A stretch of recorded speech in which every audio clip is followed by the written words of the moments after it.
Oh, hi there. Welcome, everybody. It's Unstoppable Steletsy, and I got a pretty cool surprise for you here. So, you might be wondering why we're starting a bit late today, and there's about two reasons for that. Number one, I am severely exhausted from the snow shoveling of today. It was crazy out there. It was insane, man. And second reason is I was waiting on for HVNY to give me some game recordings that he wanted me to cast. So I did get in from shoving around 3:50, right? So like an hour or so before I normally start the live, and he said that he had more recordings for me because I made a comment to him. He pinged me and he said, "Why don't you stream that game tonight?" It was a pretty big game, an hour and 40 minutes. That's a pretty big match.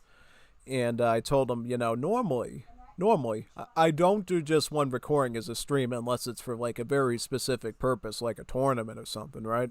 So he said, "That's fine. I'll give you some more recordings." And indeed he did. He gave me about four more of them, right?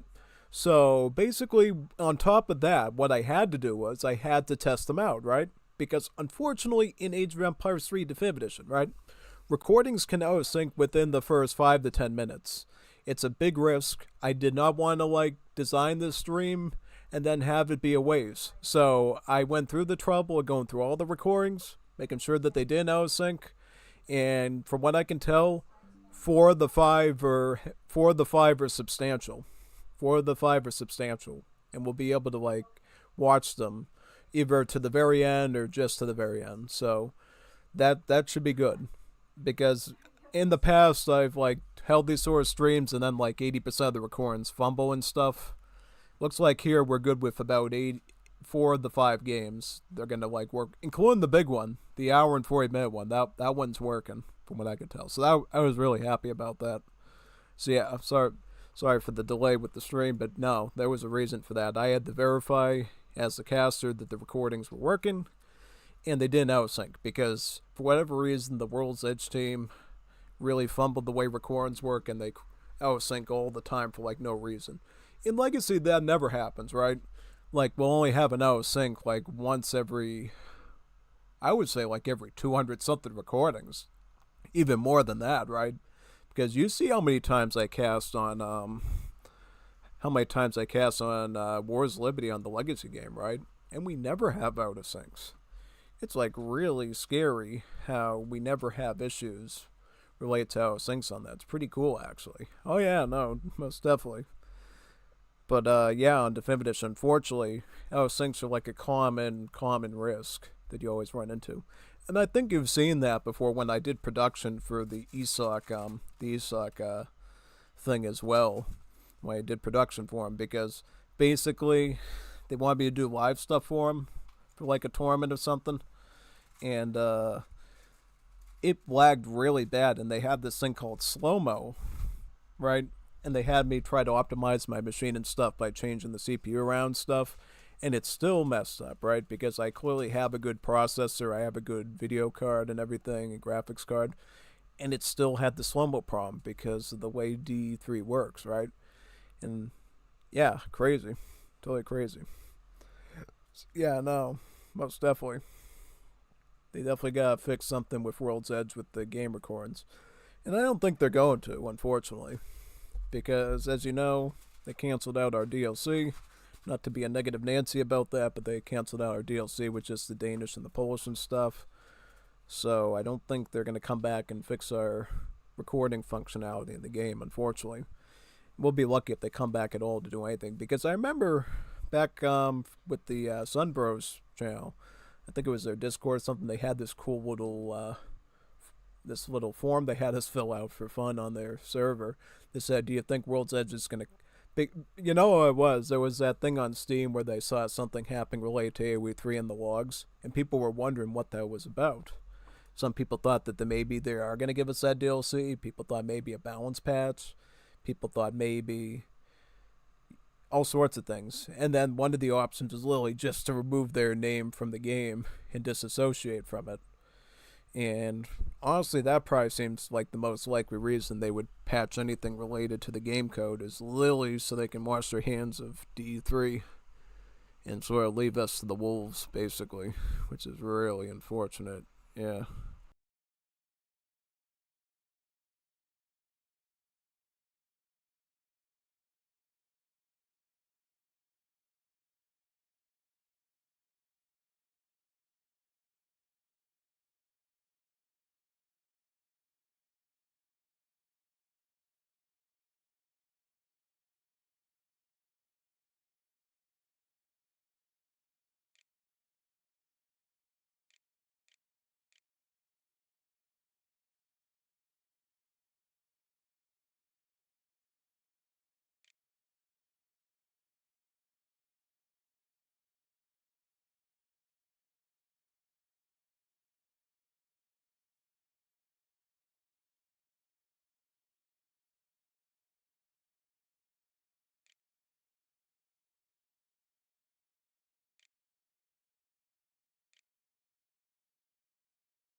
ask somebody on the phone related to the bank something.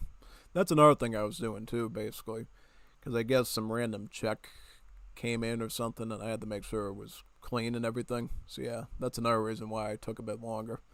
Doing that and just checking all the recordings for the stream today. But as I said, 4 of the 5 are working, so we should be all set, including the one that I made the notary of the stream, the one that's like an hour and 40 minutes. So we're gonna start with that one first, and then we're gonna check the 3 other ones that are fine. And then, depending on how long all that is, we will probably do some D lobbies, and then probably go to the Heroes versus Villains Chaos thing on Kyber again, because I'm addicted to that stuff, and I don't think I can unaddict myself to that stuff. So we're going to go over there whether you like it or not. And I don't think anybody has a problem with it, because people usually watch it all the time when I do it. That's the cool thing, right? Because with a lot of times when I've tried to branch out into other games and stuff, people just leave and they're like, yeah, that's boring, that sucks, I'm not going to watch that. But people like my Star Wars Battlefront gameplays in the middle of an AoE 3 stream. They seem to like that, so I just keep doing it, you know? I think that's pretty awesome. And it actually helps with our viewers, too, so I like that. It's good when I get to play different games and it actually is beneficial and stuff. So yeah, totally. Yeah, so I'm just sharing with the Discord servers about the stream, since it is a pretty major one, man. A casting an hour and 40-minute game is no easy feat, man. I can tell you, you know. I was thinking of doing it as like a single recording, and then HVNY is like, oh no, I got more recordings for you. If you want to do like a full cast a game stream, I'll give you some more stuff. You could do that. And I'm like, okay, all right. Because here's the thing. Here's the downside to doing a hour and 40-minute recording as a single video. If something happens, like an emergency happens during the casting and you have to like get up and something, you have to do that all over again. And it makes you so mad, man. You feel your blood boil and it's like annoying. So when you're streaming, you don't have to worry about it, because you can obviously just, you know, deal with the emergency, come back, continue from where you left off. People might get a little tired of waiting if it's too long, but at least you don't have to redo it from scratch again, right?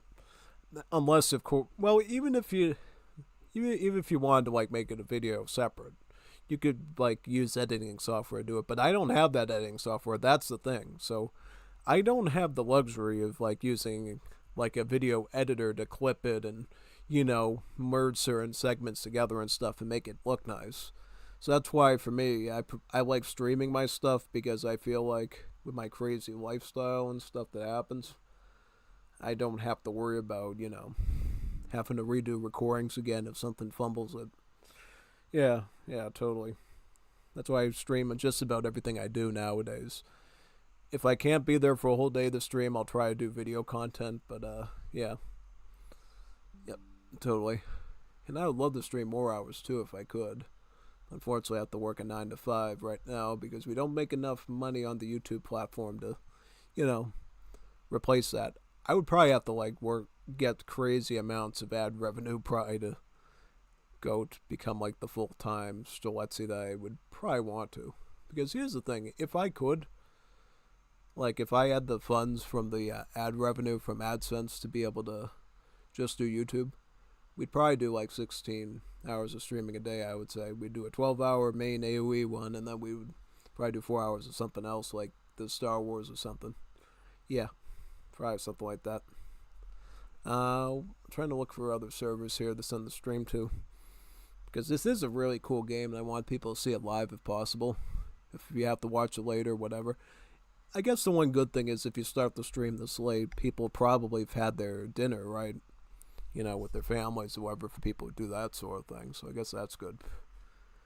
I mean, one problem I definitely think, if you start your stream around 5 p.m., basically people are still driving home from work. Unless they want to watch on their cell phone through that little audio jack thing on the road, they can't really see it live at that time. Yeah. Alright, streams and videos. Just checking all this stuff off. Yeah, as you can see, I'm just trying to look here. Copy and paste. Yeah, I wish I had bought I always say that. Like, I'm going to say that probably for the rest of my life. I wish I had a bot that did this sort of thing. So I wouldn't have to manually keep sticking all these Discord server channels. Like, oh, by the way, Unstoppable Sweatsy's doing a new stream today. You'd think that they would, like, I think a lot of them have bots that do that sort of thing, but they just haven't, like, linked my channel to it for some reason. I don't know why. Probably more active than a lot of the creators' channels that they have on that list. Yeah. Definitely. It would definitely allow me to start the real stream stuff a lot earlier if they did do that. Most definitely. I also, by the way, I don't know when we're gonna do the rest of that Native American campaign stuff in AoE 2D, but we'll definitely get it done.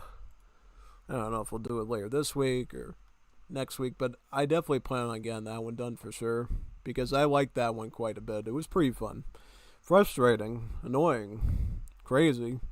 And obviously on the third one I had a lot of critiques about it, but yeah, it was still pretty good, so I would like to finish it up if I can. Yeah, totally, man. 100% though. Yeah.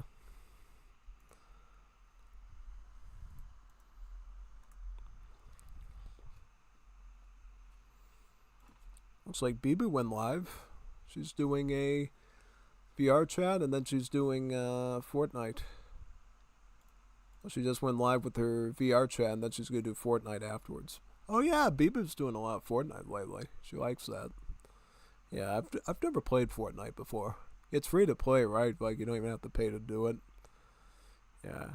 I thought it was brain rot, though, like Roblox. That's why I've never touched it. I don't really like the brain rot type stuff, honestly. I like, like RTS. Good, like, games like Star Wars and stuff. They're reputable. I don't like all that brain rot type stuff, really. Yeah, I mean, I might do it one day if people really want me to, but, I would rather be sitting and casting a good AoE 3 match if I could. Yeah. By the way, how many servers do I have left to paste onto? Just 2 of them. Yeah, we moved pretty quickly through all that. Not super quickly, but we did pretty quickly. So that's good. Definitely good. Yeah. And notice the thumbnail. That was something that actually HVNY sent me, because he always sends me little graphics of the games that he does and that he sends to me. So I decided just to use that as the visual, just to change it up a bit. Because whenever I tried to put in the D3 logo thing into YouTube, it always comes up all crunched up and stuff, and it doesn't look that good. So I figured this might look a little bit more appealing to the eyes. Yeah, the ojos. Yeah. So yeah, let's check this game out. We got 2 people here. That's good. Hi, 2 people. You're gonna have a fun day. You're gonna have a fun day today. We're gonna get to watch a 2 versus 2 deathmatch. And this game, this one here, is over an hour and 40 minutes. So I hope if you just cooked your dinner or whatever, you sit down at a good table and eat it while you watch this, because this is going to be a big one. It's going to be a real big one. So yeah, here we are. This is a 2 versus 2 deathmatch. On one side, we have HVNY with the Hebrew letters and Don Stowe. And on the other side, we have The Last Thief, who I've seen a lot of, in Vince 4-2. Yep. So this is Deathmatch. If you don't know what Deathmatch is, basically Deathmatch is a mode in any RTS game, but in particular for AoE 3, where you start with 20,000 of each resource, and you start off in the post-industrial age. Note that you cannot go to the Imperial Age here. You get stuck in the Industrial Age with about the post-industrial age, which means you have all of the Industrial Age techs and everything researched, and all your sort of units up to that point unlocked. So yeah, basically you don't have to research like Veteran Guard, Imperial, and the market stuff. That's all done. And the first thing you do is you build a church. That way you can get mercantilism, and it gives you up to 4 or so shipments at your home city that you can send right away. And that's why you're sort of seeing all these cards coming in a huge continuous conga line here. It's because basically this player here, Don Stowe, basically built this church, sent mercantilism, get a bajillion XP, and then just got a ton of shipments right away. Most important thing you can do in Deathmatch in the first few seconds: build a church, get the mercantilism, then start building a ton of houses. Also, grab any nearby native sites too, because when you think about it, when you give somebody 20k resources at the start of the game, what's your first instinct? Yeah, I'm going to go kill that enemy team, right? I'm going to send my army in there and I'm going to steamroll through them, right? With all the 20k resources and build a huge army and steamroll them. That's what you're going to do, right? And yeah, that's exactly right. So basically, you got to think fast on your feet from the very start, deathmatch. Because I think some people would think, if you had 20k resources, you just get to sit back and gradually just build your stuff up and then fight, right? Like it's a treaty game. But no, no, no. No, no, no. When it's a deathmatch game, you fight like right away. Because then you can build your production buildings right away, get your houses up, get your military up, and just go for a huge, insane push against your enemies. And that's what you do, basically. And that's what we're seeing right here. We're seeing Don Stowe making the first push here against Vince. He's got an army of Reuters and Culverins is the Dutch. Don Stowe's the Russian, so he's got his recruits. Plus some Oldenburg Royal Hunters here. Basically the anti-skirms. None of these things are good against Dragoons, so he's kind of going to have to pull back from that. Also, the Dutch is running forward with some skirms, which is even worse for Don Stowe's position. Right now, he's got about 2 stables, a foundry, and a blockhouse. Yep. In Deathmatch, you gotta build some pretty gnarly, huge forward bases to survive. Yeah. And by the way, what is HVNY doing? So he's got both of his factories out at this point. He's got a bajillion barracks. He's got 2 forts out. Forts are highly recommended in this mode as well. Get forts if you can. And what has he sent out so far? Both forts. He has sent this card here, German mercenary contracts. This is commonly what you use in Deathmatch for the Swedish, by the way. Basically, it locks 3 of the German mercenaries, you know, the Black Rider, the Lenishes, and the Jaegers. Basically a skirmisher, a dragoon, and a swordsman mercenary. And gives them 20%. It gives all your mercenaries 20% stats, too. So it's both an upgrade and whatever at the same time. It's really cool. Yeah, so, alright, here we are. Don Stowe moving forward with the group of his infantry. Now he's got some unstoppable Stiletsis in the back. He's also got horse artillery and culverins. He's going to take this formation and he's going to blast right through the infantry. Like that. Yeah. Oh man, he just killed the Ville too. Good. That's going to prevent him from building this forward position here, which is great. But watch out, the enemy also has artillery. He's got culverins right in the front to stop your cannons, and he's got horse artillery in the back to blast your infantry with. Looks like the Dutch is also making a few hussars to act as a frontal meat shield and rush the artillery.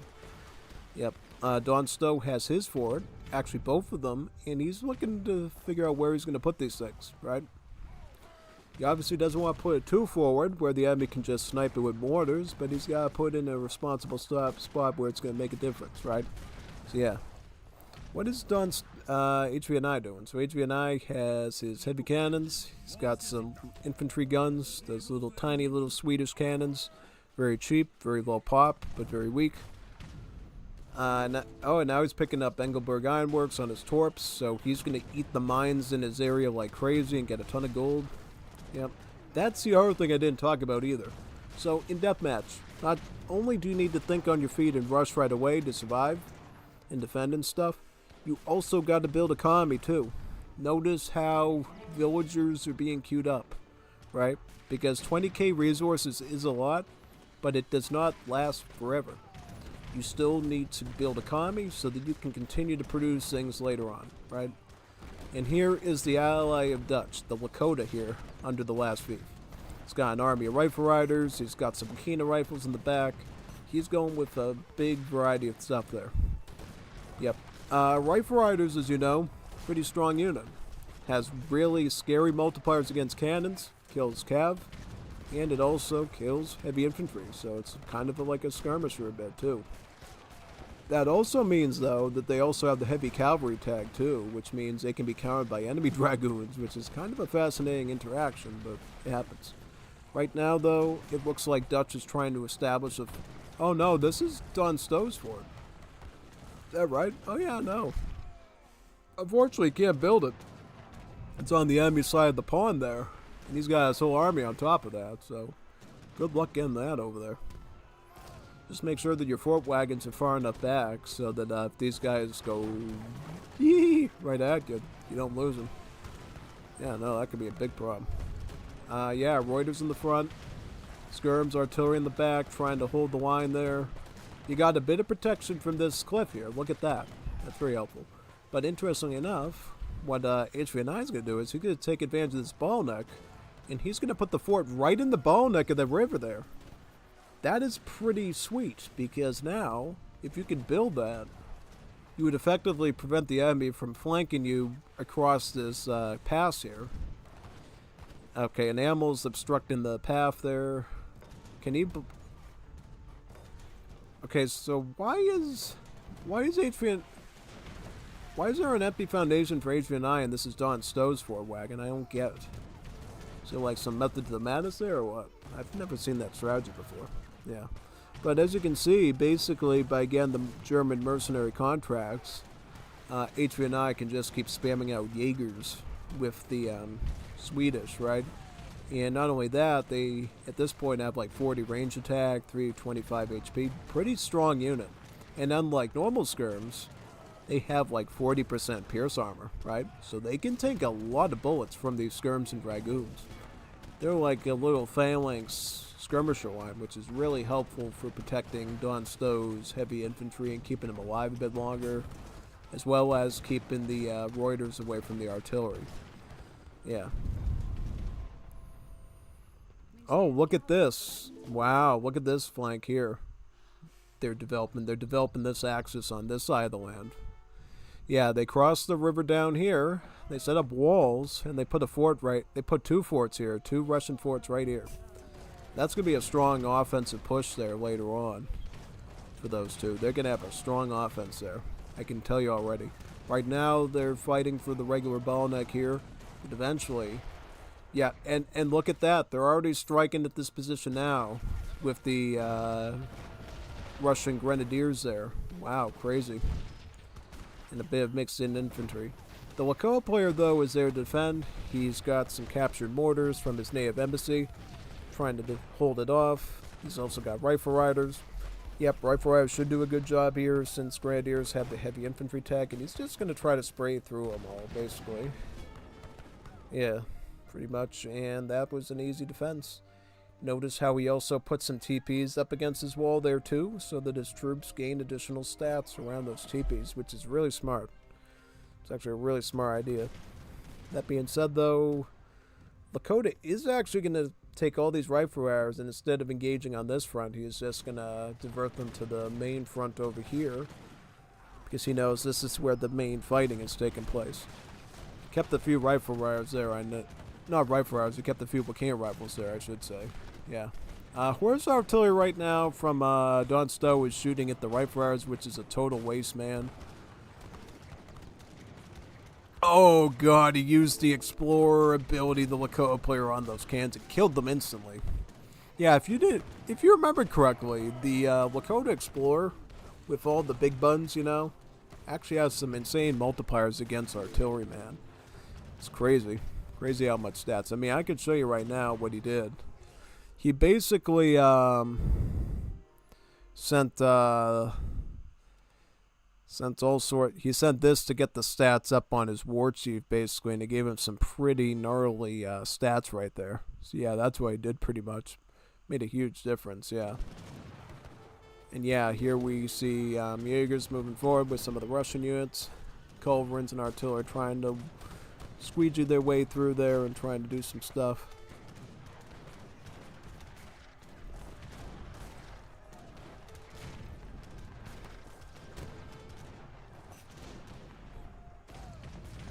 Oh, Dakar Pikeman. Oh, nice. Yeah. See, HVNY loves using this with the Swedish. I always notice that.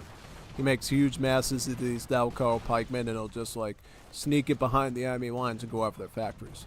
So if you're the last safe in Vince, watch out, man, because they're going to try to, like, sneak up on you with that, and it's not going to be good. Yeah. Vince got all his banks, right? Yep, he sent all his bank stuff at this point. Yep. Yeah, you breeze through cards very quickly in Deathmatch, by the way, if you haven't noticed yet. So yeah, he's got all his bank stuff done. How about, Thief? How's Thief's economy doing, by the way? It's doing pretty good, right? Oh man, look at that. Some Saxon Killer says from Don Snow tried to sneak through and cut some of the vills down. Nice. Just to step away from the battlefront for a little bit, I like what the last Thief did. He put an extra wall layer around his community plaza so that basically Lakota's combat and other stuff is not disrupted, because basically what you do with the community plaza is you can set this up to basically have the war chief revive like super quickly.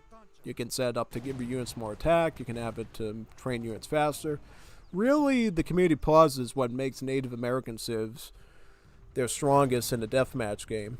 And proper management of that community plaza and the specific dances you do with it can alter the way the game works. Yeah, for the better or worse. So yeah. But also note that Lakota is also picking up Akichita. Gives all the units 20% more HP, but reduces their attack against villagers.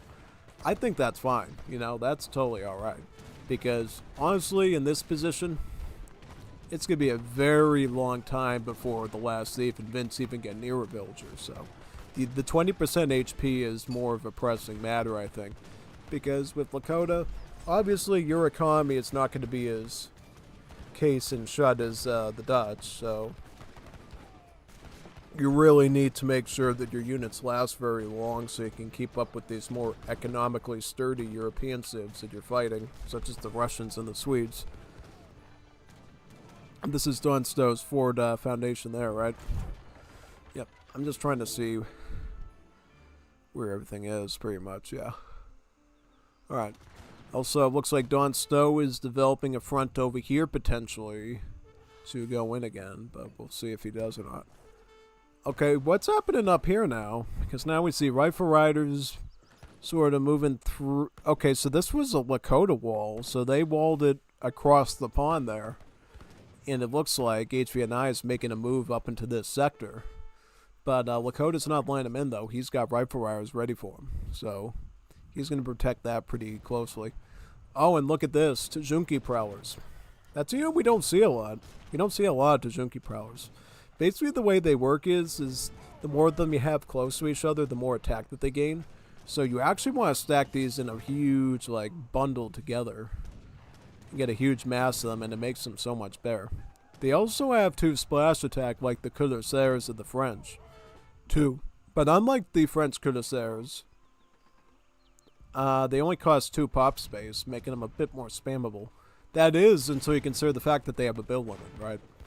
So yeah, they can be a really cool asset, assuming most of them survive for a long time. Oh no, look at this. Pavlovsky Grenadiers have snuck behind enemy lines and attacked the Dutch factories. One of them is dead right now, and the other one is almost halfway dead. God, how did you let that happen, son? Oh, they breached them through here. Oh my, you gotta watch out for that stuff, man, you know? I think the Lakota needs to be on guard duty against that, you know? If that happens again, I'm gonna cringe so hard, because you know why? Unlike other civs, Lakota can quickly respond to a breach like that because they have the rifle rider. Essentially a mounted skirmisher with multipliers against heavy infantry that moves super fast. Other civs, they would have to walk and mosey their way up there with like foot skirms, which might take a while and might, you know, effectively stump them. But not the Lakota, they just go whee with their little horses and ride up there and just wipe them out. So how did you let that happen, Lakota? Sleeping on the job again, I see? Yeah, well, at least he's not doing it anymore. Look at him wipe out this Russian army here. Wiped out his infantry, took out his artillery there, brutal. Yeah, that's the other thing about the rifle riders too, by the way. They have a really good rate of fire. They have a rate of fire similar to an archer. So 1.5, and then he did some stuff to get it down to 1.35. Through I think the how do you get to 1.35? I think he did with one of his cards or something the teammate sent him or something. Yeah, that's pretty good. I'm ignoring it, going on side. Yeah, he's coming on this side right now with a big army of Manchu. He's got some Trabants, Dalkar pikemen for the siege. Yeah, see, yeah, with mercenary contractors, that card I keep talking about, it just doesn't benefit those German mercenaries it unlocks. It also gives us 20% stats to other mercenaries too. So you could totally run Manchu and have a pretty viable force, right? Yeah, totally, 100%. That's absolutely right. So yeah, no, look at these Manchu here all stacking up and trying to fight this stuff. Pretty good, right? Yeah, totally. Look at all that stuff there.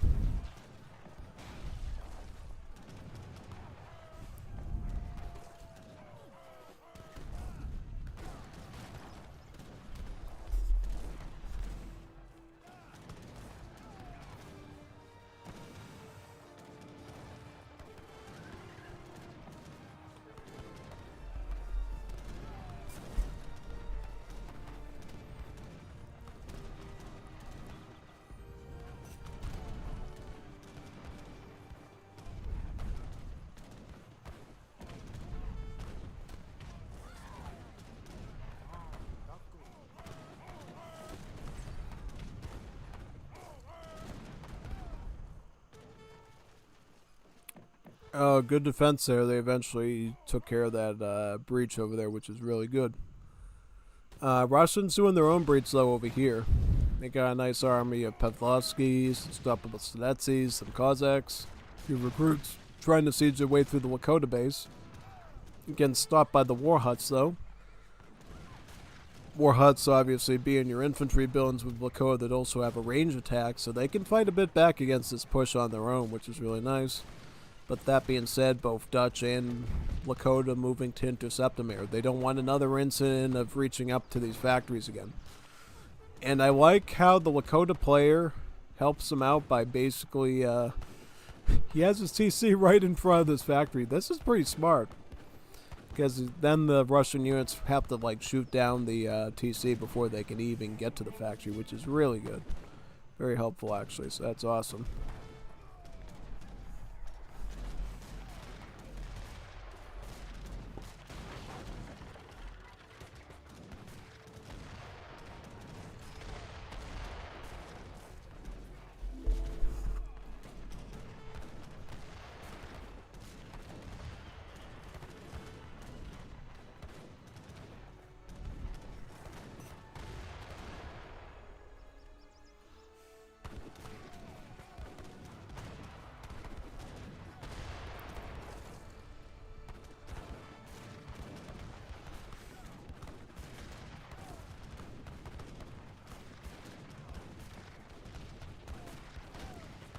Mortars here, but they can't really do much because they're out of range of these buildings.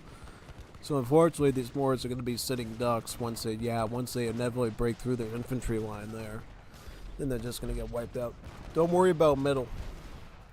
Yeah, HVNY loves to flank his opponents in Deathmatch. You'll see that a lot. So yeah, basically, he's telling Dawn, don't worry about this front. HVNY is going to say, worry about this front and worry about the one on the side here. So that way it's like a pincher claw on a crab. That way you can force the enemies apart and you can play their weaknesses with your unit strengths, basically. Because obviously when both Dutch and Lakota are together, that's a pretty formidable force. Especially against Russians and Swedes. Because Russians, you know, obviously they're made for spam and stuff. They don't have a lot of good specialist units. So in order to give Russians a potential advantage, you have to split them off from their Dutch allies. And then you can try to hopefully make that spam work for you. You know, spamming infantry, spamming Cossacks, you name it. However, look at this. The Dutch player brings over some horse artillery and culverins to give his friend some support, since, as you know, Lakota cannot make artillery besides the captured mortars. So sticking some horse artillery and culverins here essentially gets a new layer of defense for the Lakota player, but does leave the Dutch player slightly more vulnerable on his position, right? Because now he's got less population in his battles against the Swedish player. And that actually gives Swedish a great advantage. And the Lakota cab? Yeah, Rifle Riders, dude. Rifle Riders, Tajunki Prowlers. That's mostly what he's doing. He's playing heavily into the rifle riders, as you can tell, Foofy. Bigly into the rifle riders. What resources do you need? Oh, is he starving? Oh yeah, he's running out of wood. He's running out of food a bit. His gold's okay. Let's check them all out. Sweden is like super rich right now in the gold. Muy rico. He can afford a ton. Yeah, he seems to be doing okay. I mean, it looks a little low, but he's fine. Lakoa player, fine. Dutch player. Yeah, it's pretty scary when the Swedish have more gold than the Dutch player.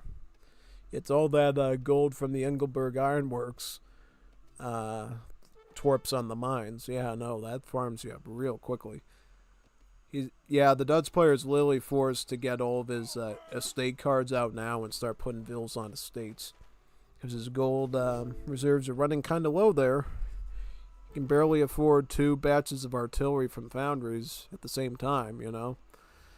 Shows things again pretty close, pretty tense. Yeah, big time. Okay, so we got the Prishniks. Some of the worst units made in history of Age of Empires 3. God, whoever thought of these units? Somebody like looked at the Huns from AoE2 and the Tarkans and they thought, let's give the Russians that? Man, did they create a real monster of a unit. Thankfully, the Lakoa player knows how dangerous these are, and he's going to put his rifle riders there to hopefully blast through them. Go wamedy wobbly wash through them. Oh my, yep, fight through all that cav. Very, very nice. Good.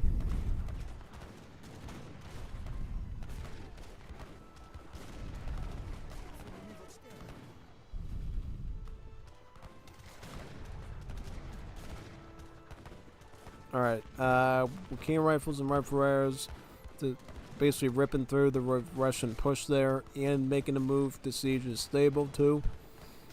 Yeah, these stables are kind of a threat. If the Lakoa player could clean these up, should give him a nice advantage, honestly. Yeah, I think so. You definitely want to get... You got one of them out. Just has to take the other one out next, yeah. This one over here. Thankfully he's got captured mortars to help with that, so he can do it from long range, which is really good. Doesn't have to put his units in risk as much if he uses these captured mortars to do it.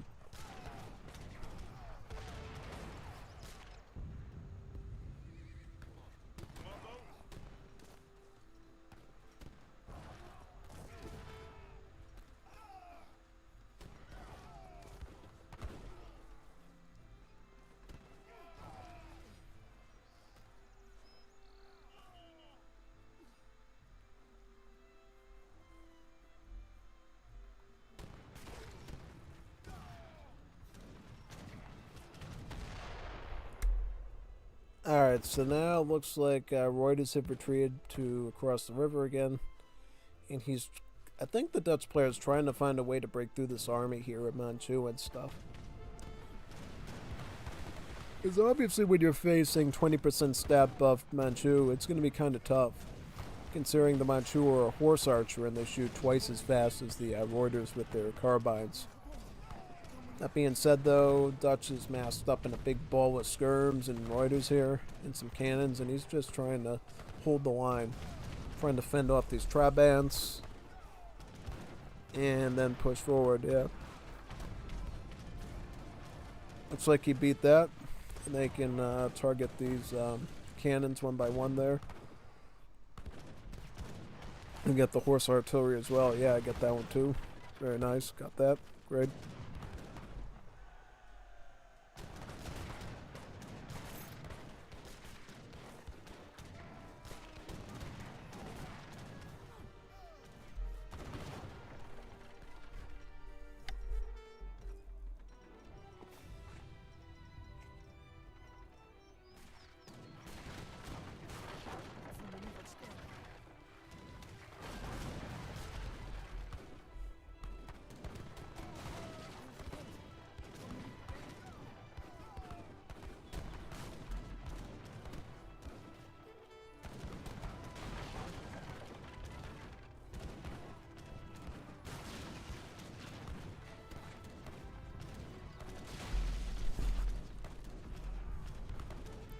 Horse artillery and skirms are on the line here. Some Reuters.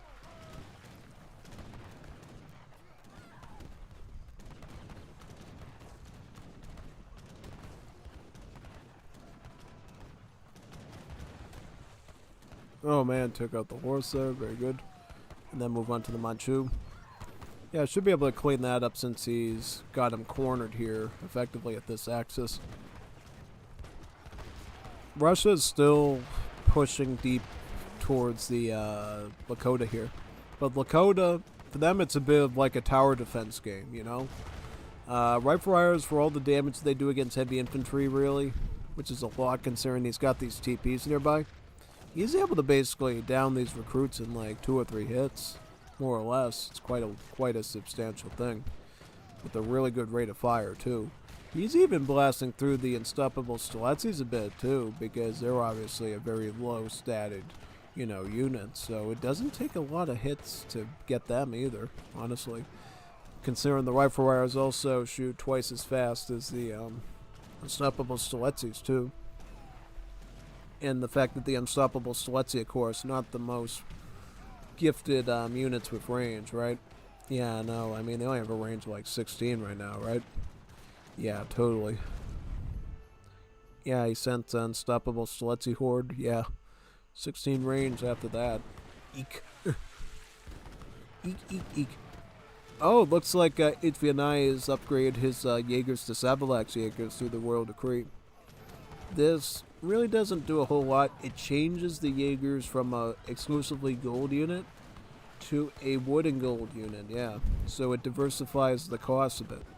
Just like that. So you don't burn through as much gold to make the Jaegers anymore. And you can take more of that gold into artillery. But it does mean that you're going to be, you know, having to like spend wood now. Which can be a problem, you know. Just saying. Saying, man. Yeah, looks like HVNY is a little bit sparse up here. I don't know what he's doing. Is he like helping out Russia? Is he preparing another front? Yeah, no, he's getting overwhelmed here by Dutch, who's wailing on him with Reuters and skirms. Basically blasted through him, yeah. Basically. And then all that artillery behind there, very good. Awesome. He's going to push right through him. Wow, really good. Very, very good.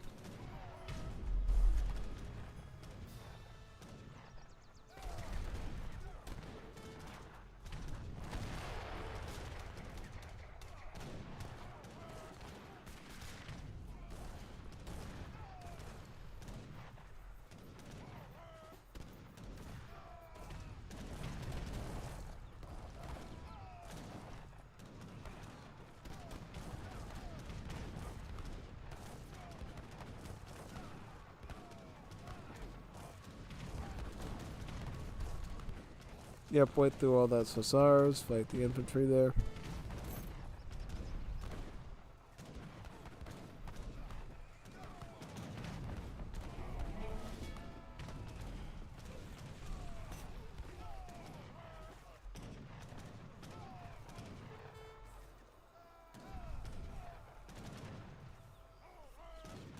Looks like HVNI holds, and then he can maybe counter push.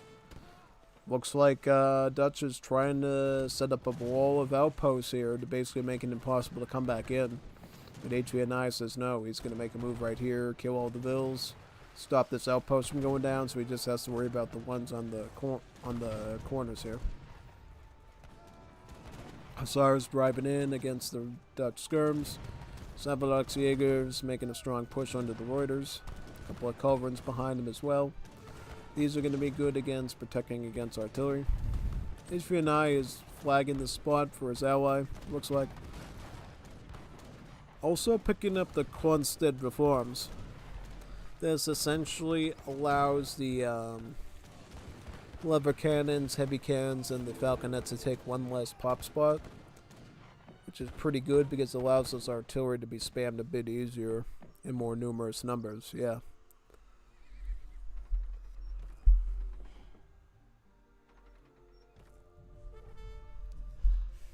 Russian player here is now going to make a move on this side with his infantry. He's got some more Savage Jaegers too from his House of Wind native site. And right now, it's looking like, trying to see here.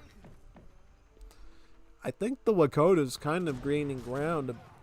He's not gaining ground, but the line of scrimmage, you know, the line of is just not moving. I don't see the needle moving very much. Do you see the needle moving very much over here? I don't. I don't see a needle moving very much in this area. We are witnessing some top-level deathmatch players right here. Watch out for the last thief. He's always got some sneaky raid that 99% of the time works. I mean, that's why he's a thief. He steals the game from you, right?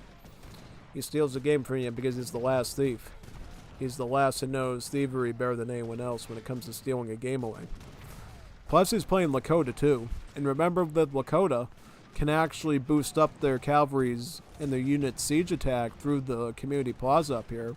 Safely get hidden behind these walls. So, yeah, it would be pretty awesome if, you know, Last Thief uses that community plaza to go onto the siege dance and just torches Russia or something. Yeah, that could be pretty big. However, we also have to consider what's going on over here. It looks like Dutch and Swedish are still at it. At this point, the Dutch is moving across the pond onto the enemy team's side of the river now. We see a stable. We see an outpost going up. We see horse artillery and Reuters docked on this side. We see a huge force of Reuters and skirms moving into this way here. It's really, really good, yeah. And then the horse artillery is going to blast through these walls now, as you can see. Very, very nice.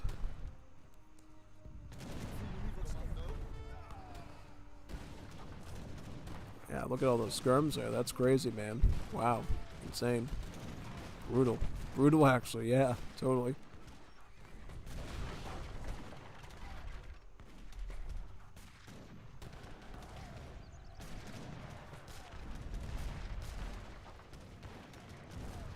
Oh, look at this.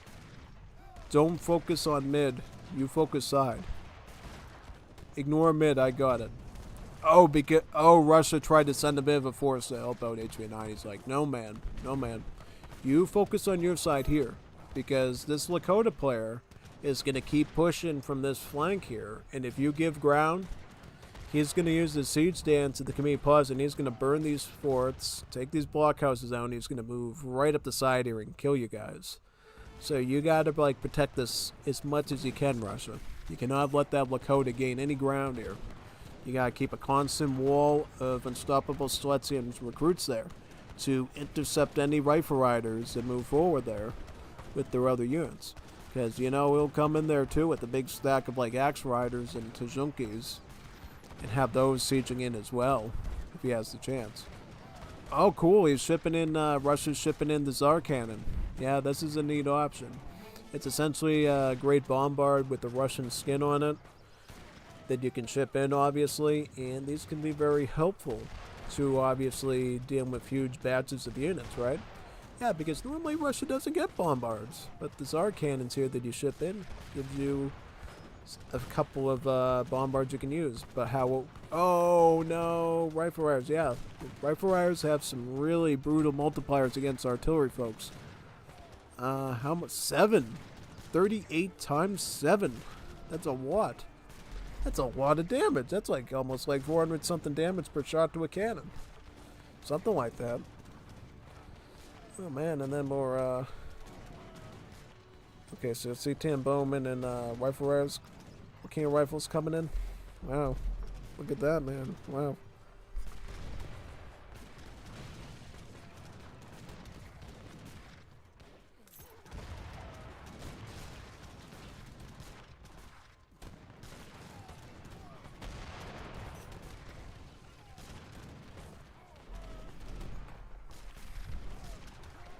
More unstoppable Stiletsis pushing in against these C-10 Bowman and Wakia rifles and rifle riders. Artillery coming from the back, it looks like. Yep, great. Very nice.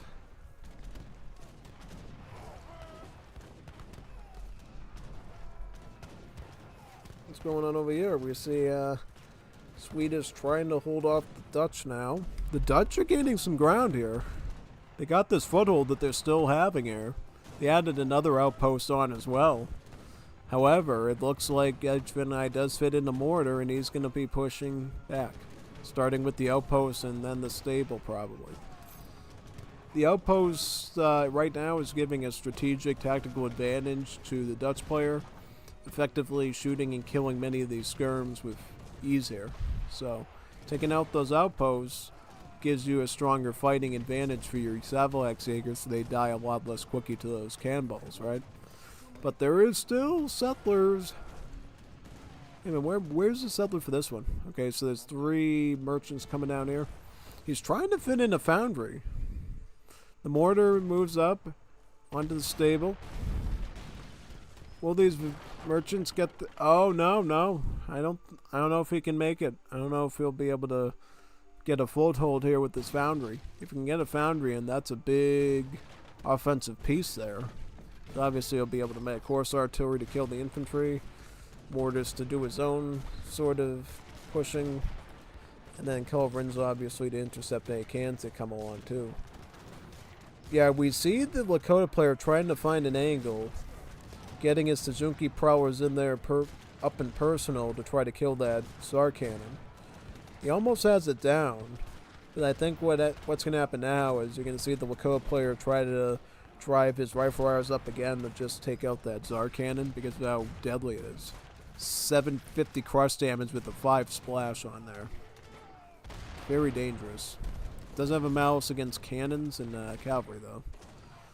Okay, so yeah, look at this. Look out for this vulnerable section here. Where are these Tajunkis going? They're going across the gates. Are they joining HVNI's side now? He's going somewhere with these. Yeah, he's going somewhere with those things. I don't know where, but he is. Oh, he's going to take him. Oh, my God. He's going to try. Oh, yep. See, he's sneaking in. He's going to try to sneak in that way. Oh, look at the Lenische swordsman, though. The German swords. Jawohl. The Zweihanders. The Zweihanders have effectively defended that spot with their wonderful charged splash attack there. The Oberhau attack. The Oberhau attack has destroyed them. Some good strength. Yeah, very good.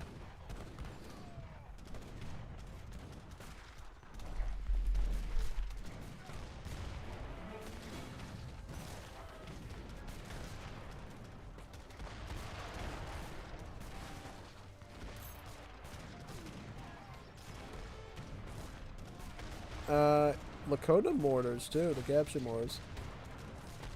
I see Don Stowe is actually using his mortars to target the teepees.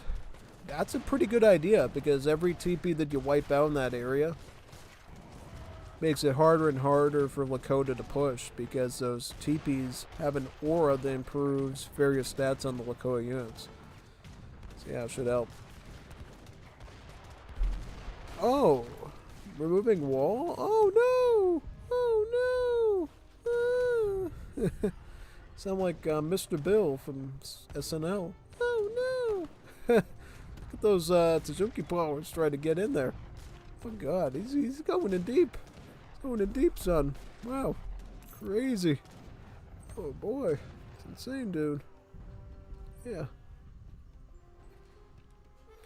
You know what's really insane? The fact that we're not even halfway through the game yet. It's still going on, dude. 40 minutes in and we're still watching this thing. What the hell? This is a good match. It's a really good match. We're witnessing God's work here, man. This is good. I like it.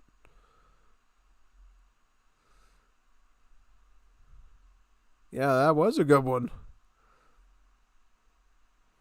He has a party when he's raiding. His main goal is the factories. Yep.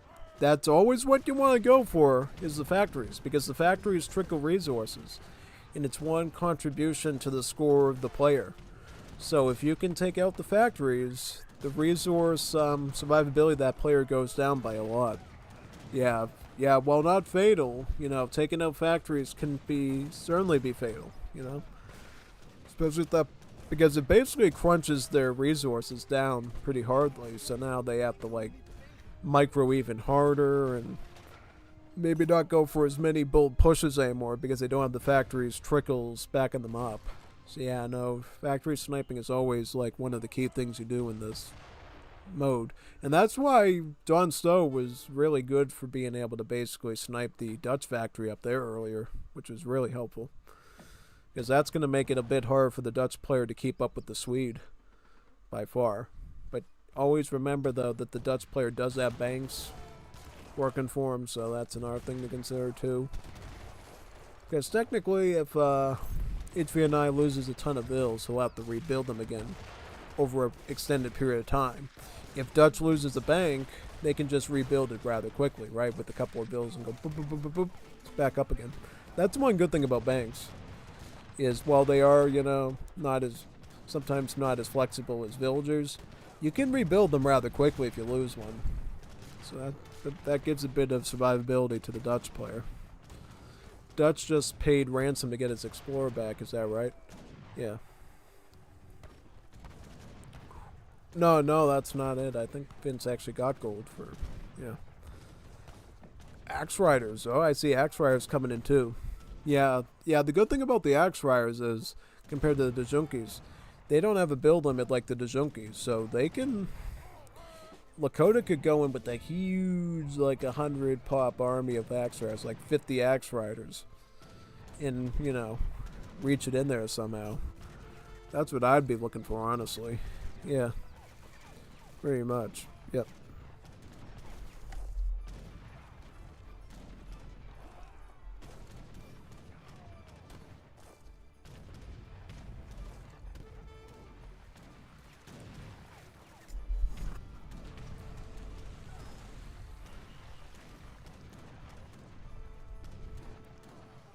Yeah, look at those skirms that are trying to battle the Sabalak Eagles.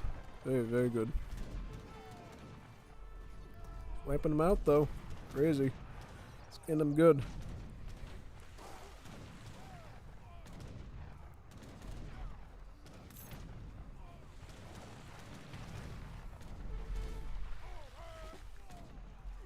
And what's going on this side? Oh, Renegados. Oh, yeah, that's one option that you actually get with Lakota through their native embassies. You can make outlaws. You can get pistoleros, renegados, and comancheros. Not only that, because he's allied with the House of Oldenburg and got all their techs, he effectively added a slight anti-skirmisher multiplier to his renegados. 1.1 against light infantry, aka skirmishers. So now these renegados are doing even more damage to his unstoppable Sletzes. Effectively wiping them out with, when boosted by the TP, that is, he's effectively doing like, how much damage? I think like 50 something damage per shot to these guys, and they're very low HP, obviously. So it's a minimum like 3 shots, right? Plus the Renegados rate of fire too is pretty awesome too. Boosted even further by the TPs there. Because I think the Renegados start out like a range attack of like rate of fire of like 2, and then the TP boosts the rate of fire to 1.8, making it almost as good as an archer, which is really nice, considering the damage output it does. Swedish players making the sheepies. I see the sheepies coming out. Okay, so Sweden might be...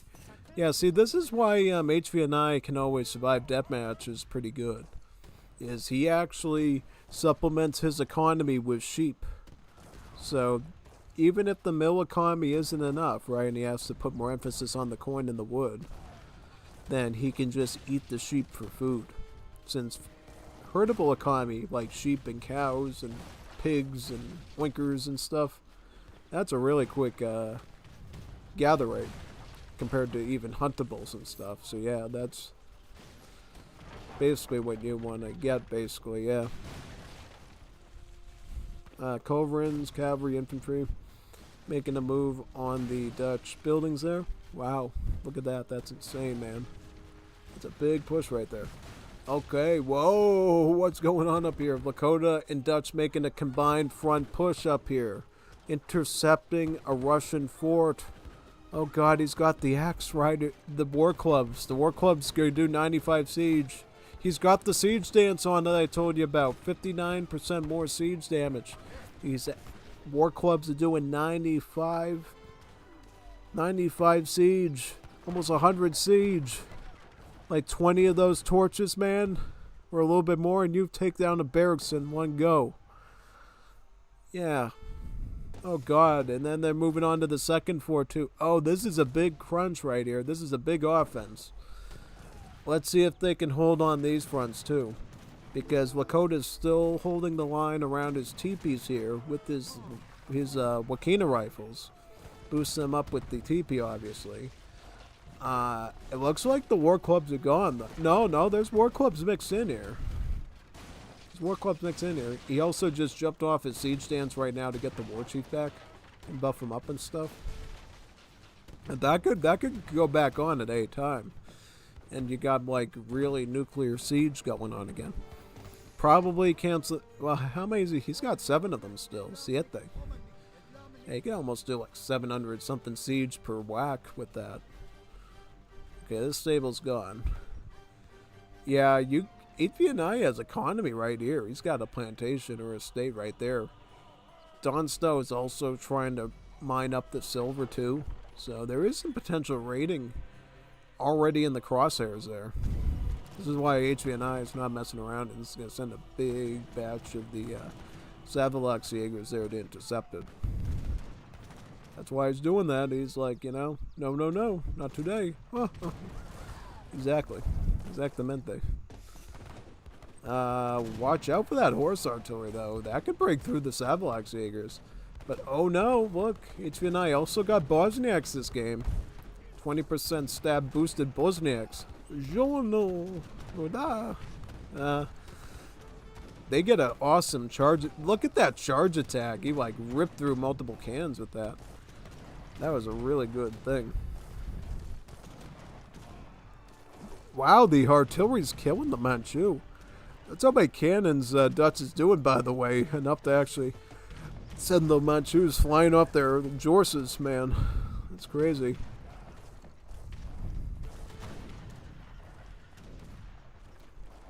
Big time, yeah.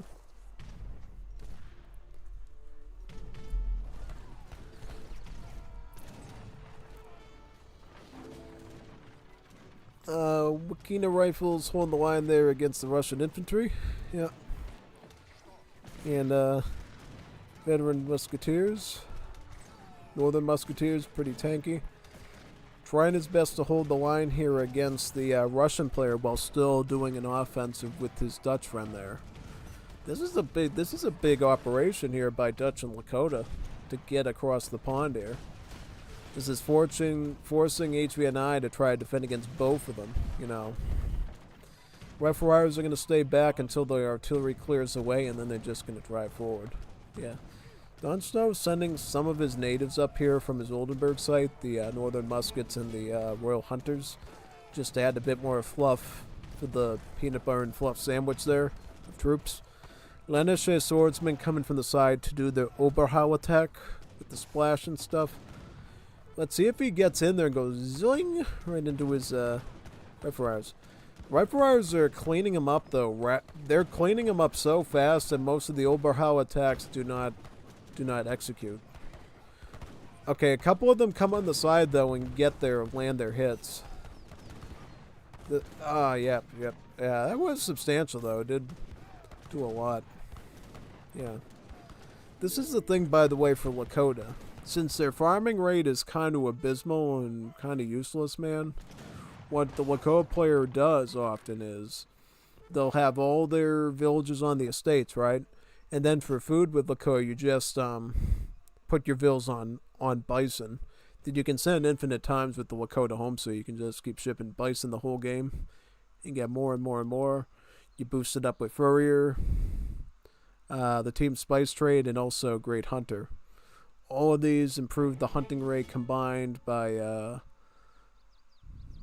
considerable amount, like 35-40%. On top of the market stuff that's already researched through the post-industrial age and deathmatch. It's really helpful. Man, look at these rifle rounds here and the Wakina rifles running in. That's insane, man. Crazy. Insane.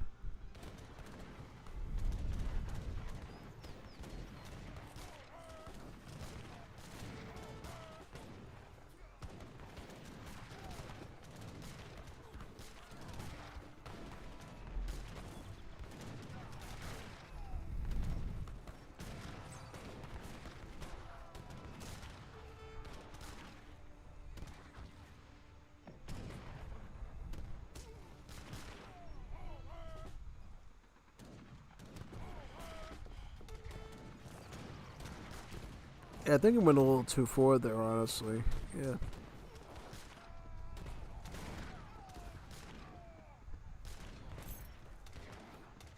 Okay, there's the capture Moors. They should be in enough range to get that blockhouse down. Yeah, that's the thing. When you're dealing with Russians, all it takes is for one blockhouse and you can have like an instant army of infantry. Yeah, when you basically get both the fencing and the dueling school cards with the Russians, their infantry trains instantly from the blockhouse. So, in order to cut the head off of the snake, you gotta get rid of all the blockhouses in the area before you can really start pushing in. But it does look like, at least it seems like the Lakoa player is holding the line down here, right around the area the original wall was. Yeah. Dutch, though, is coming in, though, and hitting pretty hard. Look at all these copper mines around here. Whoa. Whoa. Wow. What is he doing? Is he walling the area with copper mines? Oh my god, he could be doing that. Wow. What does the Swedish guy have for cards, man? He's got infinite blackberries they can put on the torps. And then he's got Osmond process there. Effectively allowing him to ship 2 copper mines every time he sends that card. Wow. This actually makes it really tough for these guys to push now because it bottlenecks them so hard.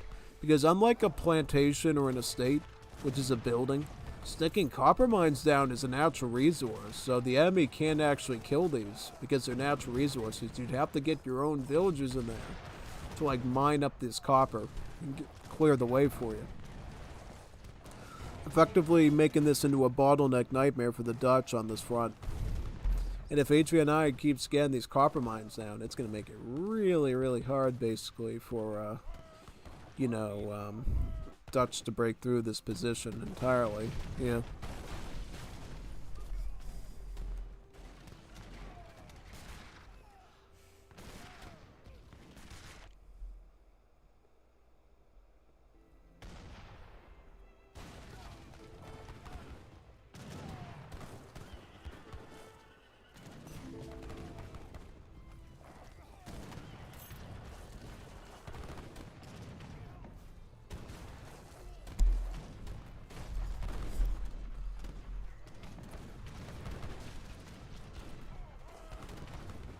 Okay, here comes the Savalax Eagles now. Trying to hold the line, right? Yeah. Oh, here comes the coyotes there. Big time.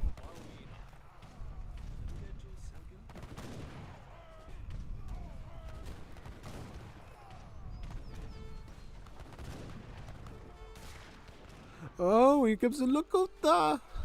Wobbly wobbly washy. Coming right in this side now. Oh my god. Yeah, these walls aren't even... Oh no, he's got a corral up against it too, and then the Dutch puts a fort down here. Oh, he's on front. He's definitely on front. Oh god, he's gonna come right through now. Oh my god. Yeah, Russia's gonna have to play defense. Oh god, look at this. The Swedish player puts a fort down to wall this off. Unfortunately, it's not an actual wall, so the Russian infantry can't just like walk straight through here. They have to kind of crease through here a bit. And oh, and they're just gonna run through with axe riders.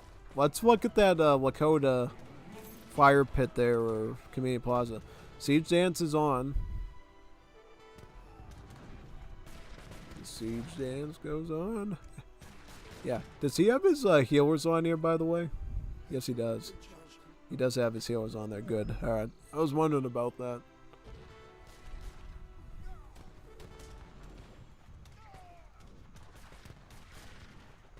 Yeah, he's just going to try to find an angle for all these calves that break through, it looks like. Yeah.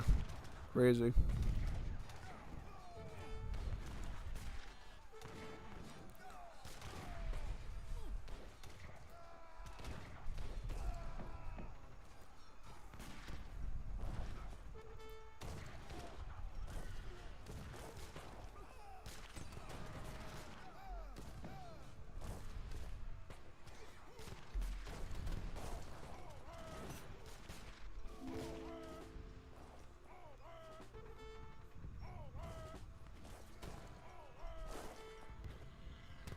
Yeah, look at this strong perimeter here for HVNY, though. Yeah. Unfortunately, though, the Dutch has sort of broken through the copper mines a bit, so the ball neck isn't as good anymore, basically, yeah. Pretty much.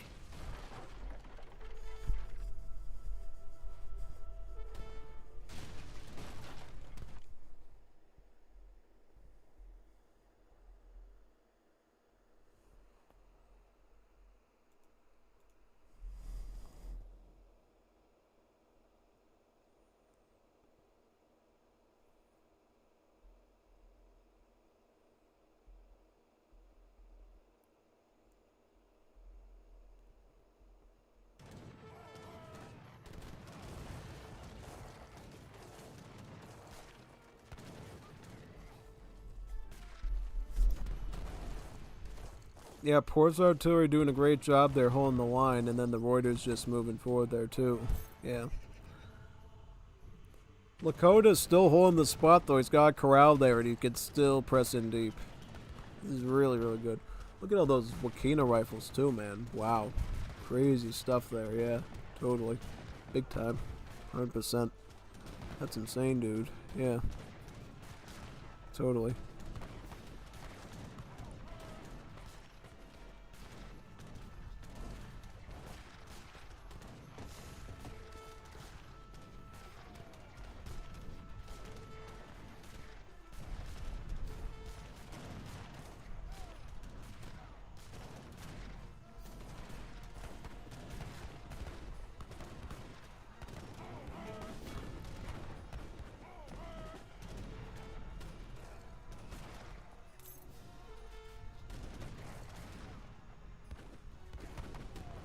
Yeah, and start sieging that blockhouse down too, right? Yeah, very good. Rifle Riders fighting the infantry now, very good. Man, that's a big siege you got there. Oh, wow. Crazy. Yep, Oldenburg natives coming in too to support him. Yeah, this is a huge offense you got going on here, man. Crazy stuff, dude. Totally. Yeah, that's a big push right there. Look at that stuff. That's insane, man. Yeah.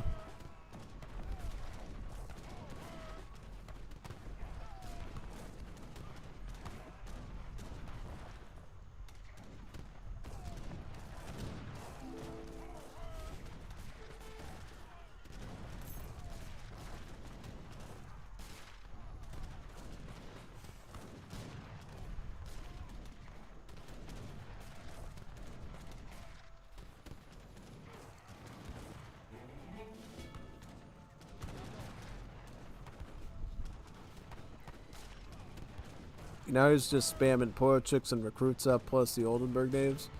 You see rifle riders and Wakinas on one side, and then you see Wakina rifles and a couple of rifle riders on the right side here. Two sort of groups trying to, like, hold this area down. Yeah. But then the captured mortars come in, the captured howitzers. And now he's going to be able to, like, start sieging things. He's going to rip apart these walls first, so it makes mobility a bit better, and then he's going to start going after all these structures here. Let's see what the Dutch player's up to. The Dutch player's coming up here with some Reuters. He's got some horse artillery. He's playing his own offense too, you can tell, yeah. 100%.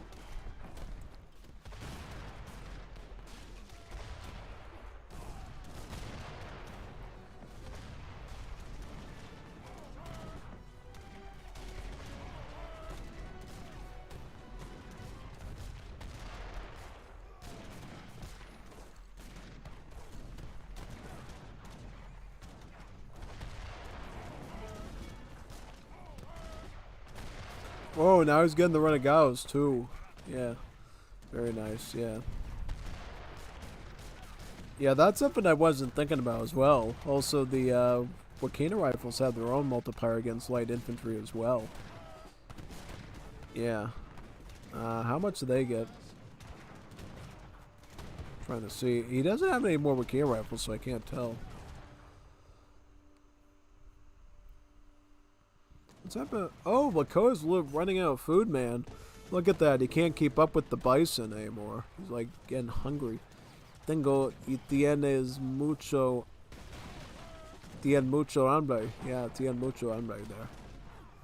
So the can rifles get about 1.1 as well. So how much damage is that? No, it's not as much as the Ragao, but it's something against these skirms. Yeah. Yeah, no, Russia's pushing back. He's got the horse artillery banging through all the buildings. He's got a nice massive infantry here. Are they backing it up with mortars too, or did they just, like, overwhelm the position there? Looks like they just overwhelmed the position there because Lako was running out of food, trying to burn tons of meat for that infantry and cav push there. Yeah, no. That was a huge push, honestly. An insane push, actually. Yeah, totally.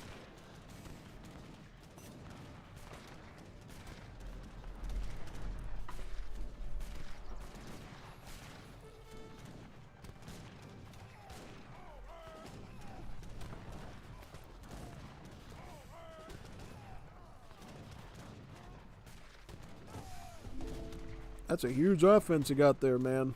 Wow. And then they're even going to take out the Dutch fort that they stuck across the way there, too.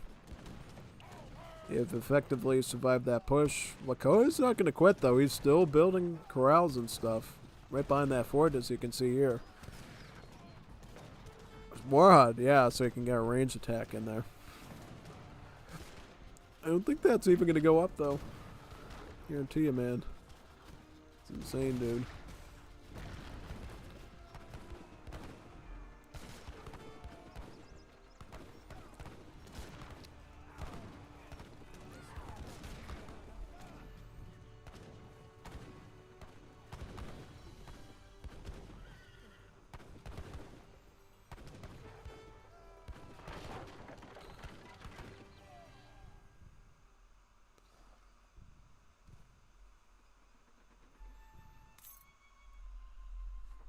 Oh, what's this? Cav archers, yep. See, cav archers have multipliers against rifle riders.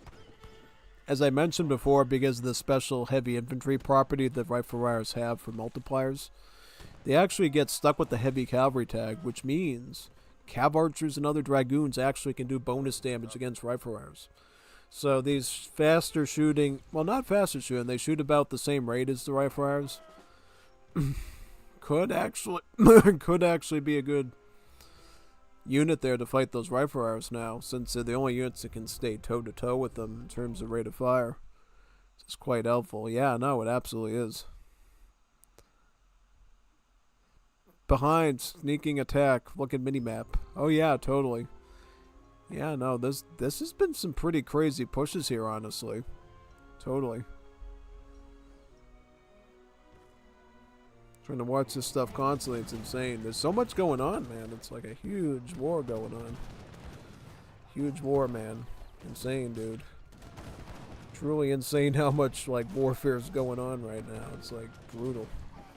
Brutal stuff, man. Yeah, totally. 100%.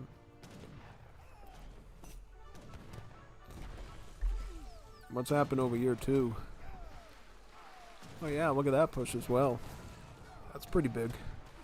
Totally big.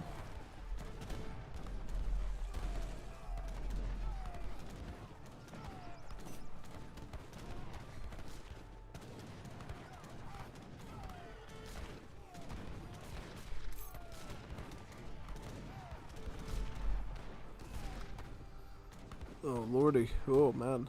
That's insane.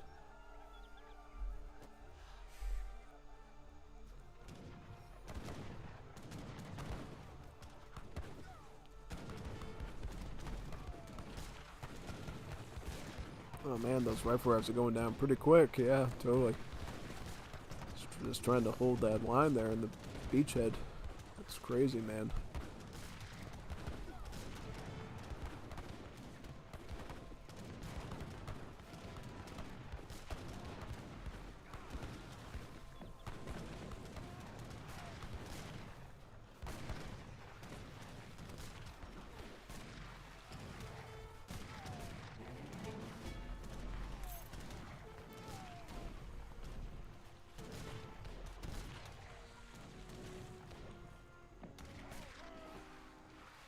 There's a lot of recruits there with some horse artillery as well, yeah.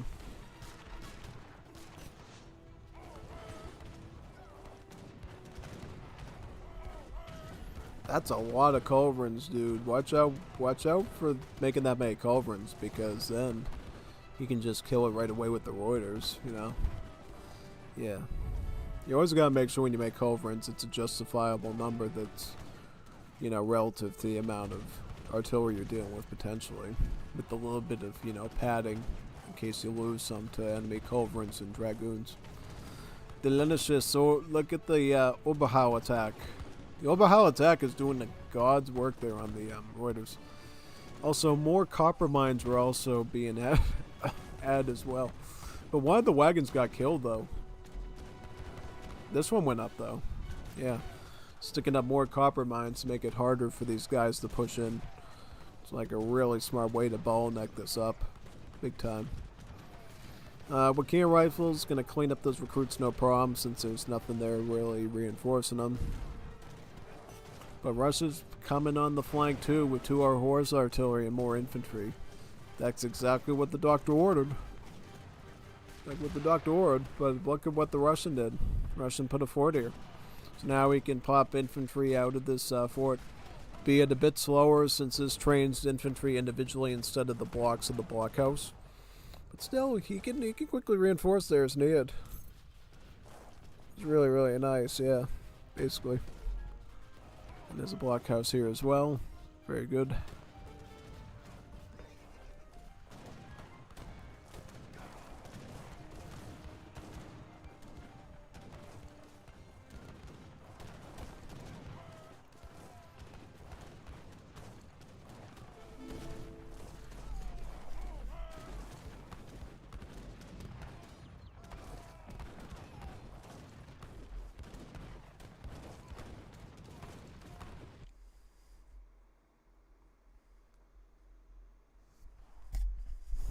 Each player's res count, let me check. So this is Lakota.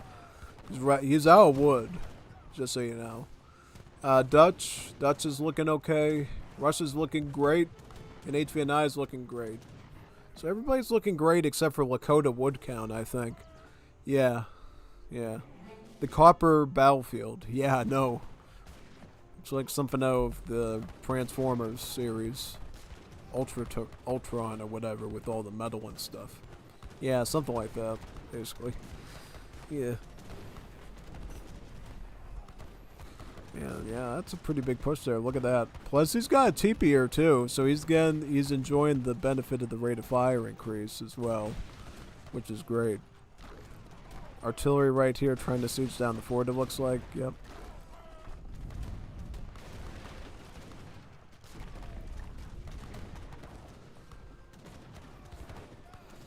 Taking out the swordsman, I see. Yeah.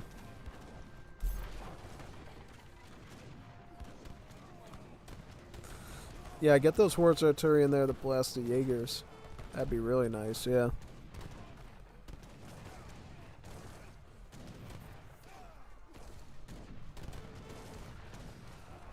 Oh man, got rid of all that stuff, yeah.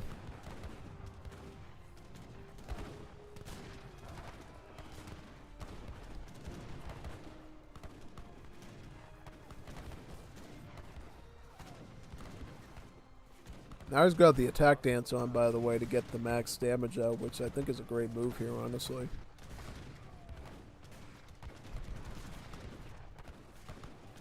Oh man, yeah, no. Look at that war chief. He's breaking right through the front lines, man, with this splash attack there. Brutal. God, yeah, no, that war chief is insane, man. And he's still alive too. He's still plowing through, man, just like a snowblower. It's crazy. It's really crazy, yeah. Insane.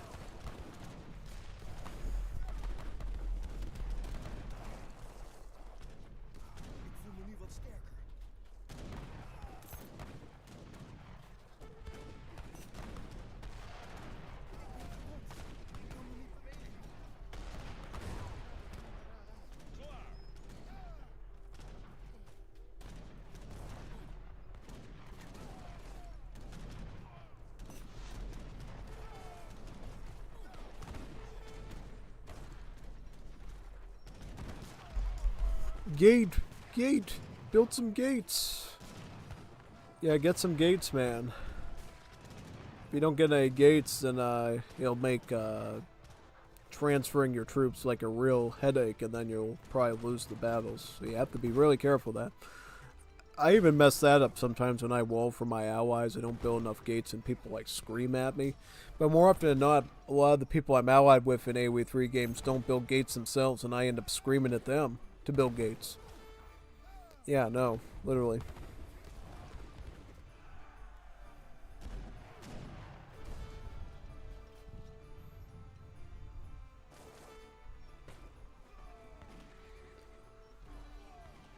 Oh, look at this. Russians getting a forward position here with a blockhouse and a stable. Look at that. But Lakota trying to build some more huts in this area to prevent it from going much further. Dutch had to send some hussars up as well. Look at that attack up there. Crazy, dude. Wow. I just saw down the corner of my eye. Go like, is that the color rojo? Yeah, it is. That's the color rojo up there. Yeah, that was a big maneuver up there. What can I tell you? These are some good battles. Really good battles we're seeing here, folks. This is like insane, dude. Holy poggers, man. Tell me about it. This is some crazy stuff here today, fellas. 100% though. Then we have more stuff coming down here, right? Yeah, totally. This is like brutal. Brutal what's going on, yeah.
Go, good. Get the war chief. That's great, because then every time you kill that war chief, he has to do the fire pit dance again back, and it messes up his micro, because he has to go back to his community plaza to fix it. Yeah. This is safe, right? Yeah, no. I mean, if Don Stoke can get up here and get this, he's golden. Because that completely fumbles the Lakota player pretty well. And more copper mines from HVNY, by the way, too. He's like a madman with these copper mines. He's getting so many of them. It's insane. It really is. Look at all these things. It's like brutal, dude. Wow. Totally insane how much he's getting out there. Totally, yeah.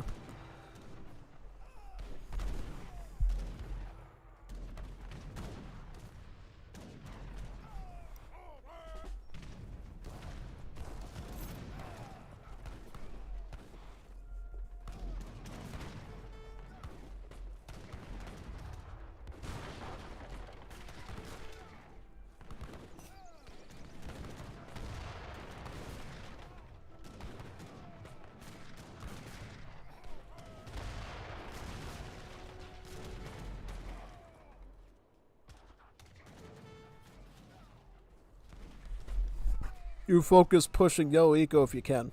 Yeah, exactly. Yeah, you gotta keep this front going here, Russia. You gotta go up this way. I'm trying LOL. I understand your frustrations, dude. You got a Lakota here spamming rifle riders and Wakinas with the backing of his teepees, right? And he's got the construction card as well, by the way. Here, doesn't he? Yep, he does. Battlefield construction or aggressive policy. Lets his Wakina rifles and his other infantry build war huts, corrals, and teepees on the front lines. So wherever he goes, he can always make sure he has a TP somewhere to like buff up his stats. And not only that, you're on a map that has the Oldenburg natives on it, so his McCann rifles are actually scarier with the anti-skirm sort of multiplier attached to them as well, which normally you don't have to deal with. But on this map, the Makina rifles act as slight anti-skirms as well. Yeah, but look at this. We got more war clubs. More war clubs out. Wow, very nice. Yeah, once he gets a stack of these, you'll probably see the siege dance at the community plaza go on again for the Lakoa player, and then they'll be able to basically get a huge siege going. Yeah, big time. Russia's starting to run out of wood too, by the way. Sweden's like golden on resources, and so is the Dutch, I would say. They're the ones you don't have to worry about there. Attacking causes huge loss in eco, and raiding even worse. Big raid, watch this one. Let's watch it very closely, man. Yeah, it's going to be a pretty big push, honestly. We'll see. No, okay, the artillery is rolling up a bit. Oh god, he just blasted a hole. Did you see that? It took out the wall piece and the villager. Yeah, that's insane, man. That's brutal. Totally brutal, dude. Wow.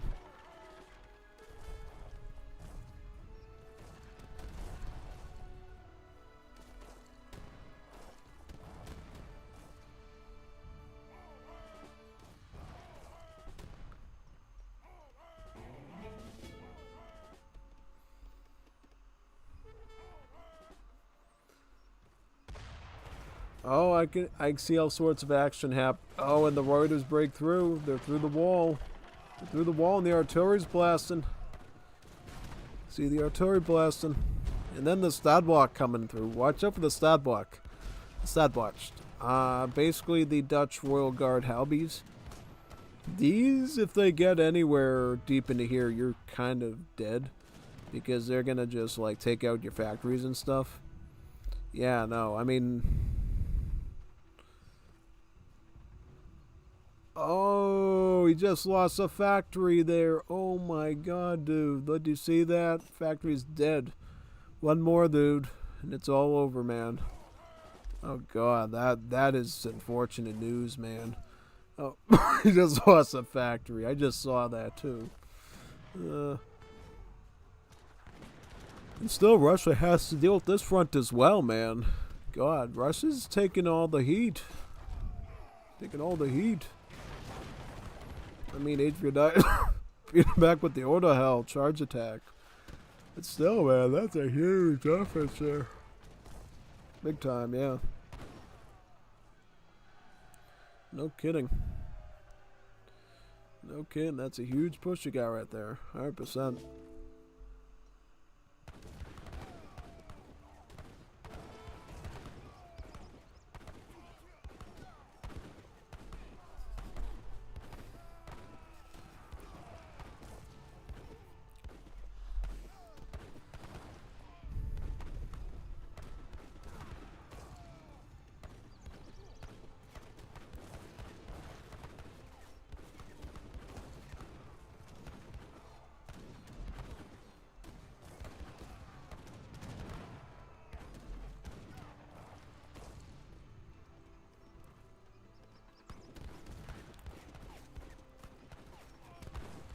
Yep, took out the mortar. Perfect.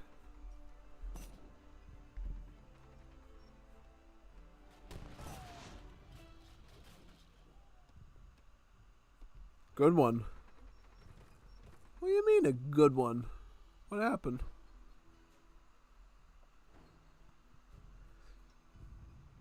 Lacour's coming through with the war clubs now. And he's sent up Corral and probably a war out here. Yep, he's flagging him right now. He said, hey, dude, look out on this front. I see these wall foundations. Is HVNY going to be able to finish this wall, maybe? Would be helpful. Would be helpful if he could get that wall done. Who knows? Okay, the war club's coming through again. Oh, he just let him slip through like Skippy's peanut butter and jelly. And where's he going to go with that? Climb through what's like a greased little piggy. Where the war club's gonna go? Oh man, he's gonna stop him though. Wishes he was unstoppable as an unstoppable Stiletto with his war clubs. Yeah, no, that was something. Yeah, Tajunki Prowler's gonna climb. Oh wow, look at these what these copper mines are doing, by the way. It's making it so hard for him to pass through stuff. But then he's mining it too, which is interesting. Why? So yeah, that's right. He can mine it up till it gets to like 1 coin or something, and still get some eco out of it, which is kind of funny. Yeah. Oh no, the Tajunki's reached the factory. Wobbly wobbly washly, wobbly wobbly washly. Oh no.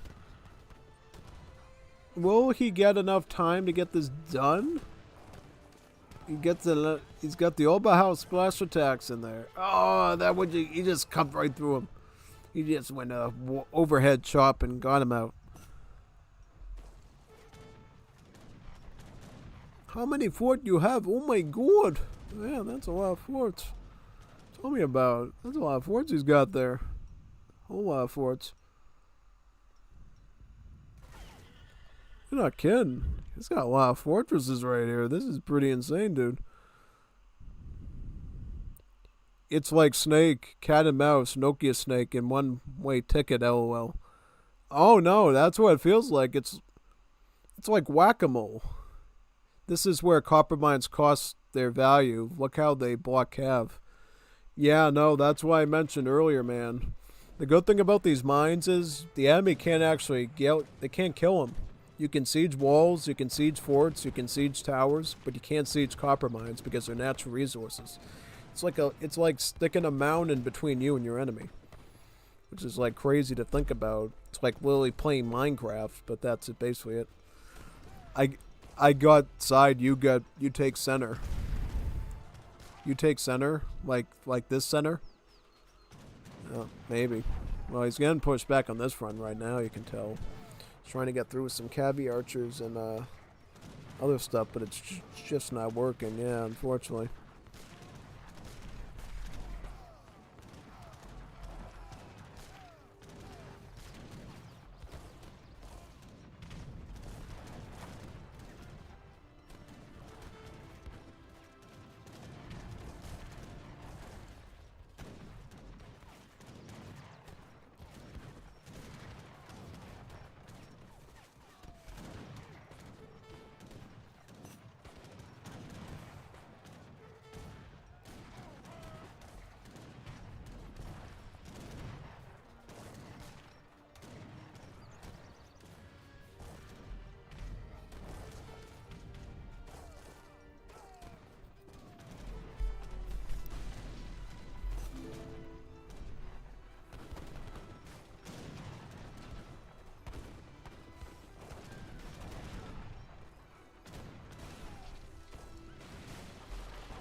Okay, Dawn Stowe's coming through the center now.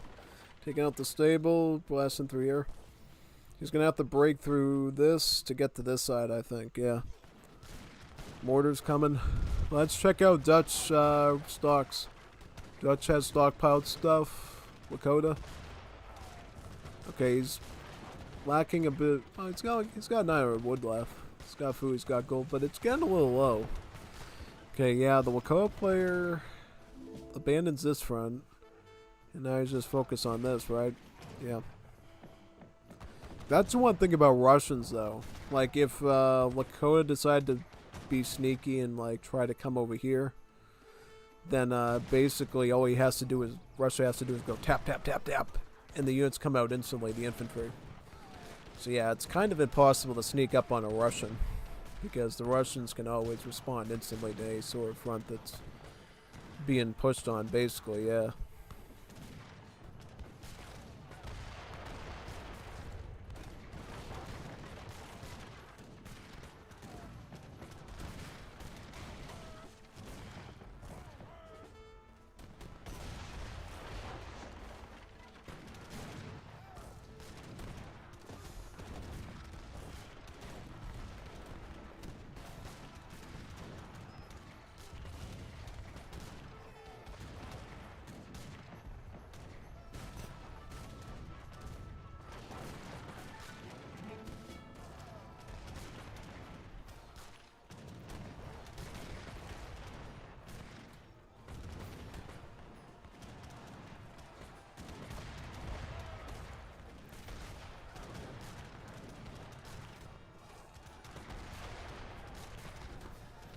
Yeah, Don Stove's coming in hard here. You got both Lakota and Dutch intercepting him. Send Hussars in to try to cleat through his unstoppable Stiletzis. Reuters coming on below. Looking rifles at the top. Hussars slashing through mortars. Looks like they're defending here. While still they push on HVNY. There's still a front on HVNY now, which is literally forcing HVNY to take defense and prevent him from joining Don Stowe's push. Yeah, Lakota's running out of resources though. Look at the drop in food and fuel. Looks like though they're winning though. Cutting through the mortars. And Dutch, how's Dutch doing? Okay, Dutch is running out a bit of food too. I'm like watching this closely because obviously if they run out of resources, then it pushes them back a few pegs. And obviously allows the HVNI and Don Stowe team to push a bit further ahead, yeah. First is first, they're going to go out for the fort. Because getting rid of the fort forces Russians to start from back here for troops. Giving them a better chance to make a bigger offense ahead, yeah. Fort is down. Now they can make a push forward, right, with their stuff. Really good, honestly, yeah, totally.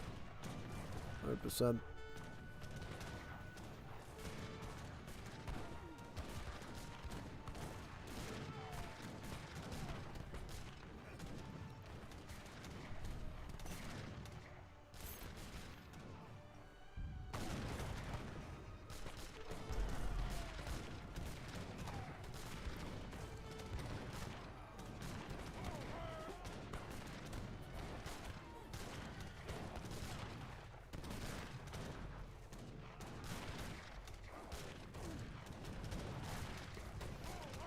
Okay, now we got a combined mass of HVNI's Sepalex Jaegers and some good old unstoppable Stiletzis pushing up against the Dutch skirmishers. Very nice. And yeah.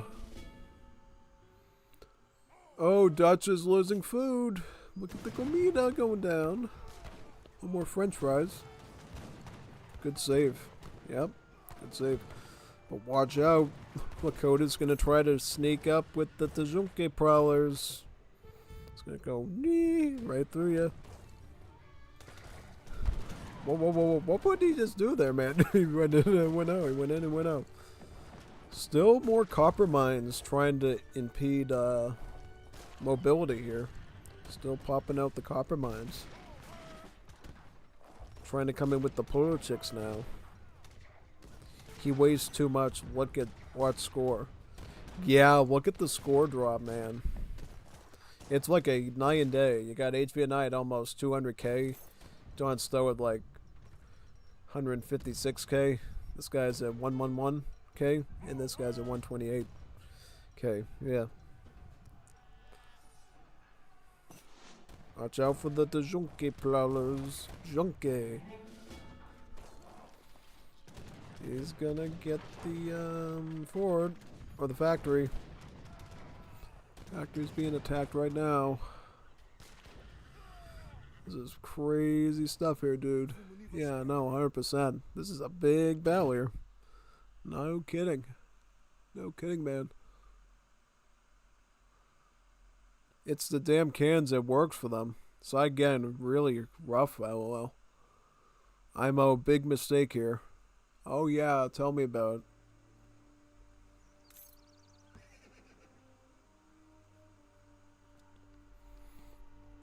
Okay, Russia's out of wood, by the way, so they're not going to be able to get much more unstoppable Stiletsis, right? Yeah. Sweden's doing fine. Lakota's like almost dead in resources, yeah. And Dutch is running low on food and gold. Now he has to like budget his artillery. Yeah, big time. Yeah, no, that horse artillery is what's really keeping Dutch in the game, I would say. Wasn't for that horse artillery, I think they'd have some big problemas. Muchos problemas. I'd say they wouldn't.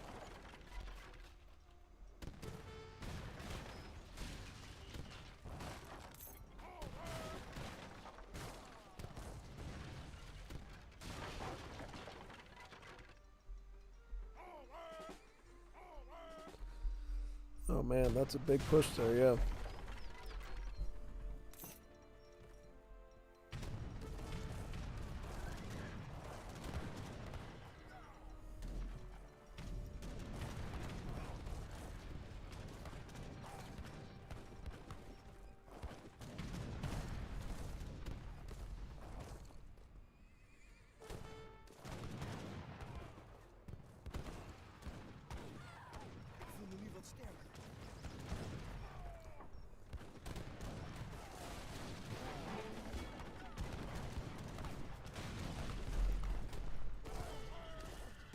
And what's Lako up to here? Hitting him big with the Wakia rifles. He's cleaving him through him. Let's look at HVNY Don Stowe. Okay, he's got resources though, so he can hold it. And then plus he's got the horse artillery drawing in too, right? Yeah. Okay, now he's got Reuters. He should try to micro those and get these artillery down. Get the most because he's got to manage his stuff well here because he's basically dying. Yeah, no, he's dying, dude. This is getting really sharp right here. His sharp is cabbage, sharp cheddar cheese brick. Yeah, big time. Totally.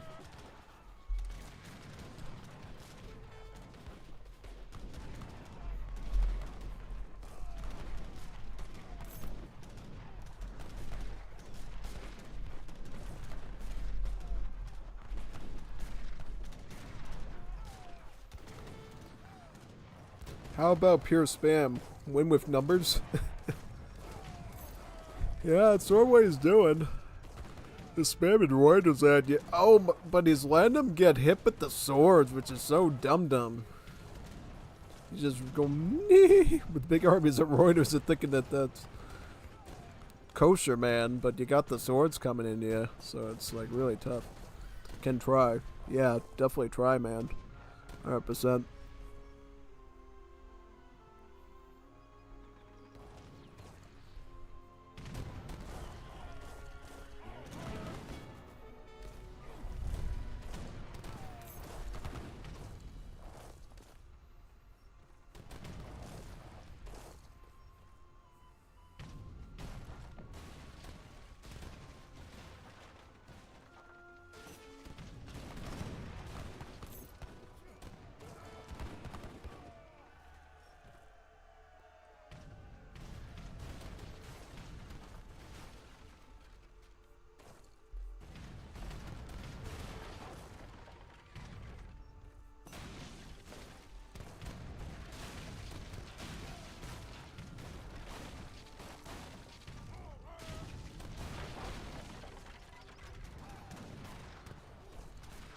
Oh, Tokala soldiers. Is Lakota on the Tokala soldier dance?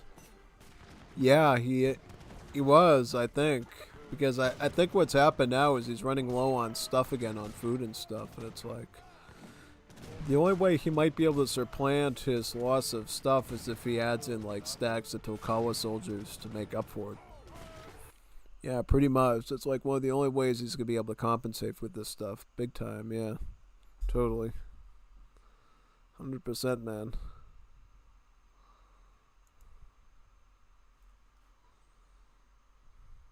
This is some good duels here. Totally.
Oh man, look at that.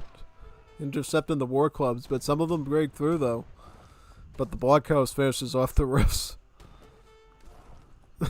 In the fort. In the fort.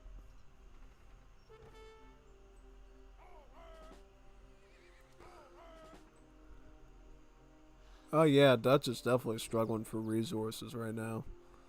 The mines are messing up. Yeah, see, this is one of the deadliest things in AoE3 is pathing.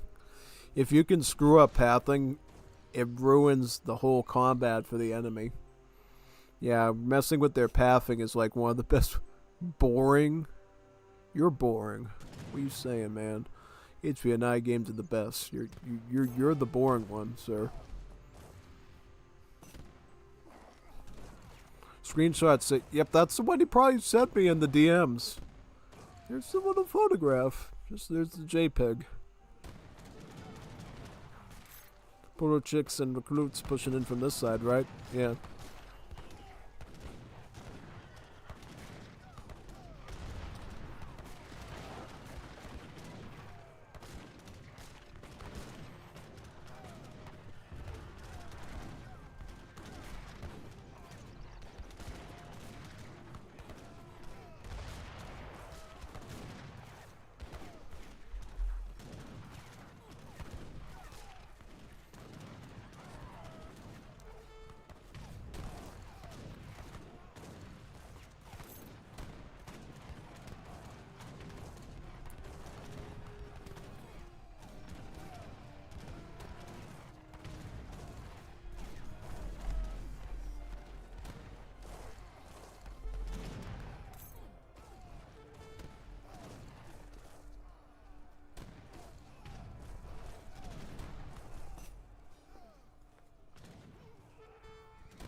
Good game. GG. Murrin. Wow. That was a good one. That was a long one, too. That was real attrition there, folks. That was a war of attrition, man. They literally starved him dry there. Wow. Look at the score. Wow, that was good. Don Stowe, great. Dutch was the worst one? What? How did the Dutch screw up with Eco more than the Lakota, man? Game over. Yeah, that's right. Game over. Tongue stick out.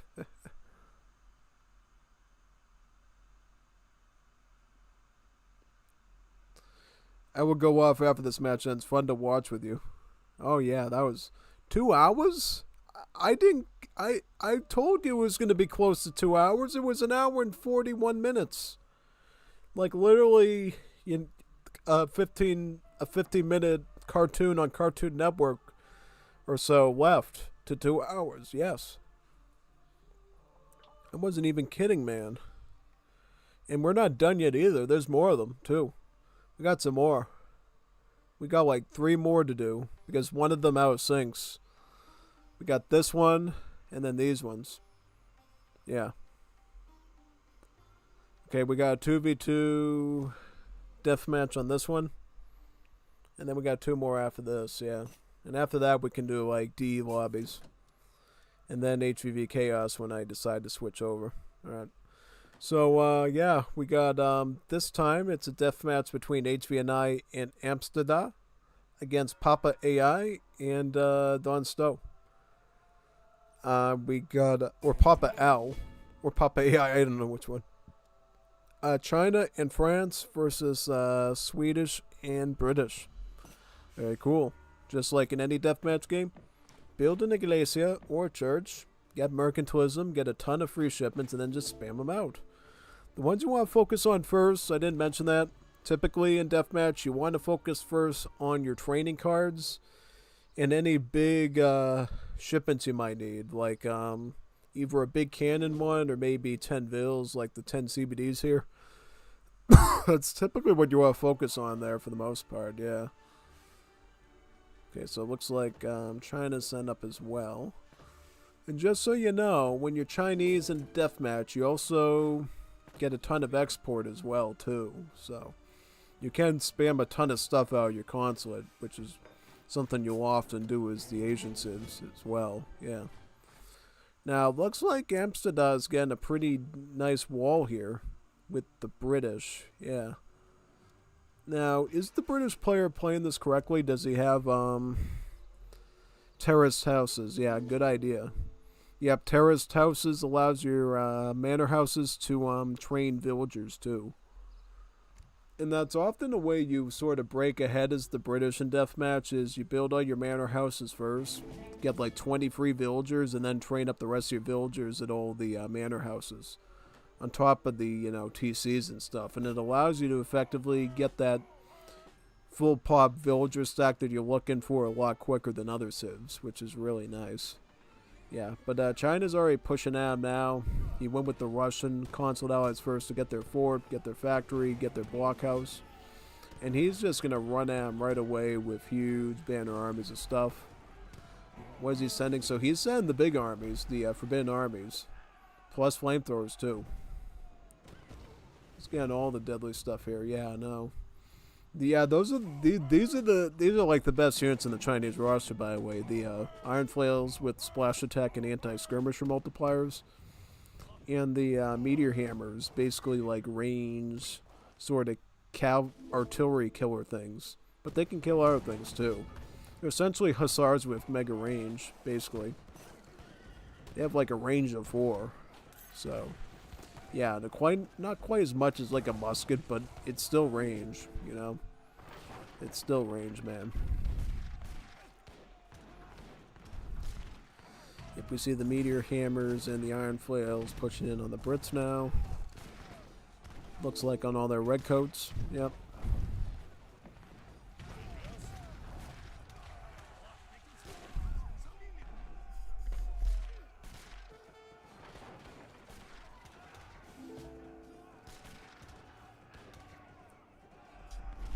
Flamethrowers, look at the flamethrowers torching his villains. That's awesome, man. That's truly awesome, son. Yeah.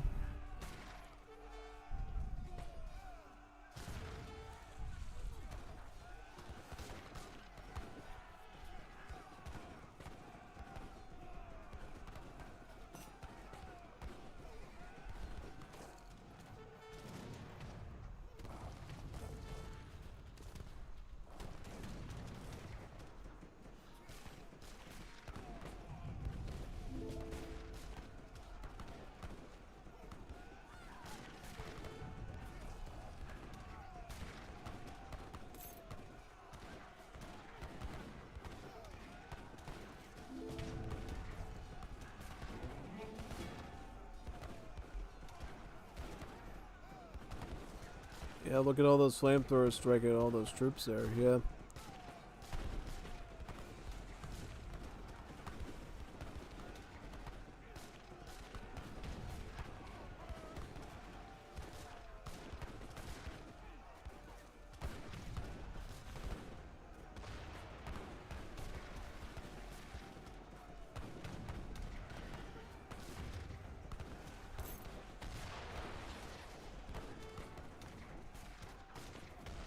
There goes the flying crow there too. Yeah, big time.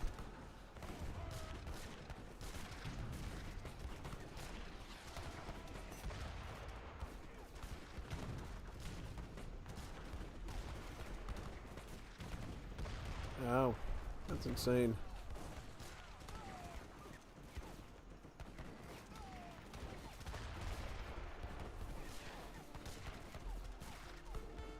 Oh, plus he's with the Russian consulate too, so he can sending Kalmuks or counter dragoons and culverins. Yeah, very nice. And since they're counter dragoons, that means they have multipliers against the enemy dragoons as well, so they can actually butcher these British dragoons rather easily. Yeah. Because that's the thing, hand mortars can certainly be good when you spam them, but they're definitely pretty weak on their own. Having Russian culverins mixed in makes it a lot easier to get the British artillery. Another cool little tip and trick too of the trade. Basically, flamethrowers aren't actually considered to be artillery. So the culverins for the most part have a difficult time trying to kill flamethrowers. You need a lot of culverins to do it usually. So yeah, flamethrowers are one of the best ways to get around European artillery. Because they gut units very quickly. And they basically avoid the disadvantages of culverins very quickly. Yeah. Plus he's going to be doing... he's shipping in the Rattan shields too. Very good. Those are natives, by the way, so those won't cost against his pop space at all, which is pretty good, yeah. Very nice. That's a big push there by the China player. Look at that. Busting right through his walls now, right into the Brit player. Whereas down here, you notice that the French player is stacking up a ton of Voltigeurs and artillery. It's got really every artillery piece you can imagine except for Falks, right? Mortars, culverins, horse artillery, a couple dragoons. Trying to move on to the HVNY Swedish position here. HVNY sent up a nice wall of towers here. Also, he's getting flanked by winged Hussars. They're sort of killing everything that comes onto this silver mine too, by the way. Yeah, look at this defense here. Just trying to hold this out for now.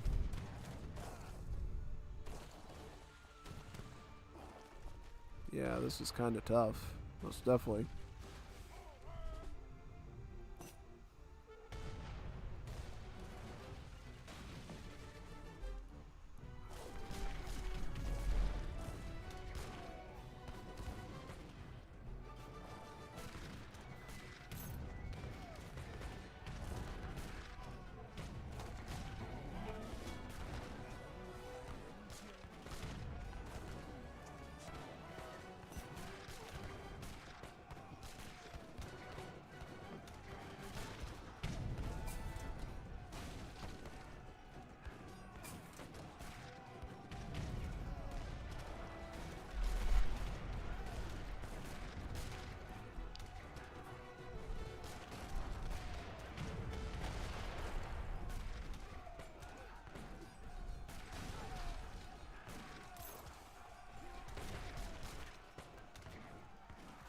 Oh, that's a pretty good defense there, yeah. Definitely the help of the Swedish mercenaries is making it really easy for Brit to survive here, it looks like. Yeah, totally. Making a huge advantage, yeah. Huge advantage. And as French are still pressing on this side too with their artillery, as you can see. Watch out for that eco though. Look at China's resource stockpile getting burned through pretty quickly. This is going to be a huge disadvantage because look at the look at the Brits. Brits are much better off economically, particularly in food. Yeah, because they could just get big armies of muskets here and press, or longbowmen too. French are running out of gold. Wow. Occasionally, you should always check on people's resources in deathmatch, see what's going on. And then Swedish are doing fine. Yeah, HVNY is one of the best economics people in terms of deathmatch and making sure he never runs out of stuff. He's doing an awfully good job here, actually. Yeah, big time. Totally.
Yep, here comes the Hussars now, kind of the heavy cans, right? Yep.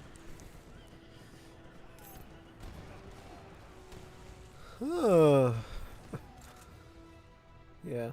See, that's one way that the Chinese player gets to get around the resource loss, is by basically using his factory, his Russian factory for the Russian consulate allies to get free heavy cannons to basically get around that, you know, lack of population due to eco stockpile issues, yeah. Because really what he's doing now is he's just spamming flamethrowers and backing up with stuff from the consulate like the Zweanders and stuff, yeah. Up here's some Zweanders right there, right? Yep, coming in to help out.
LOL nice. Yeah. LOL nice. Yeah, I mean now I think the Brit player is not gonna have any problems because you know at this point the Chinese guy's eco is just really not good at this point. Like all he can really do is just stack artillery with like a couple of units here and there between like the occasional banner army or consulate batches Weanders, and it's really cramping him out pretty much in terms of his capabilities. Yeah. How much bills does the Chinese guy have? Yeah, it's about 83, so not quite full, but he's got a lot. Is he lacking any eco cards? Doesn't have refridge, doesn't have this, and doesn't have that. Okay.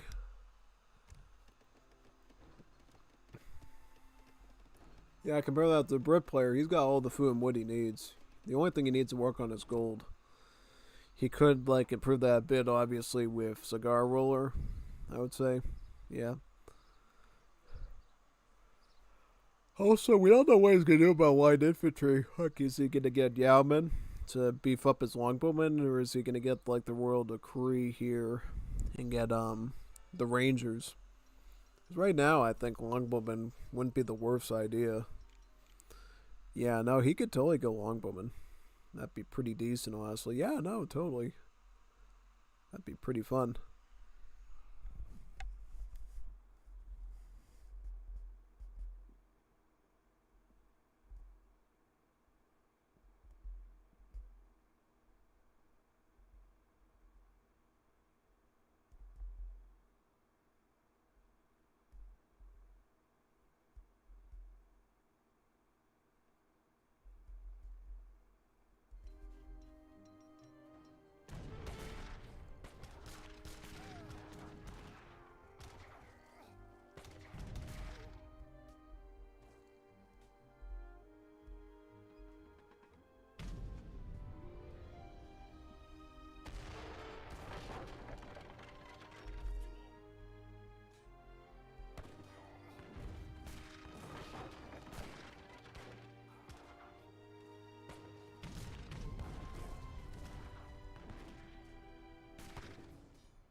Oh, but look out for the flamethrowers.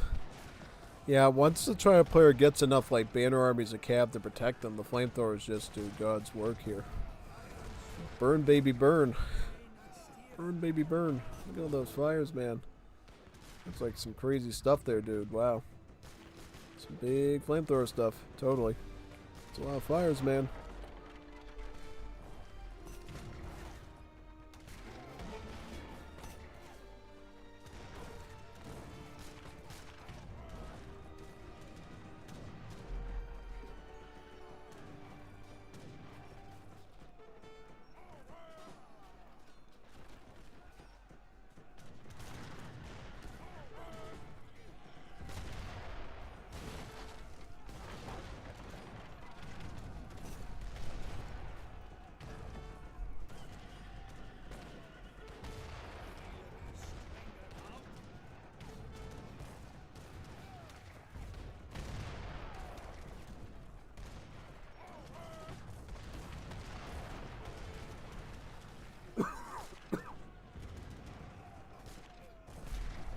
Wow, look at the flamethrowers go, man. That's crazy.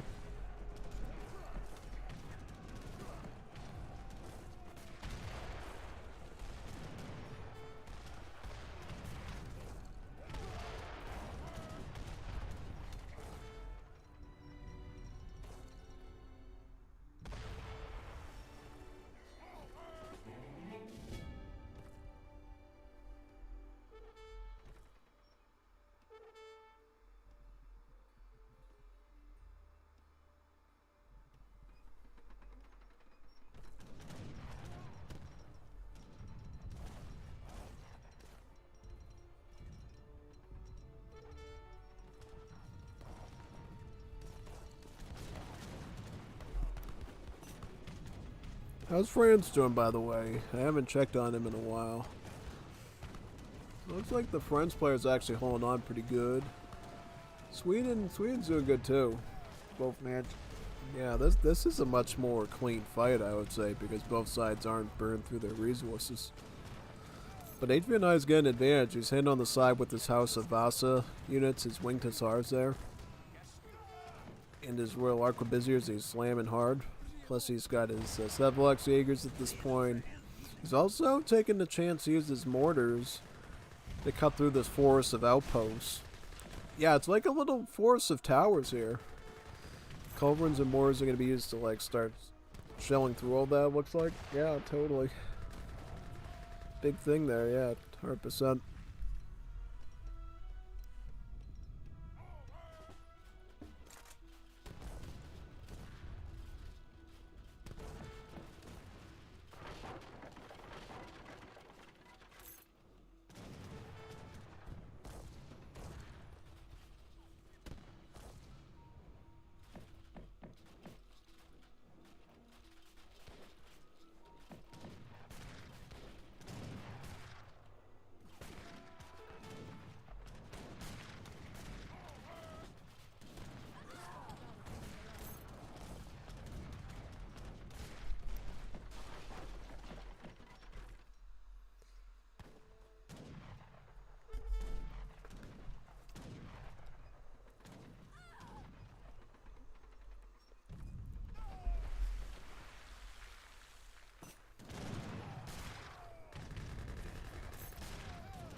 Oh wow, took out the gallon camel. Very nice.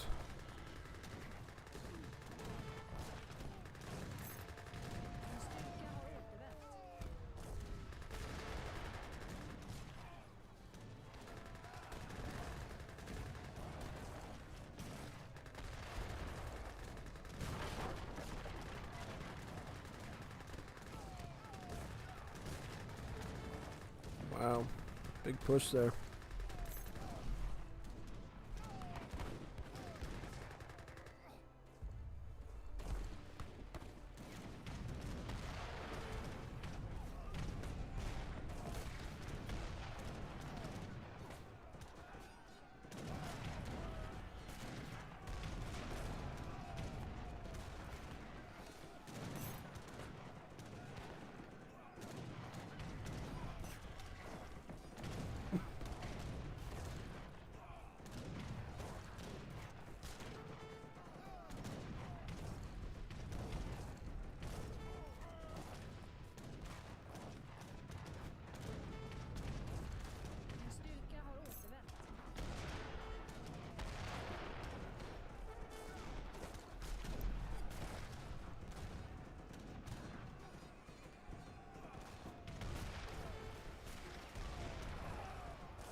Yep, those castles should do a good job at ripping through those hussars, though, since they seem to be idle right now.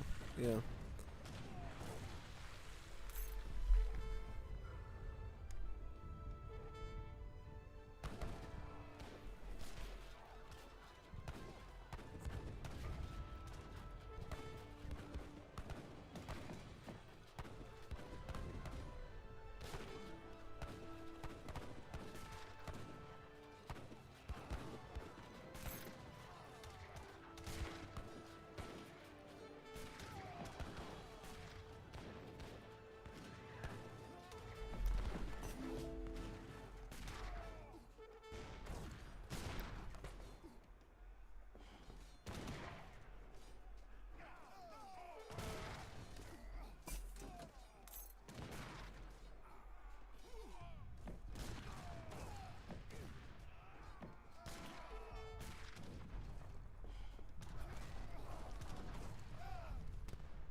Ooh, shock rares. Yeah, those can always be good because they're charge attack.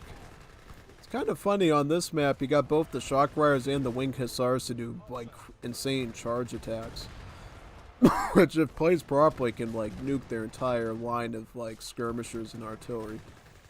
So yeah, if you can get both the in the case, yeah, that's what HVNY is doing basically. He's got both the winged hussars and the shock rares combined, just gutting the French artillery every time.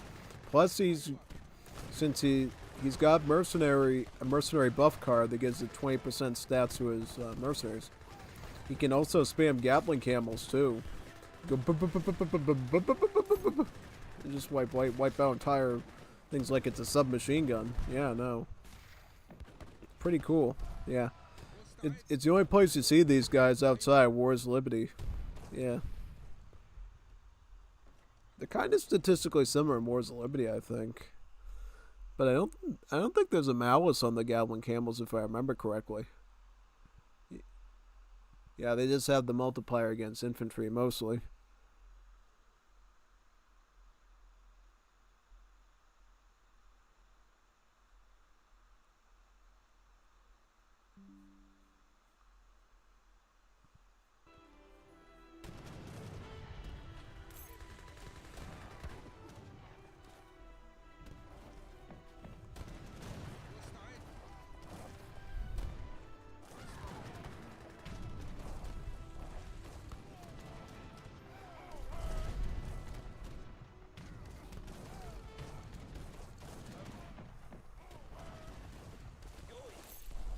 Oh, Ronin. Oh, Ronin. That's so good. That's so good, man. Oh, you get theaters as Swedish. Oh yeah. I never realized that. That's actually a good idea. The Ronin are actually pretty good. I was looking at that, I was like, dang. Ronin is a pretty good option for Swedish. Why don't I run that in my like late game Swedish decks? I don't know. Why don't I run that? Why don't I run theaters? That'd be such a good addition to have like the mercenary contractor buff Ronin samurai. Because in some ways that's better than the Lanishes. I think the reason is because they're not available at the barracks like the Lanishes is, so I always just go with that. Yeah, no, I should consider again this so I can have Ronin Samurai in too. Samurai can, yeah, like look at how good they are. they're like melting everything like butter. It's like brutal. Oh man, yeah, no, that's a really good splash attack there, honestly. You can most definitely tell.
How's okay? China's almost dead in resources, but he's making it work with these infinite flying crow shipments now. He's got heavy cannons, flying crows, flamethrowers, and this. Trying out some of the Royal Horsemen too. That can be good. Maybe that'll work. Possibly work.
Flying crows coming in a heavy can.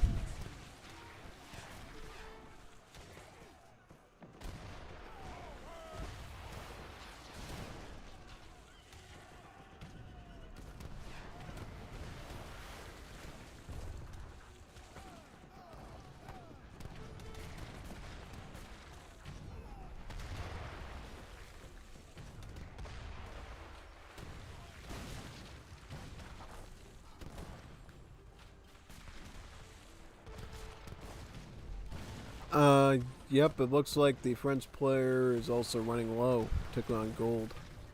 Might be the end of them because HVN British is holding on strong with resources, and then Swedish as well. Did Brit get any of... No, he hasn't even really invested much into the skirmisher stuff, right? Also, no rocket shipments either. I'm pretty shocked he hasn't gotten any rockets at all. Maybe out of fear of the culverins, maybe. Totally, possibly. Yeah, could be possible. Yeah, that's what I'm thinking hypothetically there. Yeah. I'll catch up with the rest tomorrow. Me and Tom had some bad matchups. I swing a load of food to Amsterdam and send in some units to prevent certain death. Yeah, I saw that. You definitely held the fort down good together. And thus you were able to beat them through attrition, which is really good. Yeah. One thing I wanted to check, though, with Papa Al. How many villas did Papa Al have? So he only had 65 vills? Oh, man. Yeah, that's kind of a shabby economy there. That explains why things were so tough for him. I think that's probably the cause for his issues, I would say. Yeah, most definitely.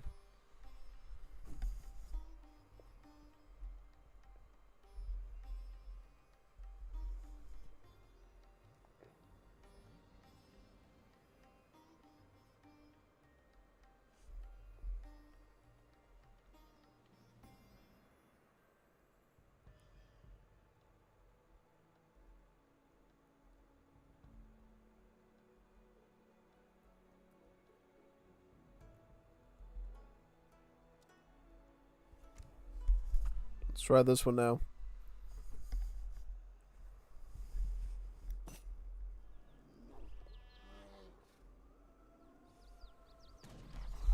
Now, here we got a fascinating one. This will be a deathmatch 3 versus... Oh, no, it's not a deathmatch. It's actually a normal supremacy game. Wow. A normal supremacy game. Oh, crazy. I didn't know you did, like, actual matches, too. Wow. Okay, so how do we have... So we got double French Ottoman versus a double Ethiopia Ottoman. Okay. Should be fascinating. Should be an interesting one. Just so everybody knows, this is not deathmatch. I thought these were all deathmatch, but I guess only 2 or 3 of them were, and one of the ones it was the one that I was synced. So yeah. So this should be pretty interesting. All right. So 2 Ethiopians and 2 French on each side. This should be interesting. I mean, honestly, I think France is a more well-rounded civ, honestly. So I don't know. They've got to be run something really special as the Ethiopians, I think, for it to really work out pretty good. So we'll see what happens here, honestly. But I'm not totally sure how this is going to turn out, honestly. It's going to be a good war, though. Yeah. Most definitely will be a really good war. So yeah, let's watch this one. Should get some really good matchups, honestly.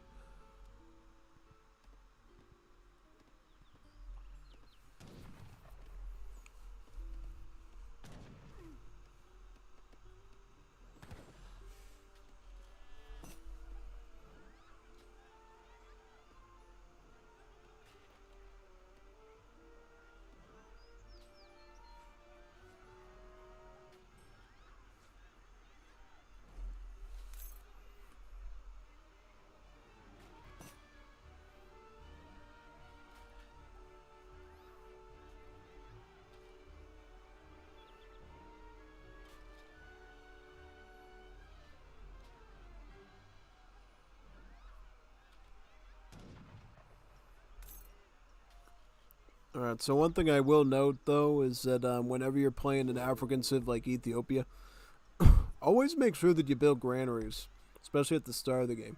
Granaries are basically buildings that are free to build, so you don't have to pay resources for them. What they do is they essentially allow you to herd these animals in so they go right around the fence of the thing. And they also boost the gather rate, too, for your villagers on the hunts and the berries and stuff. So it's... And the farming, too, so it's really nice for that. Plus, this livestock market is where you basically sell your herdables as well. So, yeah, quite nice. Almond's going up with Core Master. Let's see what this... So which almond is this? Is this blue? This is the one on the French team, right? Okay, so he's got a lot of military upgrade stuff. He's got Royal Decree. He's got some Navy, too. He's got 3 galleys. And then he has the battleship, the Mamodai. So this is sort of a trade-off one where it does more damage, but the rate of fire is worse. Interesting.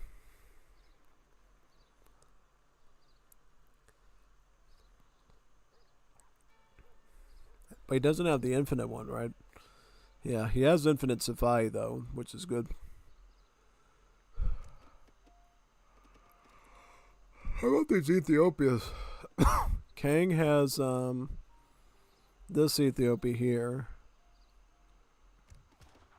And then Safe Gold French. Beginner. What do you mean beginner? Is he a beginner? He's got 14 skirms in age 4, so maybe he is a beginner. Like, who runs this dude? I wouldn't run that. I'd probably put heavy cannons in, man. I wouldn't put skirms in there. See, even he said W. Like, what? What? Yeah. Greenhorn has no naval stuff. All land-based stuff. I think he has more eco, too. Less military upgrades, more eco. Deck's called like that, yeah. I mean, honestly, I wouldn't that deck. Yeah, that one's more of a So at least that one has good eco behind it. It's got a bit of a backbone to it. The other one, I don't know, has a lot of upgrades. I don't know if it really works or not. And boy, is Lars spamming everyone a lot in that Boar's Liberty server, man. Dude, you pinged like 3 times, man. I mean, I'll be honest. I think the reason why nobody's joined is because they know he's kind of an easy opponent because of his affinity for brownies and gummy bears. If you know what I mean, yeah, basically.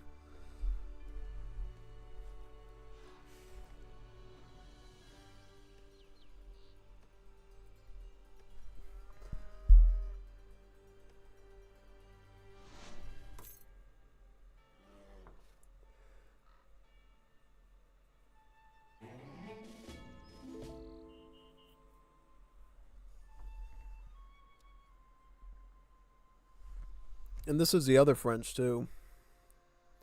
He's got a lot of eco stuff, so he's gonna be good for this match. You see, for me personally, and this is just a general fact, nothing tied to a particular civ, I love to just go late game economy when I have a 3v3 or a 4v4. The only time I take like more aggro based decks seriously is like 1v1 and 2v2. And sometimes it gets me in trouble, but often it really rewards me pretty well. So, the style of deck from Sketchy Honey is the kind of like late game sort of deck I would run for a 3v3. Yeah, I also like how he's got all the training cards too for the infantry, cavalry, and artillery there. So if he has to spam a lot of stuff in late game with like a ton of production buildings, his stuff will come out quicker than his opponents that don't have it, and thus could win him the game. Because sometimes if somebody has fencing school and somebody doesn't, it's like a win condition basically. So you got to be aware of that pretty much when you're doing your matches. I would say, oh yeah, no, totally. You got to take that stuff pretty seriously for the most part. Yeah, 100%. Yeah. I'm going to go grab a cannoli, I think, while these guys set up, right? Yeah, it looks like, I think they're going to go fast fortress, I believe. I don't know what they're doing. Is anybody going to aggro, by the way? Well, purple's getting, Greenhorn is getting Foundry, and he's going fast fortress into marksman. Okay, so he's going to open up Abbas gun. Probably with cav archers. That's what I would say in general, but we'll have to find out, obviously. I'm just seeing if we have any, like, aggro players here. Nope, no, they're just setting up for early. Yeah. I love these mountain monsters as Ethiopia. They basically allow you to auto-gather from these mines with the monster on top of them. And you can choose to either just mine up gold and influence, or like a huge amount of influence with a little gold. It's pretty good. And then you can use that influence to get all sorts of powerful techs from the mountain monastery, and then make special alliance units, if you will, like the Somali natives, the Sudanese natives. Yeah, it's pretty helpful. Or the Jesuit natives too, for that matter. The conchs, it's very versatile. You can even get the India's elephants too. Mahouts, howdas, siege elephants, flail elephants. You can get all those.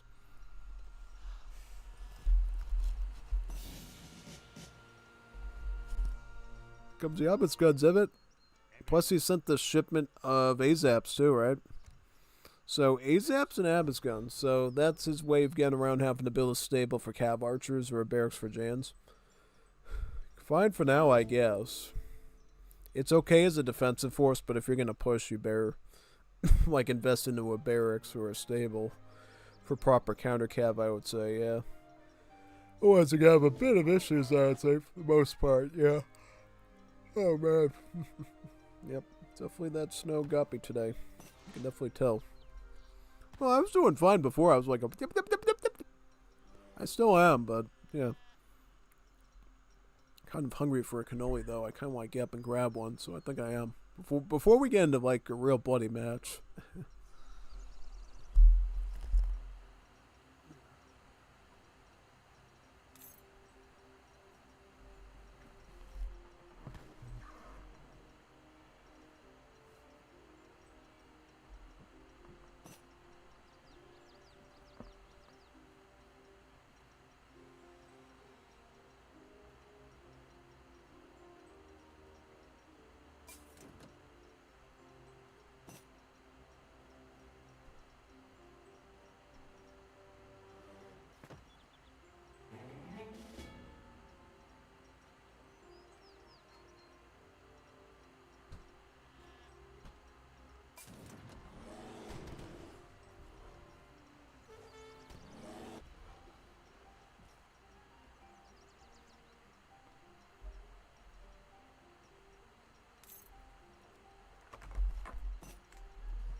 Selam.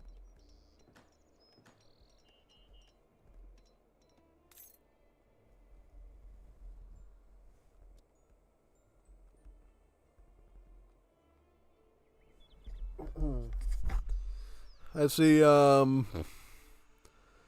Safe Gold went with the, Ancien regime to get the House of Bourbon natives. That's a pretty smart move, usually. Yeah, no, most definitely. Because it allows him to get pop costing natives from the House of Bourbon. He also went forward with the fort as well. I like this fort placement. It's protected on this side by the cliff. Protects a silver mine, a hunt, trees nearby. It's along the trade route too. This is honestly a good fort placement on the California map. Because if you didn't notice, this is actually California, by the way. And I guess this would be Nevada, right? Yeah. Totally. Yeah. Water. Water. That's not water, that's water. Looks like Kang is gonna go water with his fishing canoes. Yeah, he's gonna go big fish spoon with the fishing canoes. Where it seems like the Armored player is the one that on the enemy team that's gonna take the fish for himself. Yeah, he's got a lot more established fish eco though. Like look at how far it goes. It goes from up around Fresno up here all the way down to I don't know San Francisco. I don't know my California geography very well, so I'm just kind of making stuff up at this point. Yeah, totally.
Ahmed's going natives and grabs the nukas. Or he has them up to the elite upgrade too, and he's actually going to start rushing on Kang's mound monsters. That's going to be annoying. Because now he's going to lose that source of influence and gold. What happened? Why? What? Why did that just get deleted? Why did you just delete that? Why don't you just leave it up? Why did you delete that? It makes no sense.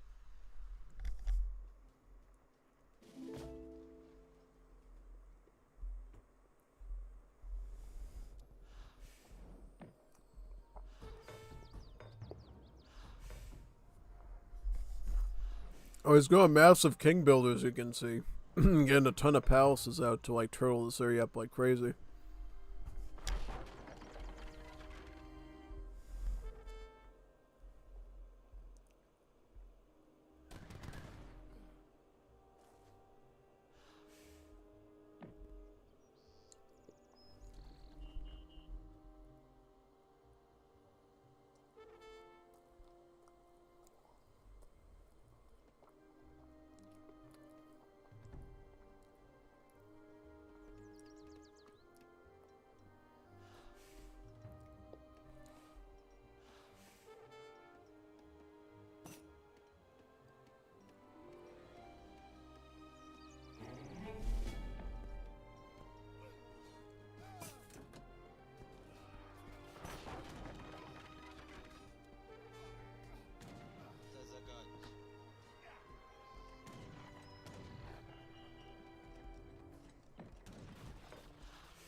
Mostly Azaps in there, but a few Abyss and Safahi as well.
I noticed that the Abyss aren't even upgraded. Oh no! Falconet Bombard Mass. No, that was bad. Muy malo, man. Oh, that was freaky. Super freaky. Yeah, super freaky. Big time.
Look at all those bombard. Oh, he's going for bombard spam. How about... I'm trying to check something on blue. Did he get the... Oh, he got the Royal Decree, man. So these are like lower pop bombards, right? Yeah, he did. He got it.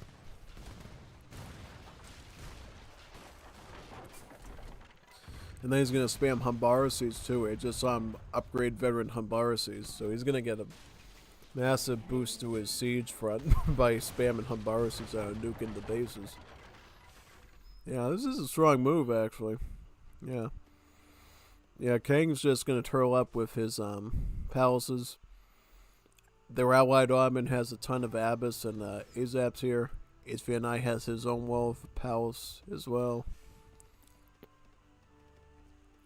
Aluphiles. Oh, yep. That's a royal guard up. Ready for the Humbaraces. Also, looks like the HVNY allied Ottoman also just reached Imperial Age, too. Wonder what he's going to get with that. Yeah, Humbar. Oh wait a minute, no, this is the allied Ottoman against Humbaraces to fight the artillery. Yeah, that's actually a good idea. I thought it was this guy for a second again, the Humbaraces are like, dude. Oh no, it is. What am I saying? What's wrong with my brain? Who is who? Am I falling asleep? I don't know. Yeah, I mean, if this guy gets Alufis, Imperial Alufis, their base is completely swamped. Shrek swamped. I see Kang doing a ton of Nathanias there, and Shotel's trying to hold the line. He's also got a Sebastopol out, too. These things are like nuclear, like big giant mortars that do some brutal splash attack, yeah.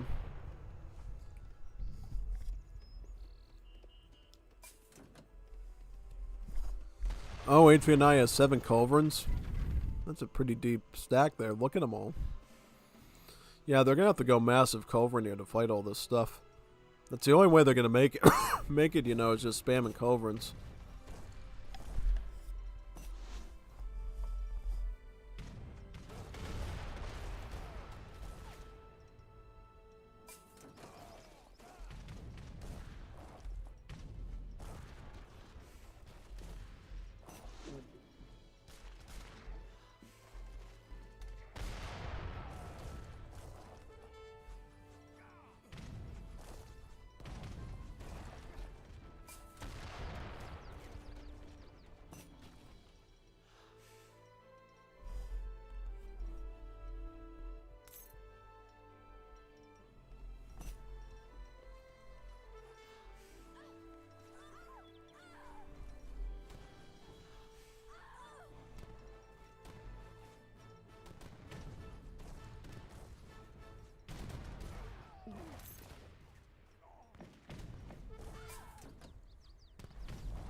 Yep, he's got them up to Imperial Luffy's now, so these are definitely going to be very powerful.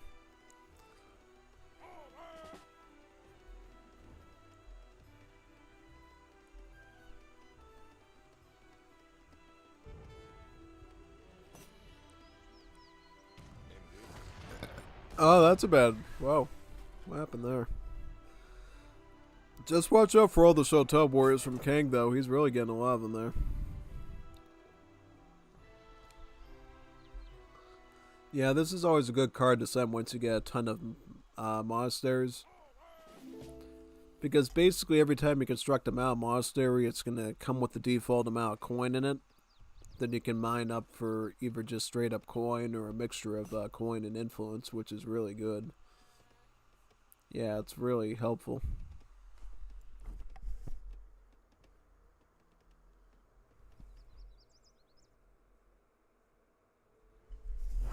Yeah, so you can like build 2 more of them, right?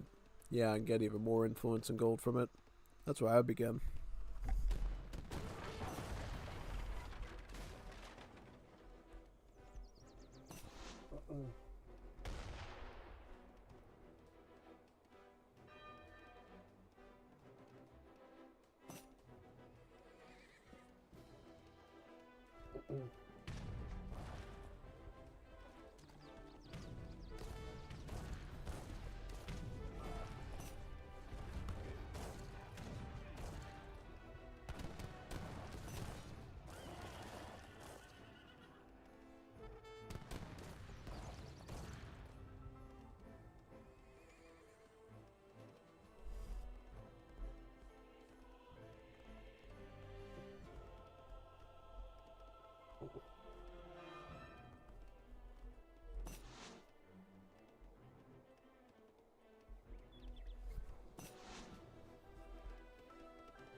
Seems like Greenhorn, the other Rodman's gonna get Humbarsis too. So it's gonna be a huge Grandier war, from what I can tell.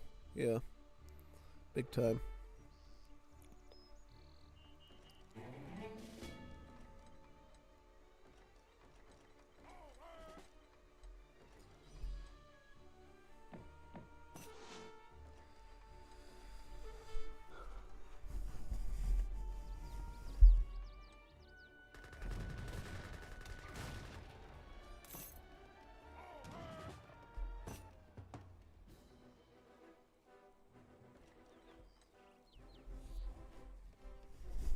We haven't seen a lot of naval warfare yet either, as I can tell.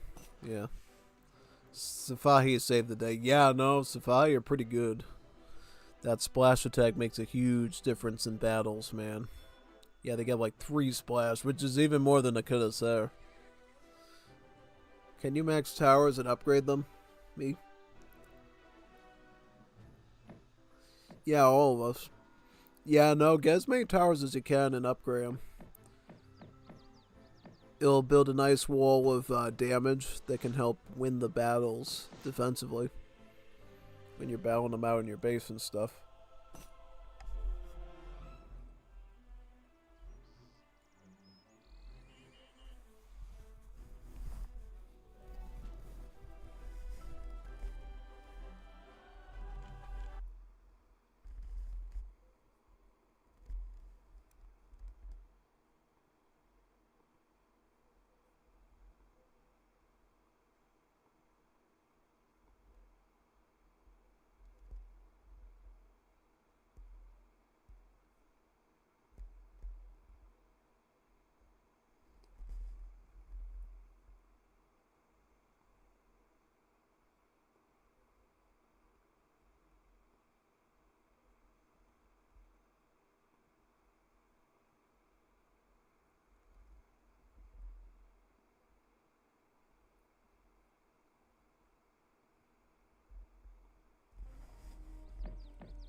That's a lot of cannoneers he's got there. Wow, that's a pretty good move, actually. Using all his influence to build a ton of cannoneers. HVNY can actually use some really good micro here to wipe out all that infantry, but has to watch out for the Kudases. Kudases or Splash Cavalry. So, they're one of the few things that can really threaten a mass of cannoneers like that pretty hardly. So, yeah. Also some Gatling Camels, too. Trying his hardest with the Gatling Camels, but too many good. By the way,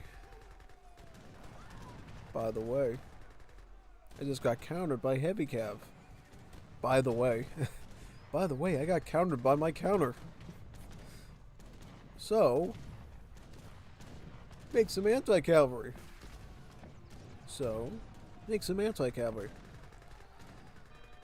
Oh man, he's burned the Mound Monastery too.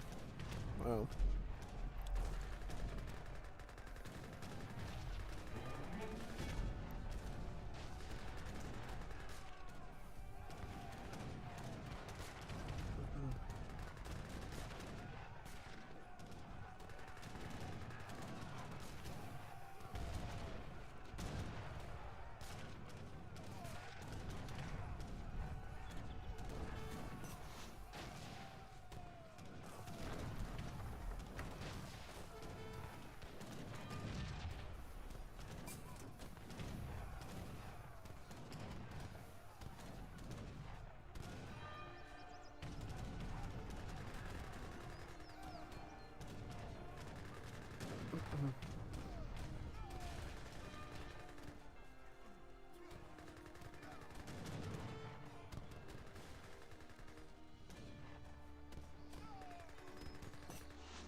What is this?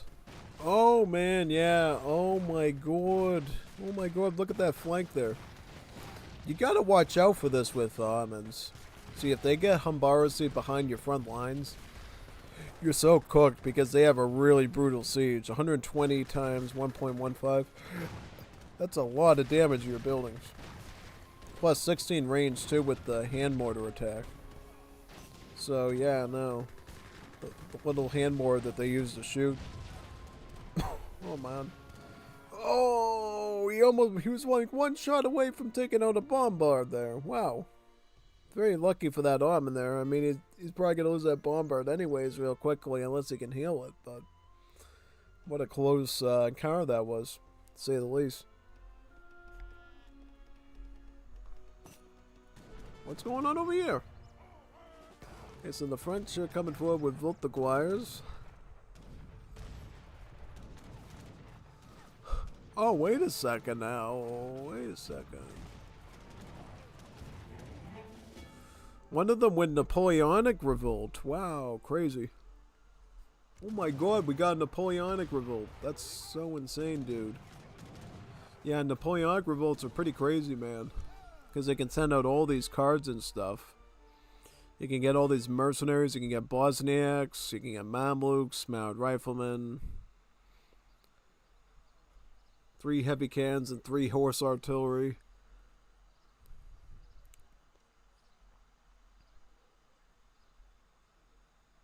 Napoleonic warfare.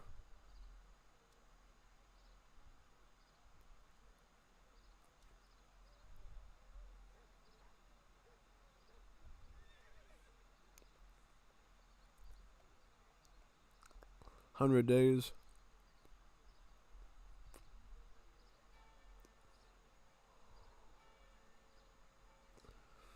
Oh, he's gonna get the Imperial Guard.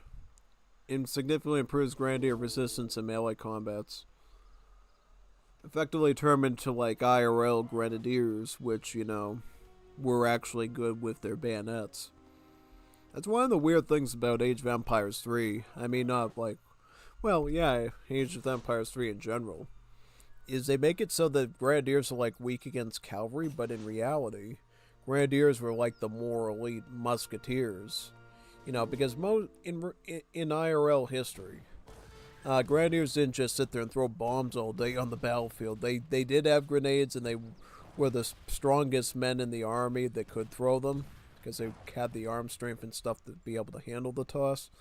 But they were mostly musketeers with the bayonet. So if a Grenadier ever did run into cav, they would have the bayonet available to fight them off. So that whole thing, the Grenadiers would just sit there with a little sword and go, tally-ho, and try to swing at a horse is just like crazy to even fathom. Yeah, no, totally. It's like such a weird misconception of the history, yeah. I'm really fascinated now that we have a Napoleonic Revolt here. Plus he's got all his revolutionaries out, right? He sent the National Guard. Ships 2 additional revolutionaries for each shipment sent so far this game. That gave him a big stack of them, yeah.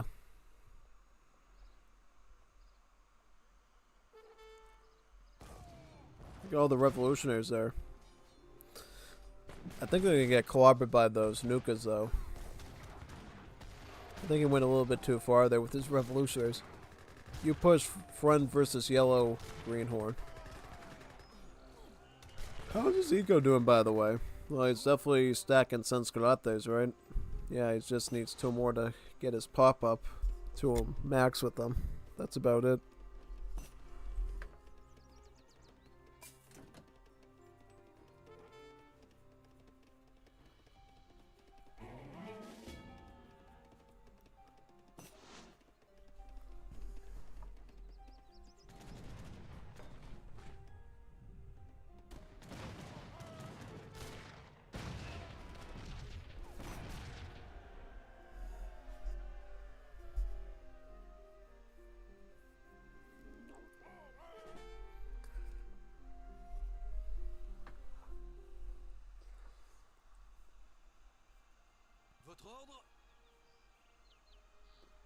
And then picking up Cult of the Supreme Being. You gain more XP from training units, and other players receive less XP from defeating yours. Sunscreen updates gather slightly faster. Well, slightly faster, 20% on each thing. That's not slight. That's basically like a double eco theory, right? Yeah, basically.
What a great way to deal with Kulisea is make the Ascaris. Basically, mercenaries with anti-cav damage at range, making them really deadly against cav.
Looks like Napoleonic France is doing pretty good on this front with his Imperial Gendarmes and Imperial Volts.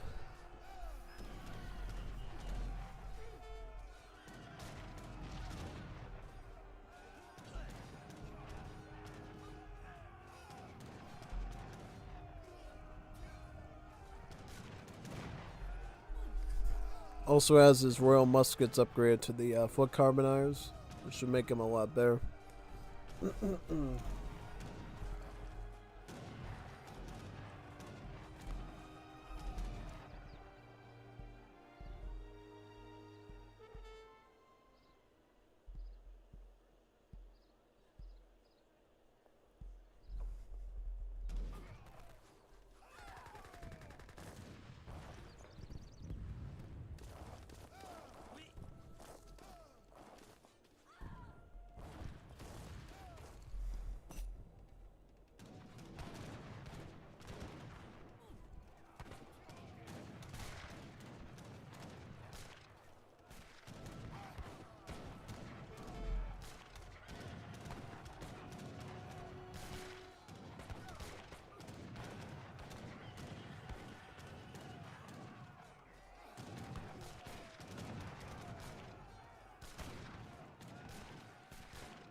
መንቀሳቀስ አልችልም።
Come on, man. I wanted to see the rest of that.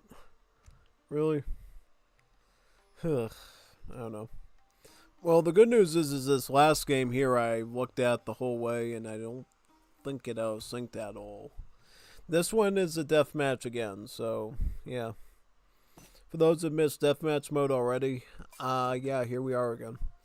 Alright, so in this one we got HVNY and Tom Nunez teaming up against Papa Al and Don Stowe. Yeah, this should be a good one. Don Stowe is Russia, Papa Al is Portuguese, HVNI is Swedish, and Tom Nunez is Dutch. In this one, again, just so we remind you, notice how they research mercantilism right away. It gives you like 5 shipments, and then you send card after card after card. In the case of Russia, he's going to get all his training cards. He's going to get Sevastopol as well, which just makes building blockhouses and forts and stuff super fast. Really essential in a deathmatch where building your military up right away is really important. And then obviously with both dueling and fencing school as Russia, you'll effectively be able to instantly train your infantry, which is really good, yeah. Quite good, actually. So yeah, this should be a good battle. Let's check it out.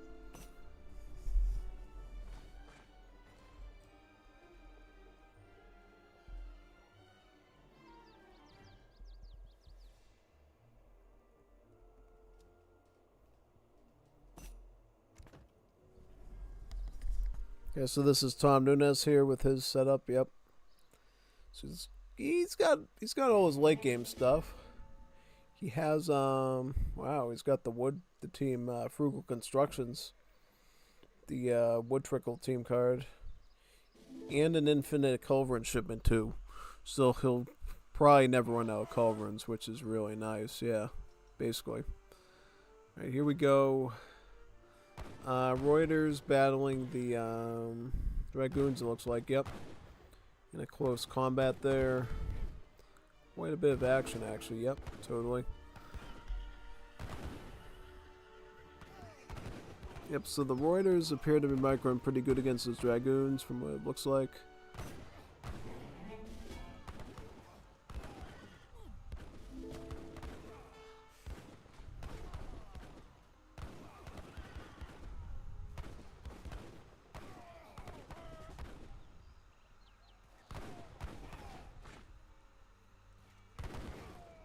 And then here comes the horse artillery from behind as well, yeah.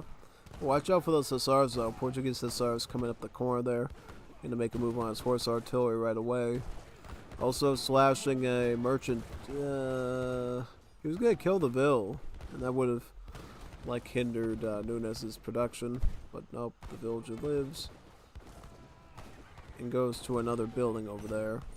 While the Reuters just try to hold the line and keep the Hussars away from advancing any further with the Dragoons. Yep. Looks like Portuguese sent their world to Korea. Now they have the specially upgraded Blackbriars here. The Order Knights. Those are in now.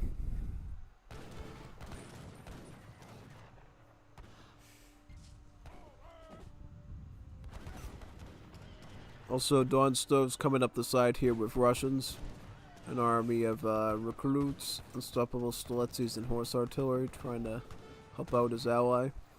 But HVNY is also coming in with the Dalkarl pikeman spam to kill off all the cav. Because that's the thing, if you're going to make that much cav, of course HVNY is going to go with the Dalkarl pikeman. Which is a unit he loves to spam quite a bit of usually. So that should be a pretty good tactic there, honestly. Yeah, 100%. Organ guns come out though. Also, ordnance units. Ordnance riflemen, ordnance pikemen. Yeah, basically with ordnance, once you get your like fencing school out as Portuguese, these ordnance units train like super quickly. You can like train them like instantly. All the ordnance riflemen are is just a gunpowder version of the crossbows. So basically just better multipliers all around and a bit better stats in general, and then the ordnance pikemen are just, you know, just better upgrade pikemen basically. Yeah.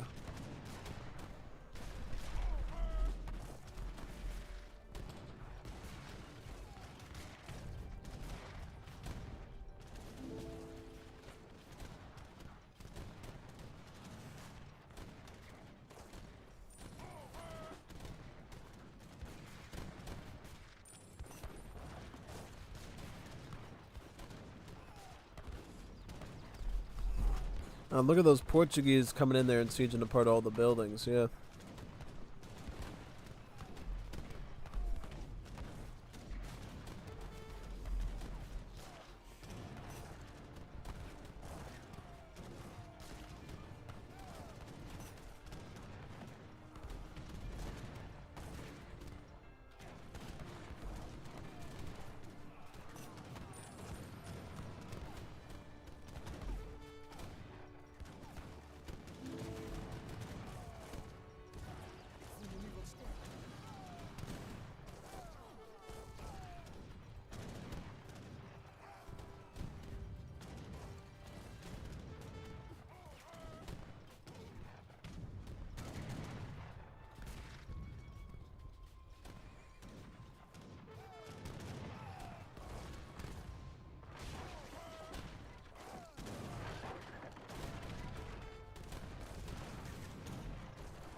And just got a shipment of Echinocobias too.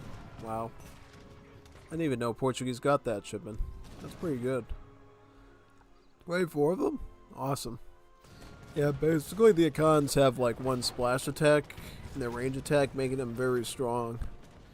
It's like fighting infantry just as much as cav, which makes them quite reliable. Yeah, most definitely.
That's a big advance there by Don Stowe and Portuguese.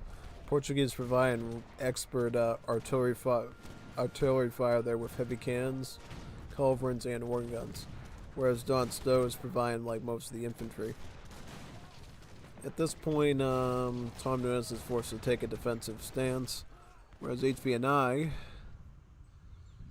was going to try to wall this off, but clearly, you know, Don Stowe got ahead with the fort there. So, yep, they're forced to play mostly defensively at this point. What is HVNY doing? Oh, look at the fort over here. I just noticed that. Look at this fort, man. Crazy. May as well just call it Fortnite at this point, because you're really just making forts, right? Yeah. Then it's just gonna instantly spam infantry everywhere. Wow. Very nice. Very nice.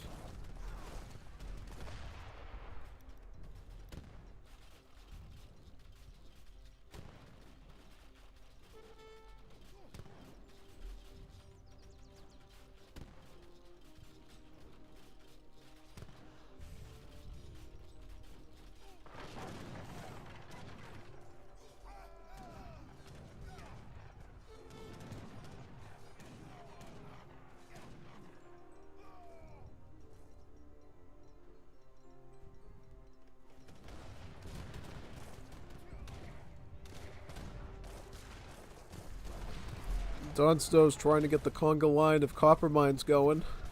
Tried to make it hard for the advancing army to attack, just like we saw in Game 1 today. However, I think this situation's a bit more dire, considering look at the huge foothold that Portuguese and Russians were able to establish on this side.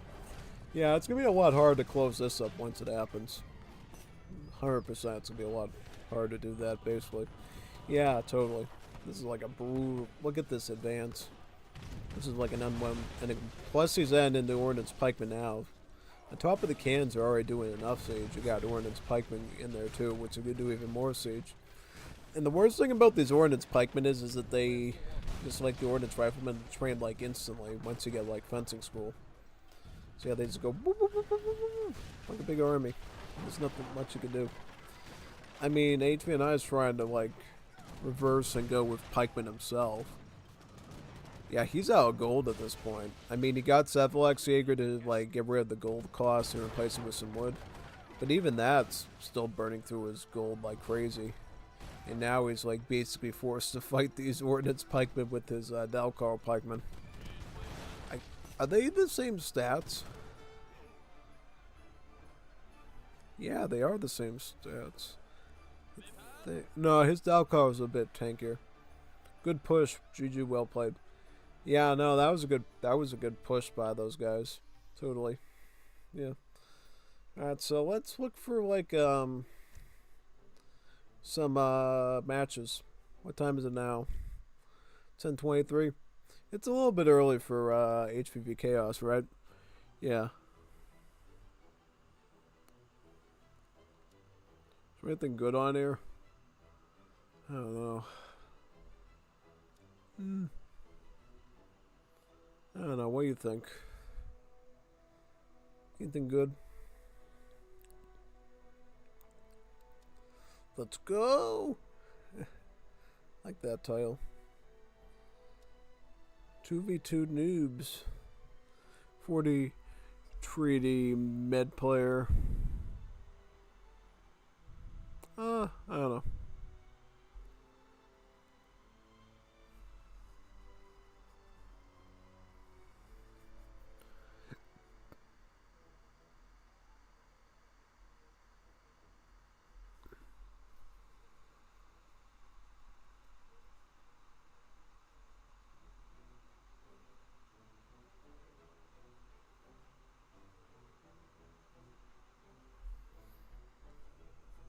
Three v three Ozarks. I might have to do this one. Maybe. Yeah. Let's do this one. I'll do this match, and then probably by the time this is done, we can do some HVV Chaos then. Or not. Thank you. Muppet. You crazy Muppet. Crazy Kermit. Crazy Fozzie Bear. I don't know. Like, what is a good choice here?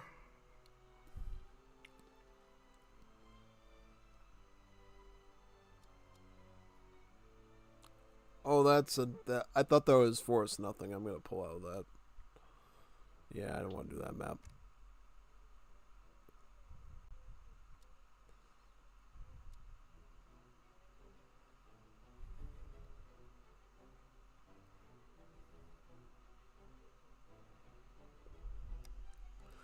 I was trying to figure this out.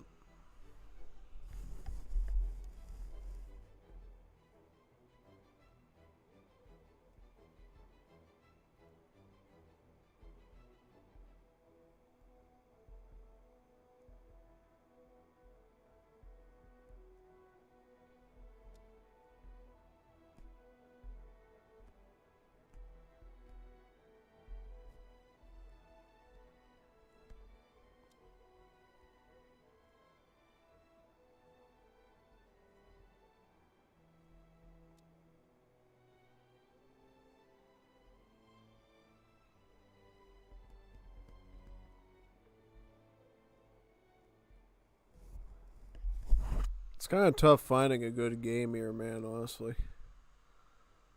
1v1 and then there's like 3 people in there. I could join these guys. Maybe.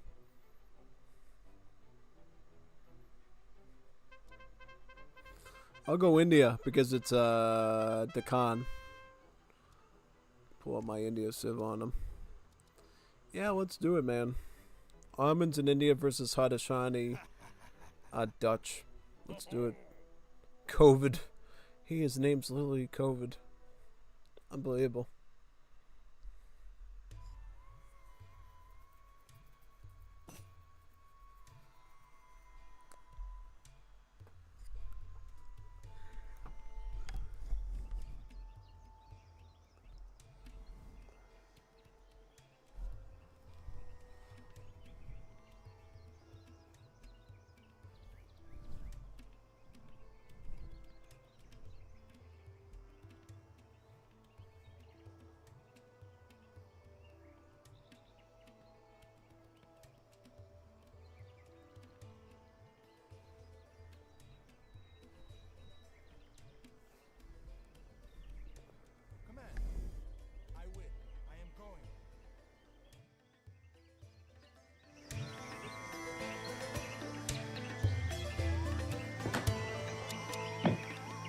Yes, I will. Attack. Yes. Hello लकादारा। हाँ, लकड़हारा तैयार। मैं जा रही। सही।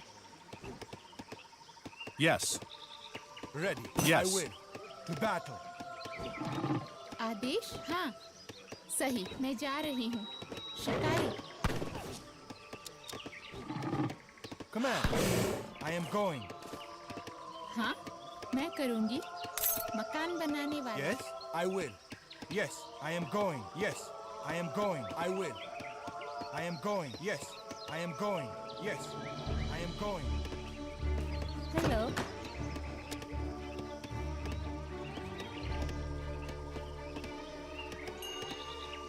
Command. Yes, I will. I am going.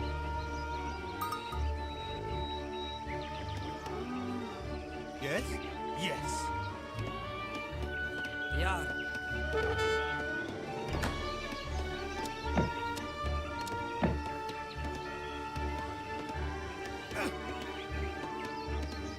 हाँ। Hello, मैं जा रही हूँ। आदेश। सही। मैं करूँगी। सही। शिकारी। Command. Ready.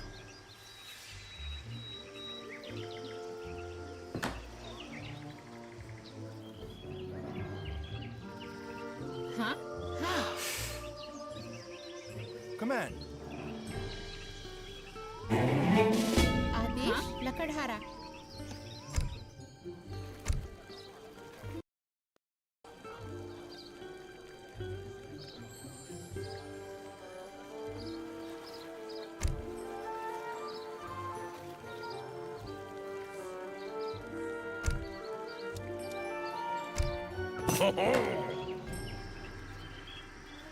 हाँ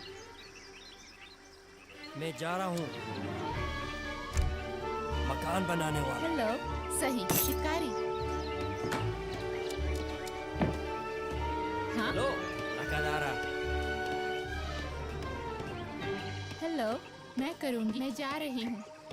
हाँ। शिकारी।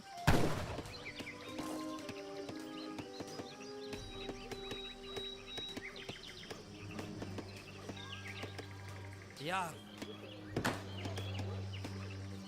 हेलो सही शिकारी।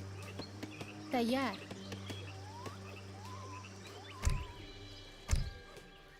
हेलो।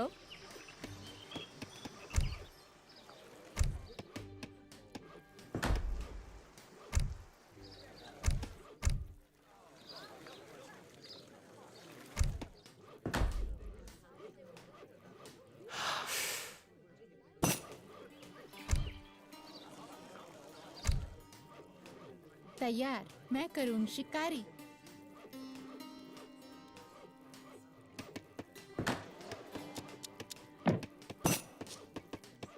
हाँ। शिकारी।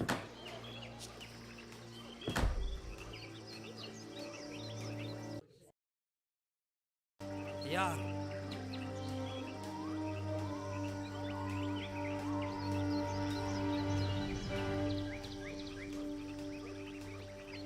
हाँ लकादारा। तैयार। मैं जा रही। हाँ।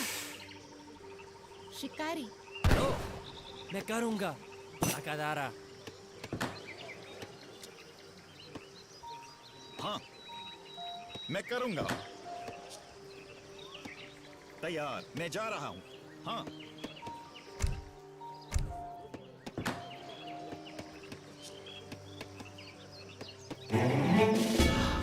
हाँ।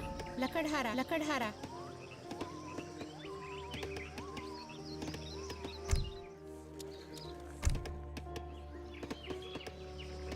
आदेश कमाने वाला।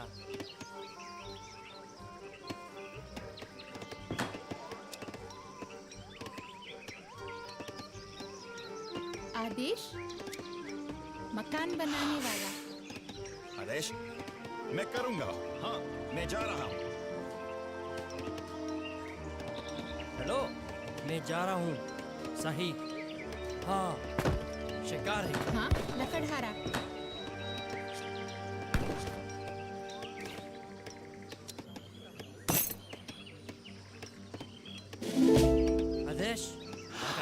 मैं करूंगा। तैयार। हाँ, मैं करूंगा। Ready. हाँ, मैं जा रहा Yes. हूँ।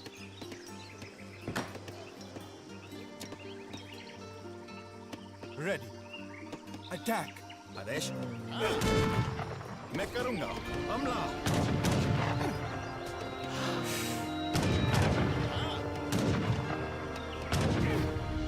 Yes. I will.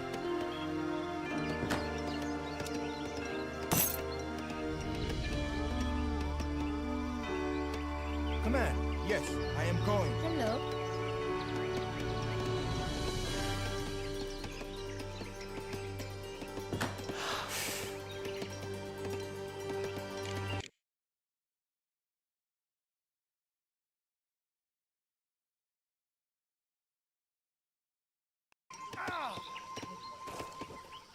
तैयार। आदेश, मैं जा रहा हूँ। हमला। तैयार। हाँ, तैयार। हाँ, हाँ, युद्ध करने के लिए।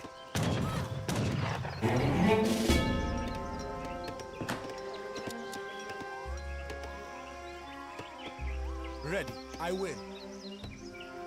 I am going. हाँ आदेश कमाने वाला। हाँ मैं जा रहा हूँ। मकान बनाने वाला।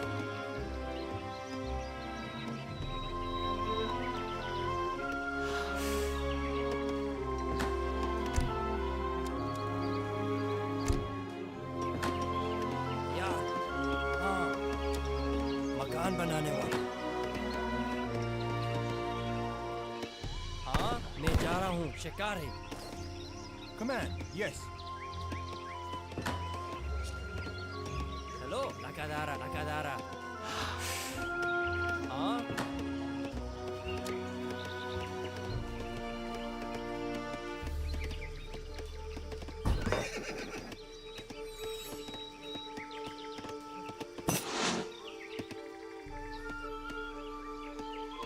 Yes.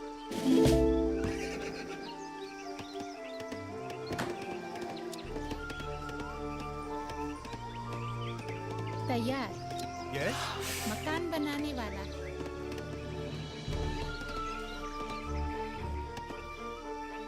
आदेश।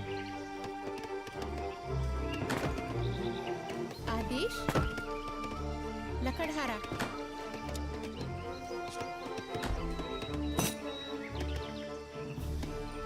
Ready.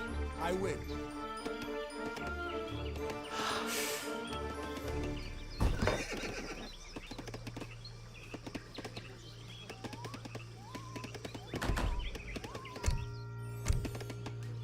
हेलो लकादारा।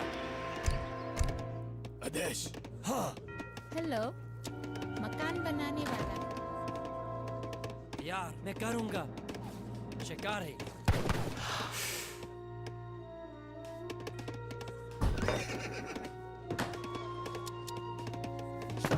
हाँ लकड़हारा तैयार मैं करूंगी मकान बनाने वाला हाँ मैं जा रही हूँ मकान बनाने वाला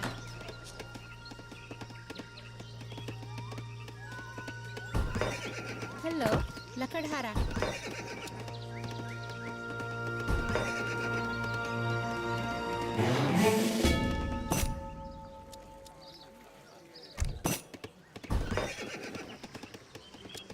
Are you ready? Yes. आदेश हाँ मकान बनाने वाला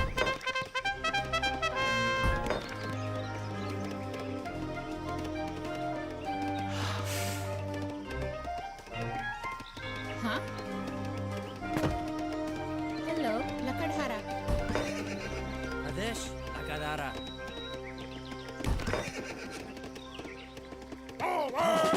मैं जा रहा हूँ। मैं करूँगा। हाँ लकड़हारा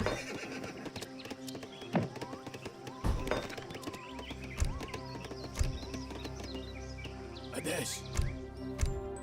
हाँ, मैं जा रहा हूँ मैं करूँ मैं जा रहा हूँ मैं करूँगा मैं जा रहा हूँ Yes. हाँ मैं जा रहा हूँ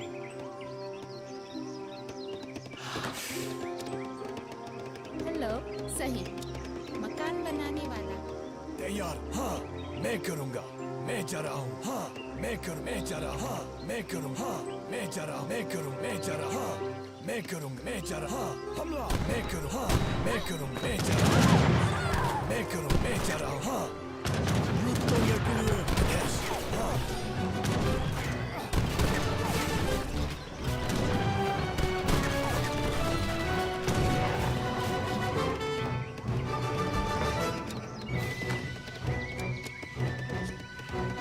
यस मैं करूँगा मैं करूँगा युद्ध करने के लिए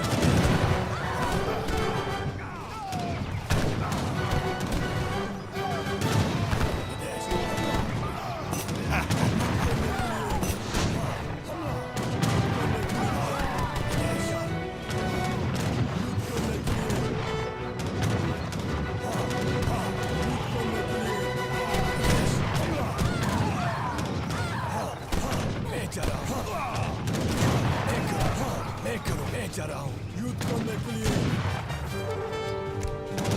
तैयार यस हाँ हाँ तैयार युद्ध करने के लिए मैं करूँ तैयार हाँ हाँ मैं करूँ मैं जा रहा मैं जा रहा हाँ हमला हाँ मकान बनाने वाला मैं करूँ मैं जा रहा मैं करूँ मैं जा रहा मैं करूँ हाँ मैं जा रहा मैं करूँ मैं जा मैं करूँ हाँ मैं करूँ मैं जा मैं करूँ युद्ध को मैं जा रहा मैं जा रहा मैं करूँ मैं जा रहा हाँ मैं करूँ मैं जा रहा मैं करूँ मैं जा मैं करूँगा मैं जा रहा हूँ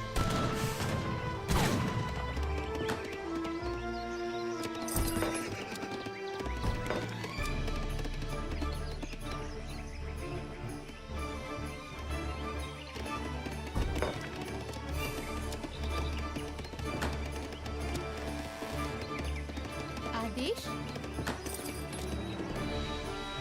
तैयार मैं करूंगी शिकारी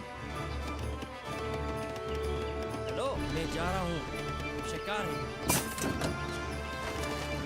आदेश जमाने वाला हाँ मैं करूँगा मैं जा रहा मैं जा रहा Command ready I am going yes back तैयार मैं करूँ मैं जा रहा Command I will Igual. Imenaso.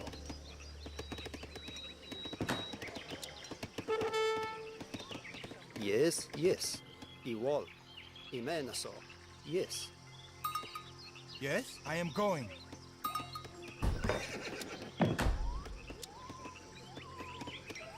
या कमाने वाला हाँ मकान बनाने वाला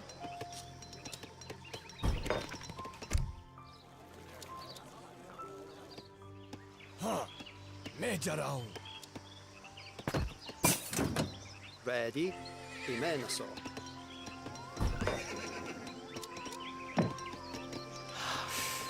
आदेश मकान बनाने वाला हाँ हाँ खुरक तुम हेलो देश मैं जा रहा हूँ हाँ तैयार मकान बनाने वाला मकान बन लकड़हारा हाँ Commandment. Yes. तैयार मैं करूँगा Yes, igual. आदेश मैं करूँगा हाँ हाँ मैं जा रहा लगातारा हेलो मकान बनाने वाला हाँ मैं जा रहा हूँ हाँ मैं करूँगा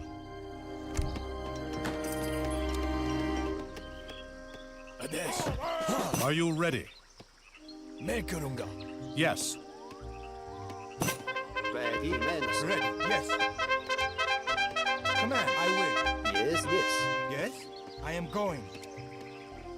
Ready, yes, I will. Ready, men, sir. Command, I am going. Hello.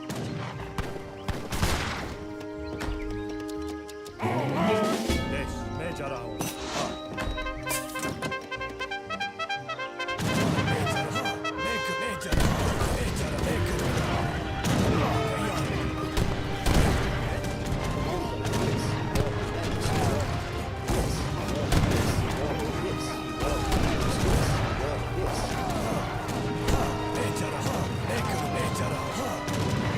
Yes, he walk.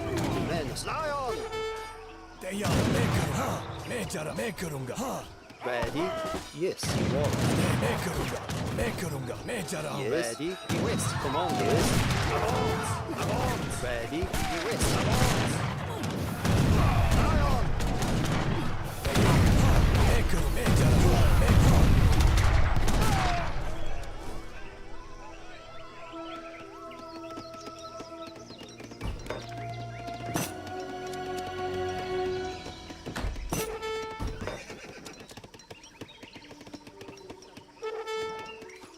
हाँ तैयार हाँ. मैं करूँ. मैं जा रहा हूँ. हाँ.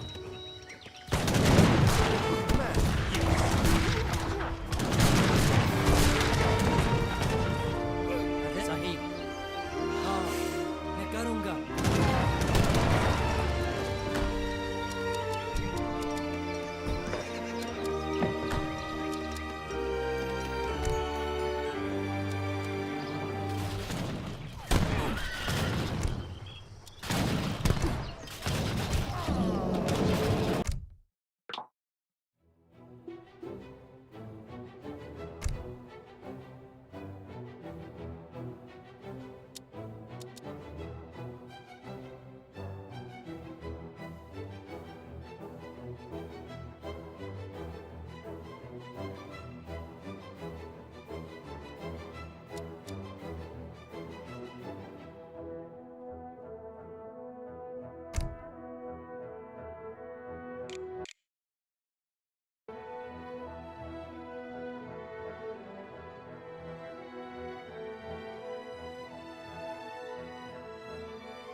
Are you ready? Are you ready? Are you ready?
Befäl! Ja!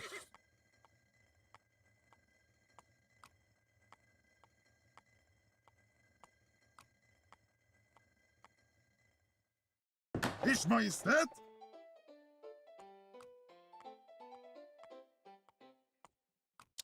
Nåväl, ska jag!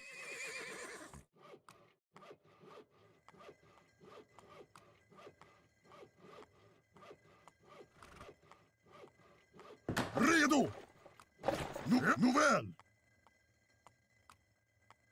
Redo, marsch! Redo för strid.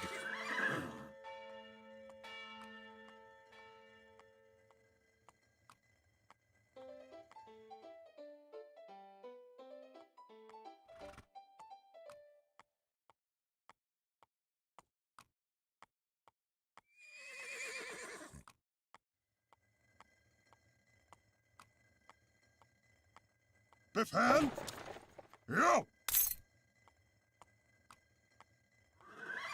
Mitä aion? Befäl! Ja! Redo! Ers Majestät, marsch! Ja, marsch! Ers Majestät! Nåväl! Ja, nåväl!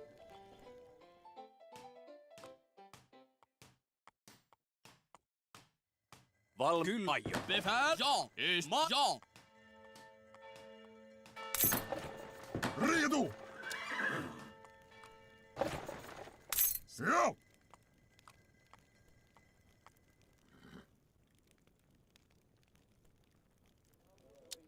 Nåväl, ska ske!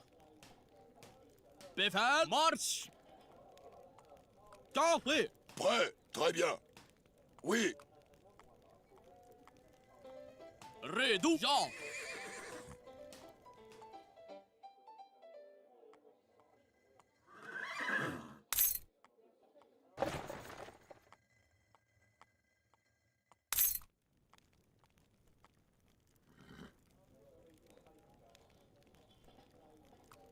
Ers Majestät, marsch! Ja, marsch!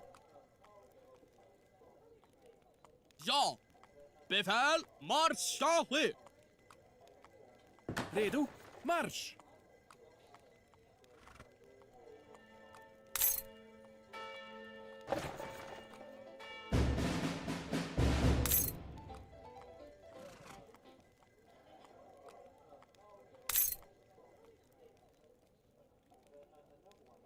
befäl, anfall för kungen! Ja, ska ske!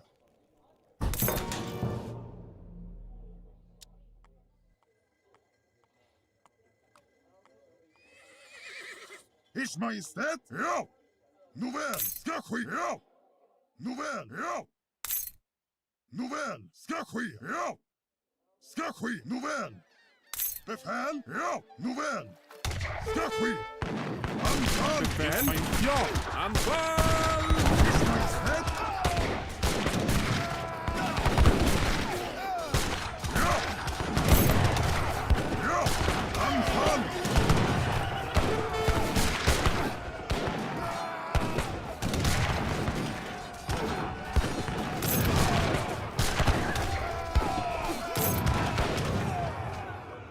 Redo! För kungen! Befäl! Anfall! Ers Majestät! Ska ske! Ers Majestät, ja! Käsky, selvä. Mitä aion?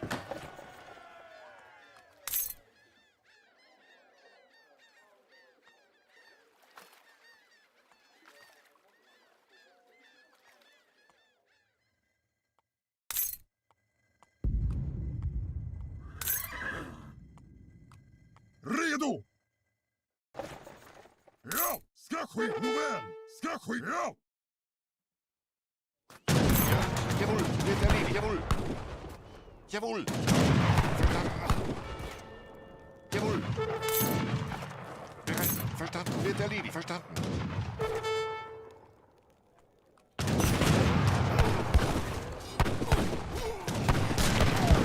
Valmiina. Käsky, selvä. Selvä.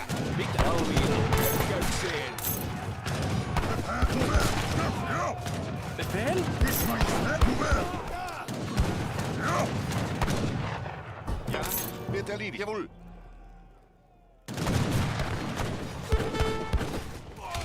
Käsky. Kyllä, selvä, selvä.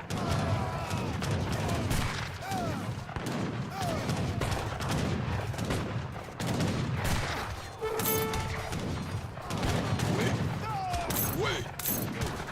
Très bien. Chargez! Redo! Till strid! För fosterland!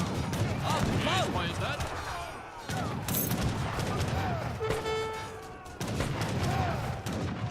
Redo! Bereit. Verstanden. Wird erledigt. Befäl för kung Ismail ska ske. Anfall! Auftrag? Jawohl.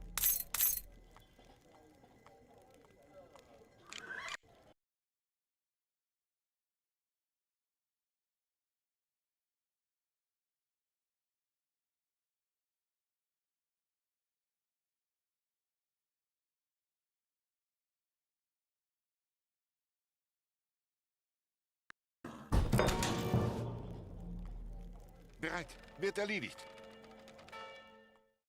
Redo! Nåväl! Befäl! Ska ske! Ja! Redo! Marsch! Ska ske! Ja! Marsch!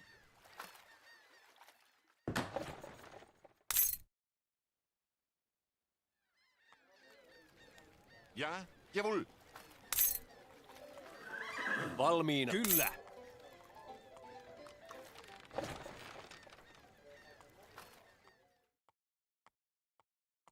Ska ske.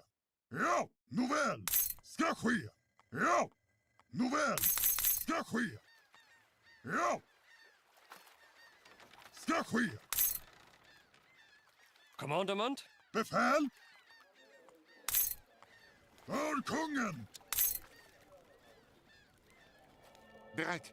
Wird erledigt. Redo! Anfall! Ska ske! Marsch! Ska ske! Marsch! Ers Majestät! Ska ske! Marsch! Ska ske! Marsch! Ska ske! Befäl! Ska ske! Ja! Marsch! Käsky. Selvä. Befäl! Marsch! Ska ske! Mitä? Ers... Ja! Ja! Ska ske. Redo! Marsch! Ja! För fosterlandet! Redo för strid! Valmiina. Vai. Kyllä. Hyökkäyksiin. Redo! Mitä? Valmiina. Mitä? Yes!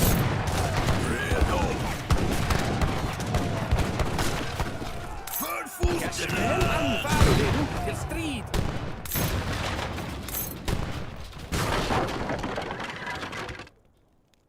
Auftrag? Oui. Redo! Ja! Ska ske. Ja! Ers Majestät! Ska ske! Marsch! Ska ske! Anfall! Till strid! Ers Majestät? Ja, framåt! Ska ske! Framåt! Ska ske! Framåt! Ja! Ska ske!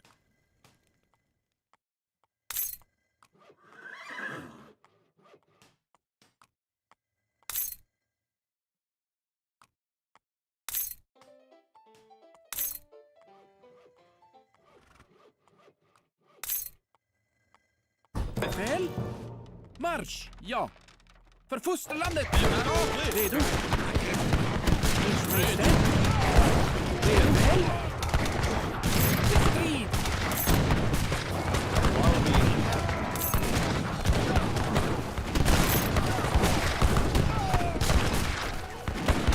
Ers Majestät! Anfall! Käsky. Selvä, selvä. Vai. Befäl! Ska ske. Ja! Nåväl! Ska ske. Redo? Ska ske! Ja! Marsch! Ers Majestät? Befäl? Ja!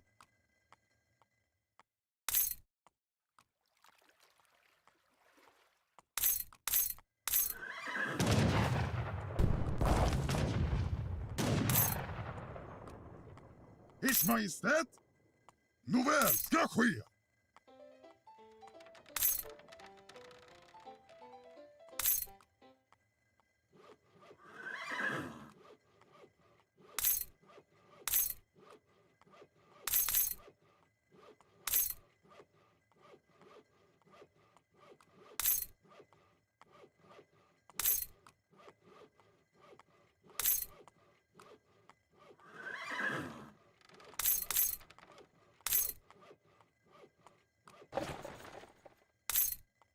Redo! Ja! Nåväl, Ers Majestät, redo!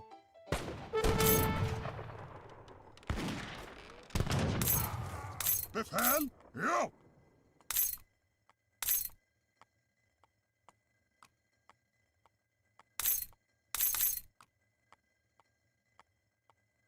Ers Majestät, ska ske! Redo, marsch! Redo! Ja!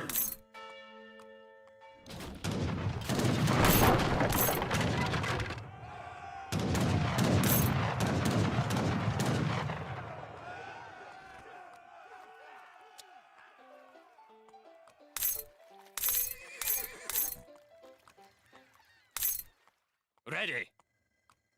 I mean so. Befäl! Ska ske! Ja! Nåväl! Mitä? Prêt. Ers Majestät! Ers Majestät ska ske! Befäl! Ska ske! Ja! Nåväl, ska ske! Ja! Nåväl! Ja! Nåväl, ja! Ska ske! Redo, ja! Marsch! Ska ske! Käsky, selvä. Kyllä. Befäl! Auftrag? Jawohl. Redo för strid! Marsch! Ers Majestät! Ja!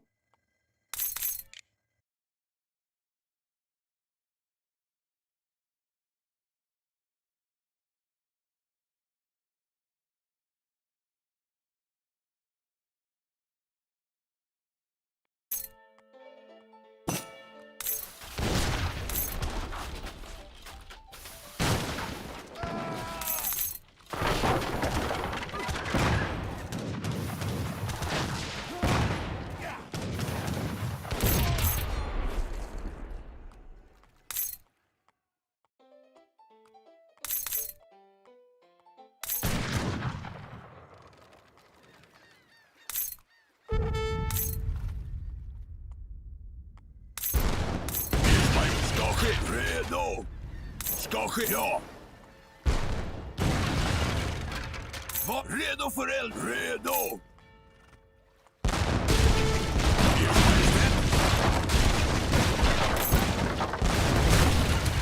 Redo för eld! Ska ske!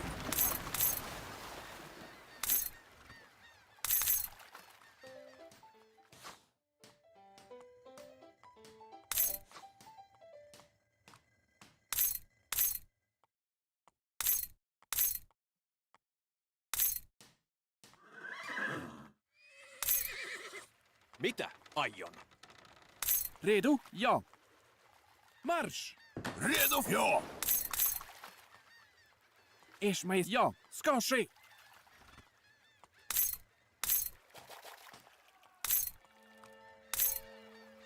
Befäl, ja! Marsch! Ja!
Ers Majestät. Var ska jag sikta? Redo!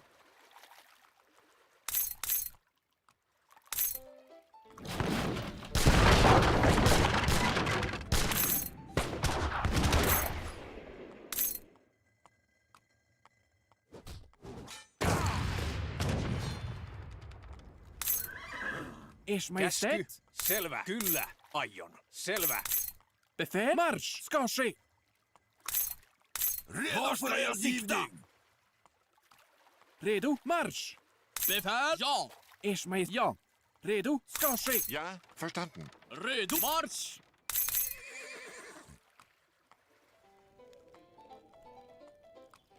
Ers Majestät. Ska ske! Ja, redo! Commandment? Yes. I wall. I means yes.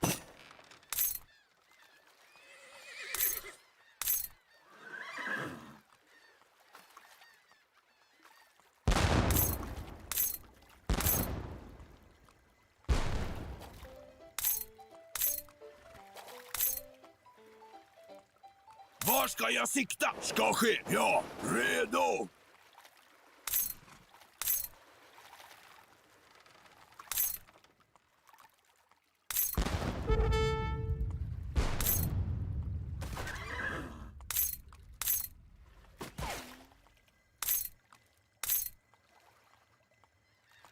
Redo för eldgivning! Ska ske! Ja, redo!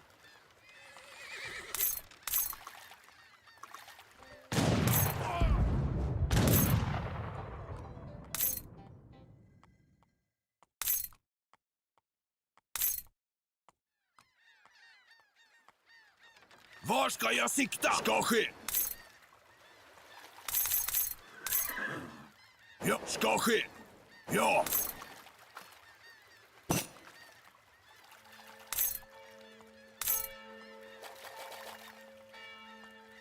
Redo! Ska ske! Ja! Redo! Ska ske! Ja! Redo för eldgivning!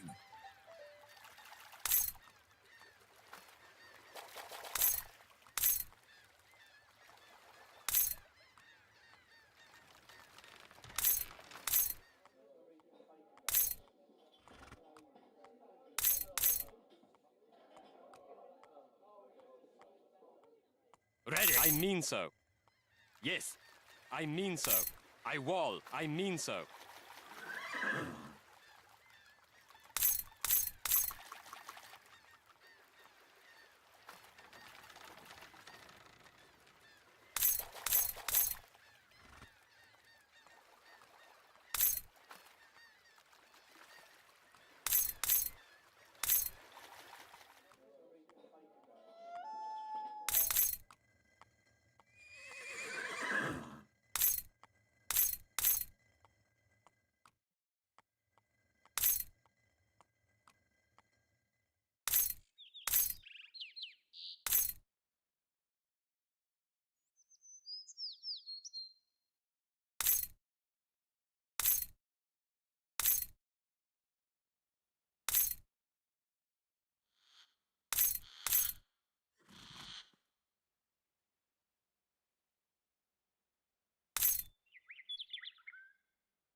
Var redo för eldgivning! Ska ske!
Redo! Nu ska ske!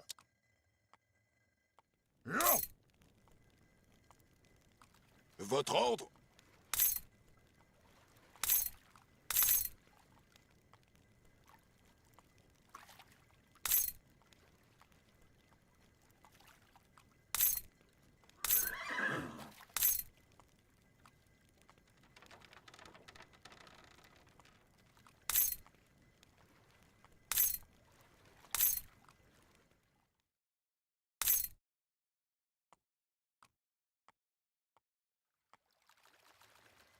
Ers Majestät?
Yes, I wall.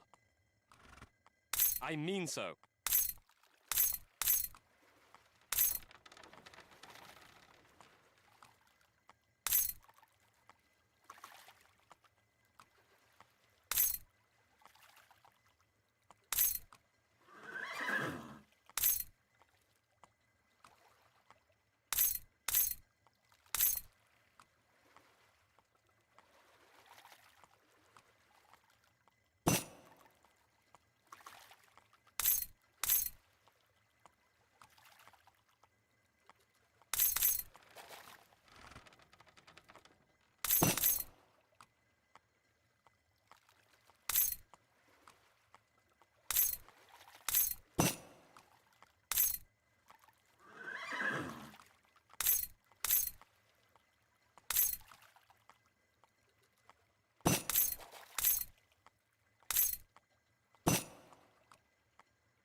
Var ska jag sikta?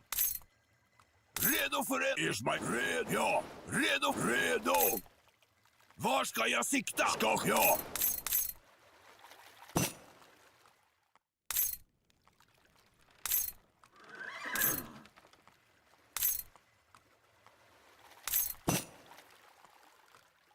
Ers Majestät?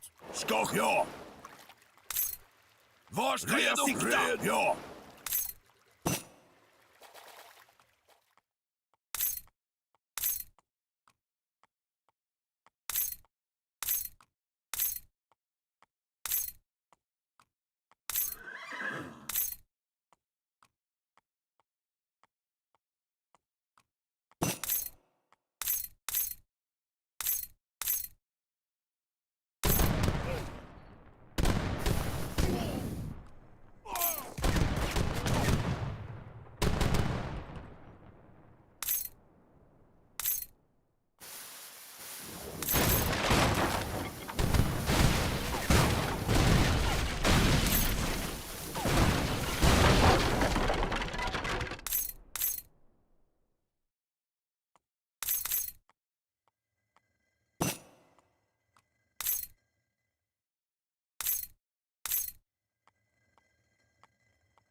scene?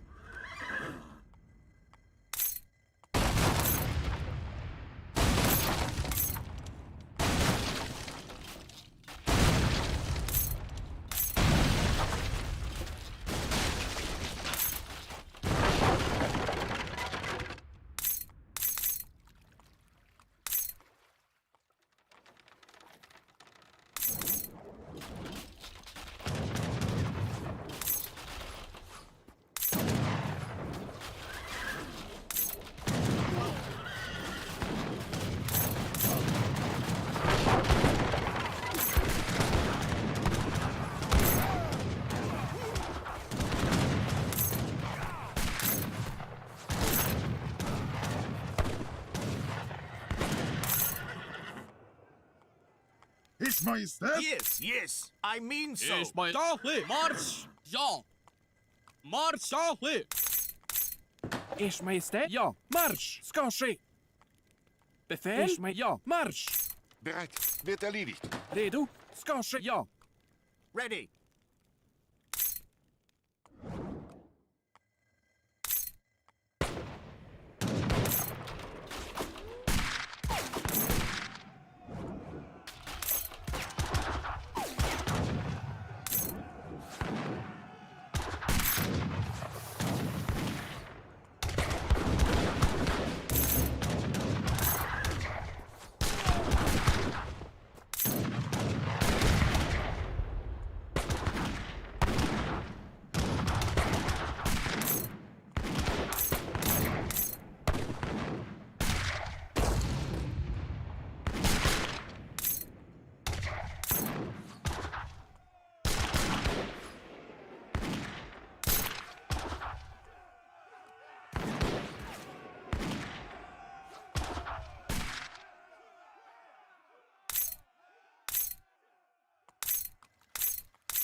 Ready. I wall. Yes.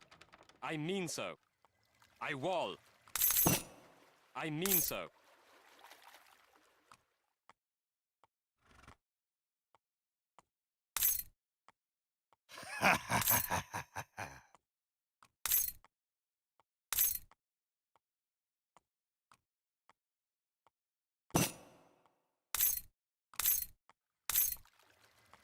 Ers Majestät? Red, ja. Redo för det. Redo. Ers Majestät. Ska ske. Var ska jag sikta? Ja. Redo för det. Ska ske.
Commandment, yes.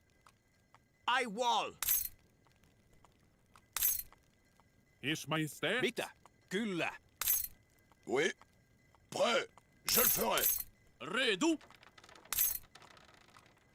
Ja! Ja! Ja! Marsch! Ers Majestät? Marsch! Ers Majestät? Ja! Redo? Yes, I mean so. Yes, I mean so. Var ska jag se? Redo?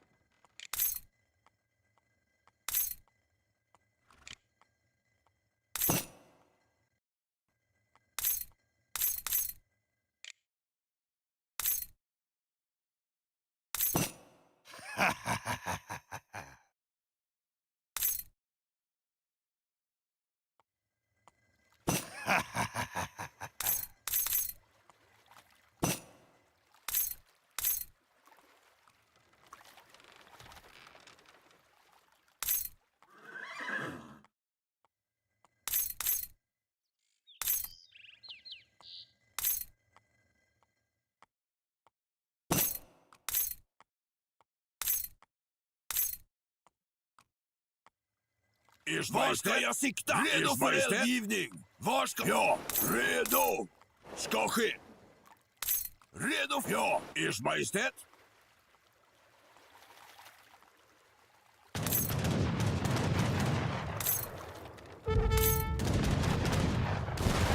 Commander Wall, I mean so. Redo för eldgivning! Redo! Ska ske! Redo! Ers Majestät! Ja! Redo! Yes, I wall. I mean so. Yes. Var ska jag sikta? Ja, redo! Redo för eldgivning! Ja! Ers Majestät! Redo! Redo! Nåväl! Var ska jag sikta? Redo! Ska ske! Ja! Redo! Ers Majestät! Redo för allt! Ska ske! Ers Majestät! Ja! Redo! Ska ske! Redo för eldgivning! Ers Majestät! Ja!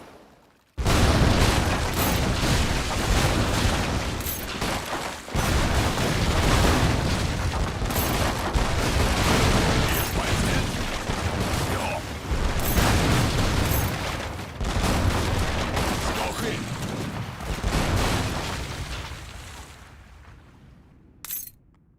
Ready. I wall. Var ska jag sikta? Redo för eldgivning! Yes, I mean so. Ers Majestät! Ska ske! Var ska jag sikta? Ja, redo! Commander. Yes. Yes, I wall. Commander. Yes. Yes, I wall. Var ska jag sikta? Ja, redo!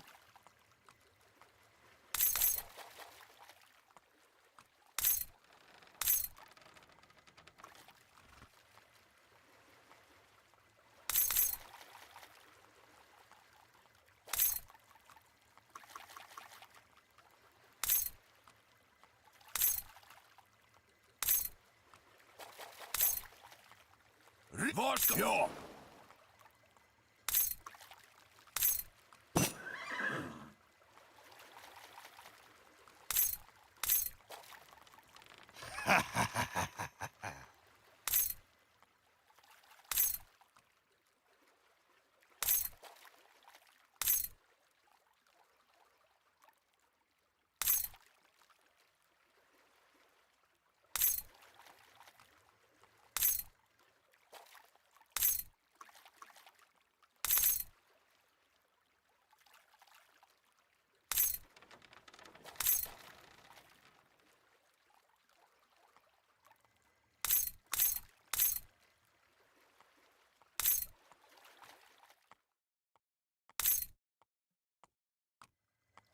Redo för eldgivning!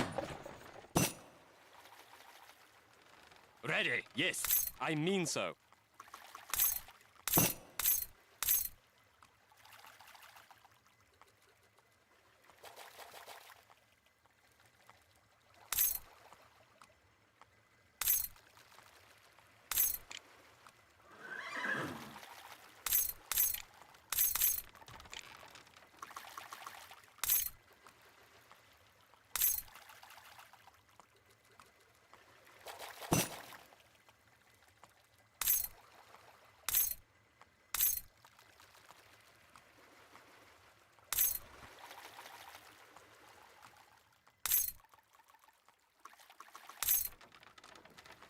Ers Majestät! Var ska... Red! Ska ske... Ja! Ers Majestät! Redo! Yes. Yes. I wall. Yes.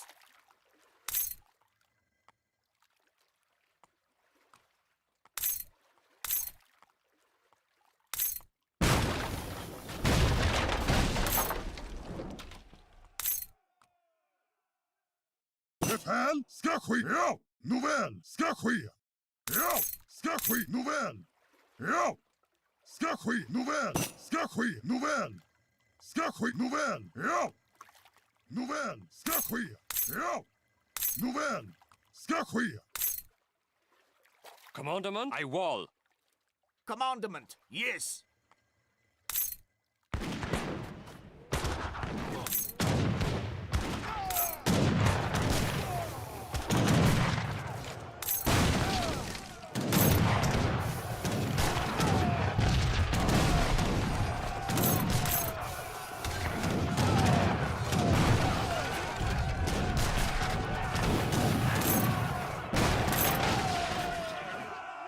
Preparado. Vou executar.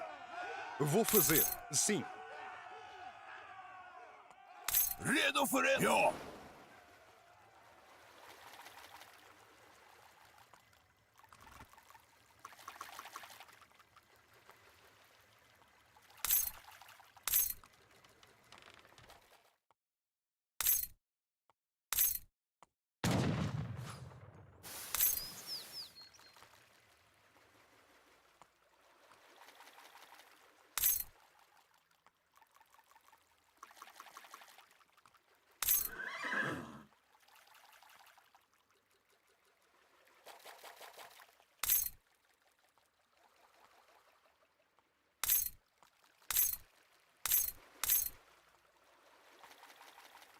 Ers Majestät. Redo!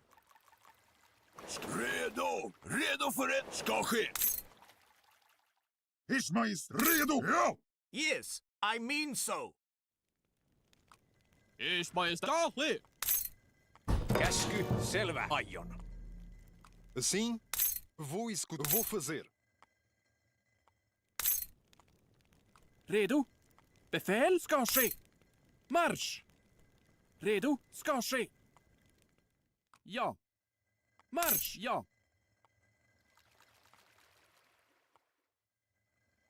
Var Ers Majestät? Ja. Ska ske! Ja. Redo! Ska ske!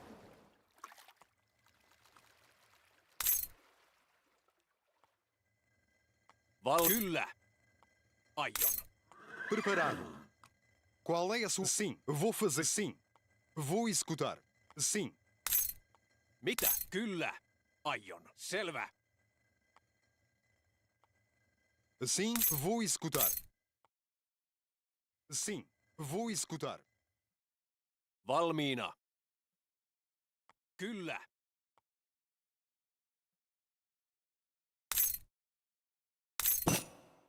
Befäl! Marsch ska ske. Ja. Marsch!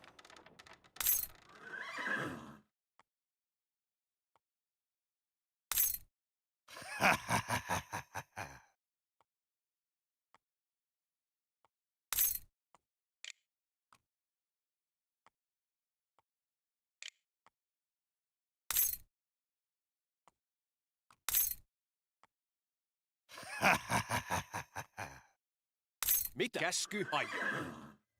Selvä. Kyllä. Selvä. Redo? Ja. Ers Majestät. Marsch ska ske.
Redo för eldgivning! Redo!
Qual é a sua ordem? Sim.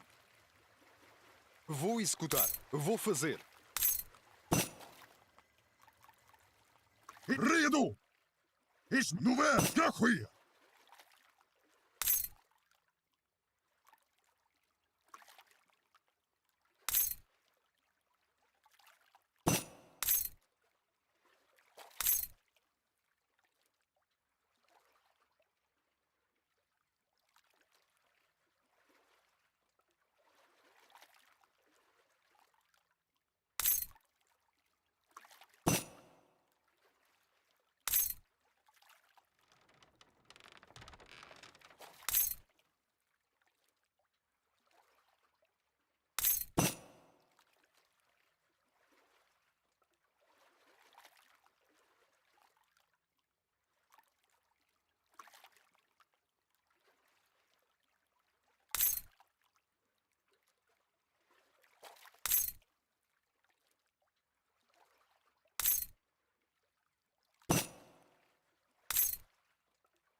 Ers Majestät, ska ske.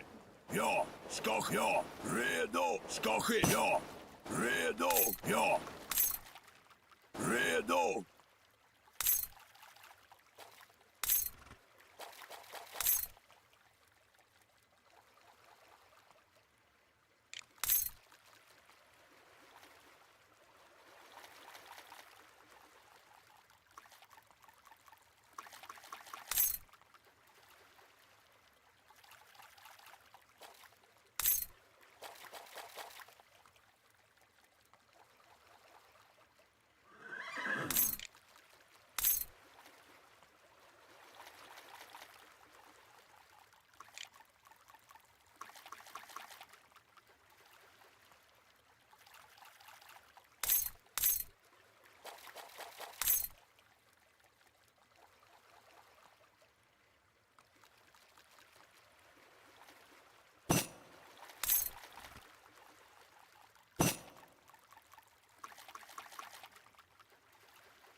Valmiin. Kyllä. Ers Majestät ska ske.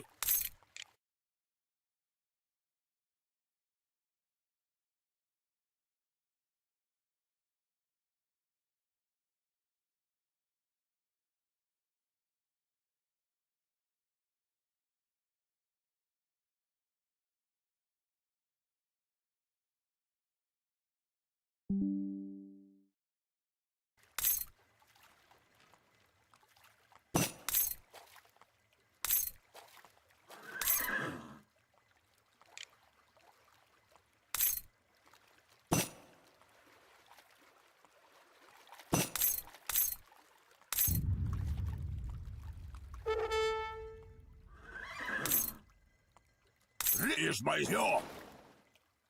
Redo! Ja! Ska ske! Befäl! Ja! Nåväl! Ska ske! Ja! Preparado. Sim. Vou executar. Befäl? Ja. Marsch!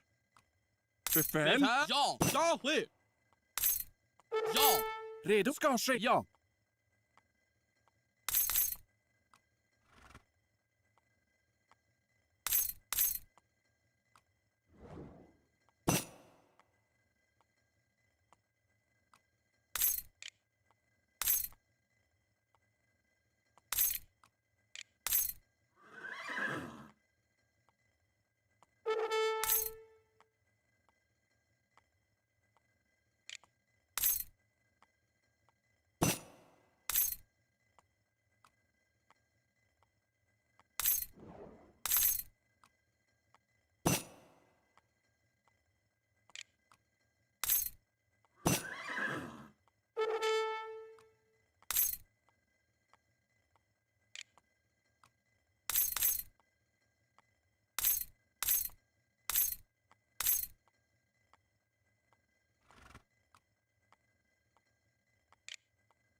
Var ska jag sikta? Ska ske! Redo! Redo!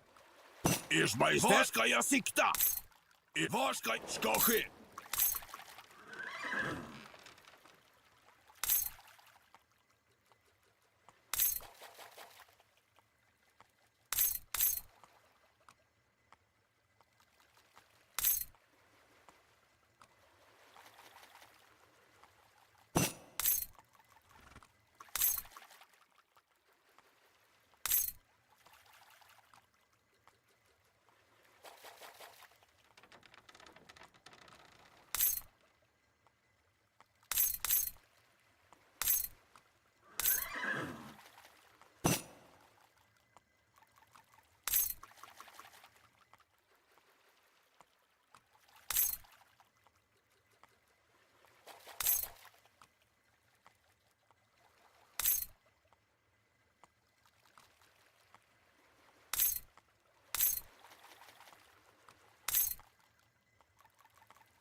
Redo! Ja! Ska ske!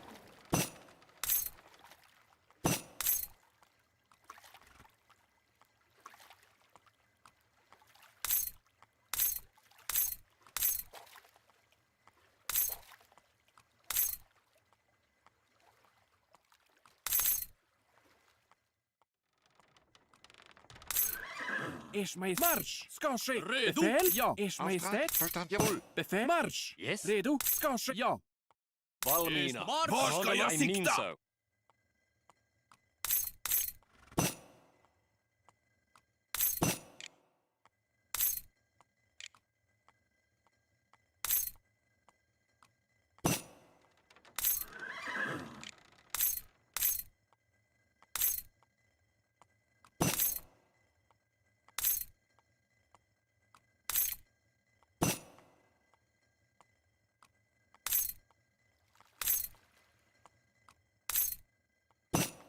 Ist mein ja.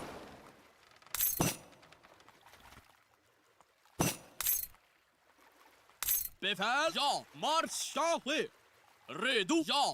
Redo för verstanden. strid. Ich mein Marsch! Redo? Ja! Marsch! Ska ske! Ich Majestät! Ja! Marsch!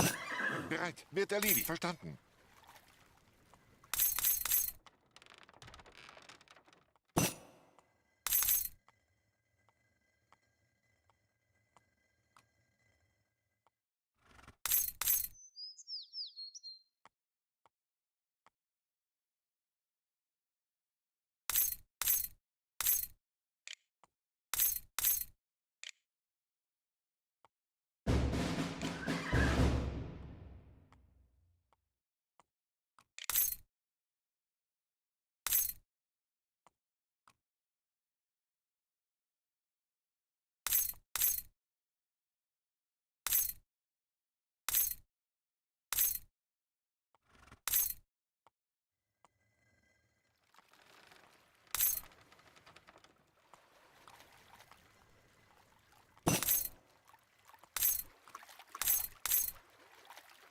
Redo! Ska ske! Ja! Ska ske!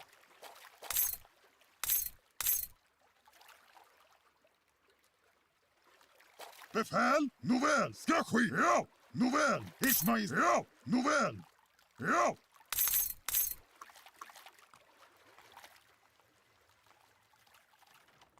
Redo för eldgivning. Redo. Ska ske. Var ska jag? Ja, redo. Redo för eldgivning. Ska ske. Ja. Ja. Ska ske. Ja. Ska ske. Ja. Ska ske. Var ska jag sikta? Ja. Redo. Ska ske. Ja.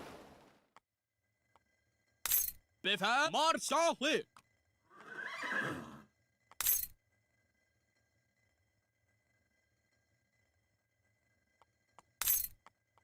Marsch! Ja! Marsch! Ja! Redo! Nåväl! Ska ske! Redo för eldgivning. Ers Majestät, redo. Ja, redo. Ska ske, ja. Redo för eldgivning. Ska ske, ja. Ska, ja. Ska ske, ska ske. Ers Var ska jag sikta? Redo för eldgivning. Ja, redo. Var ska jag sikta?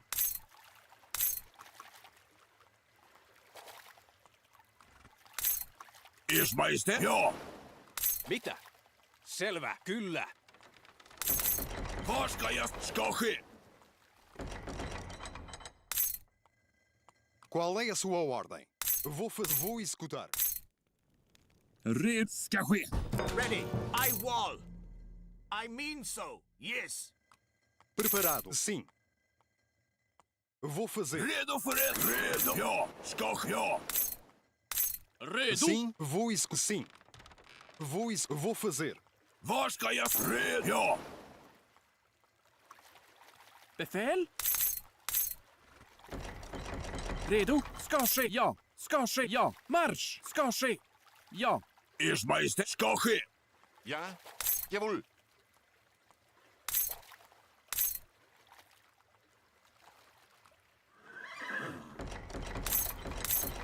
Befäl? Ers Majestät? Befäl? Marsch! Qual é a sua... Sim, vou executar. Sim, vou executar. Vou executar. Sim, preparado. Vou fazer. Ers Majestät, redo. Qual é a sua ordem? Ready. Yes, I wall. Sim, vou executar.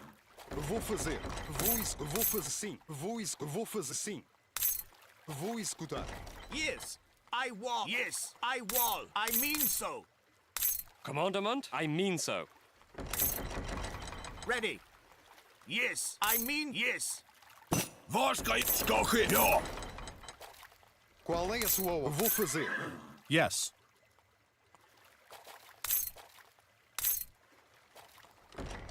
Redo för det. Ska ske.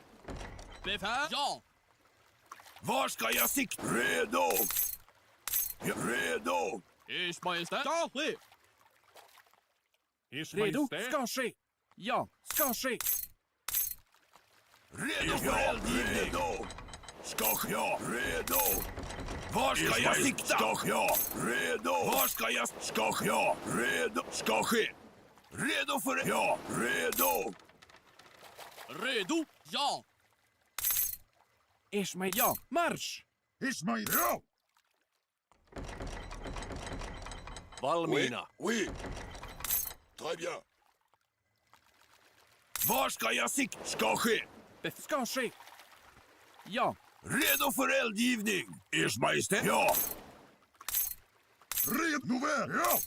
Nåväl! Var ska jag? Redo. Ers Majestät. Ja. Ska ske? Yes. Ready. Yes, I mean so. Redo för eldgivning. Ers Majestät. Redo för eldgivning. Ismail, ska ske! Nåväl! Ers Majestät. Marsch. Ska ske. Marsch. Redo! Ska ske! Var ska jag sikta? Befäl! Nåväl, ja! Redo för eldgivning. Var ska jag sikta? Ska ske? Ja. Ska ja. Redo. Ska ske. Redo för eldgivning. Ja. Var ska jag sikta? Ska ske. Redo för eldgivning. Ers Majestät. Ja. Ska ske. Ja. Redo. Ska ske. Ja. Ers Majestät. Ja. Marsch. Var ska jag sikta? Redo för... Ska ske. Redo. Var ska jag... Ja. Redo för eldgivning. Var ska jag... Ja. Mit valmi. Selvä. Redo för eldgivning. Ska ske. Ja. Mitä? Kyllä. Selvä. Var ska jag... Ska ske. Aio. Kyllä. Hyökkäys. Redo. Ja. Redo. Ja. Vou atacar. Ja. Redo för eldgivning. Ska ske. Ja. Ers Majestät. Ja. Ja. Redo. Ja. Redo. Ska ske. Ja. Ska redo. Ja. Ja. Ja. Ja. Redo för eldgivning. Angelstrid. Mitä? Kyllä. Ers Majestät. Redo för eld. Var ska jag sikta? Redo för eld. Ska ske. Ja. Ers Majestät. Ers Majestät.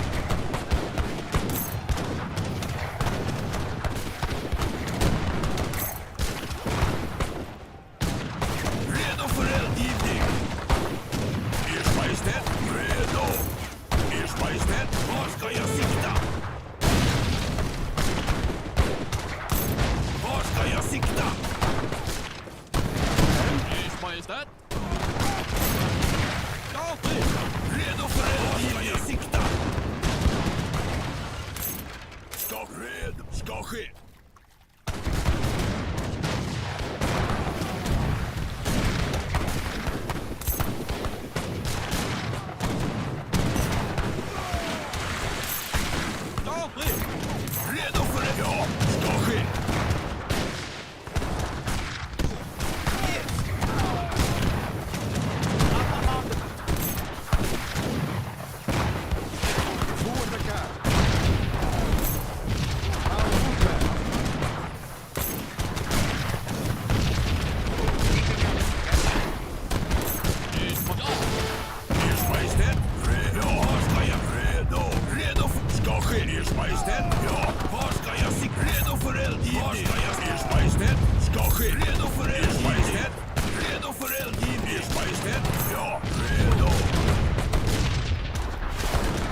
ska jag sikta?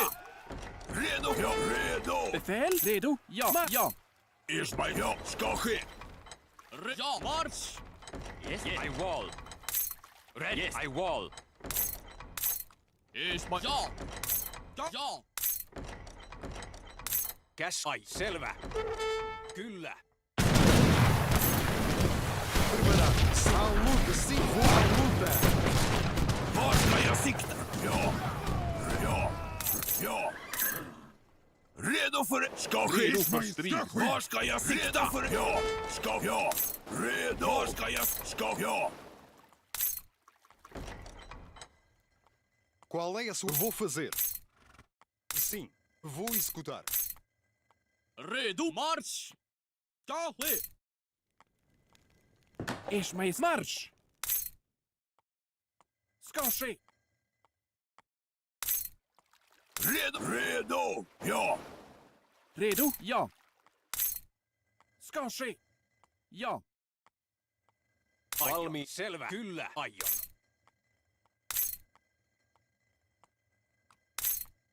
Ers Majestät, ska ske. Redo för det. Ska ske. Var ska jag? Ja. Redo för... Ska ske. Ers Majestät. Prêt. Oui. Redo för det. Ja. Commander, I mean yes. Mitä? Selvä. Kyllä. Selvä. Ismail, ja. Var ska jag sikta? Ers Yes, Majestät. I mean so.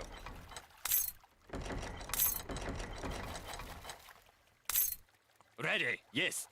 Ers Majestät. Ska ske. Redo för eldgivning. Ers Majestät. Ja. Ska ske. Var ska jag? Ja. Ska ske. Commanderman, I wall. I mean so. Ers Majestät. Ja. Preparado. Sim, vou executar. Var ska... Redo. Ismail, marsch! Ska ske! Befäl, marsch! Ska ske! Redo för eldgivning. Ja. Ska ske. Redo för eldgivning. Ja. Redo för eld... Ja. Var ska jag sikta? I wall. Ers Valmi. Majestät. Kyllä. Redo för eldgivning. Ers Majestät. Var ska jag... Ska ske. Redo för eld... Ja. Redo. Var ska jag sikta? Ska ske.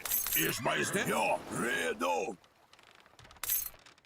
Qual é a sua... Vou fazer. Sim, vou executar. Vou fazer. Ismail, marsch! Ja. Befäl, marsch! Ja, marsch! Var ska ske? Ja, Ers Majestät. Var ska jag sikta? Ska ske. Redo för eldgivning. Ja, Ers Majestät. Käsky. Mitä? Aion. Redo för eldgivning. Var ska jag sikta? Redo för eldgivning. Redo för eldgivning. Var ska jag sikta? Ska ske. Befäl, ska ske! Ja. Ers Majestät. Ja, Ers Majestät. Redo. Ready. I mean so. I wall.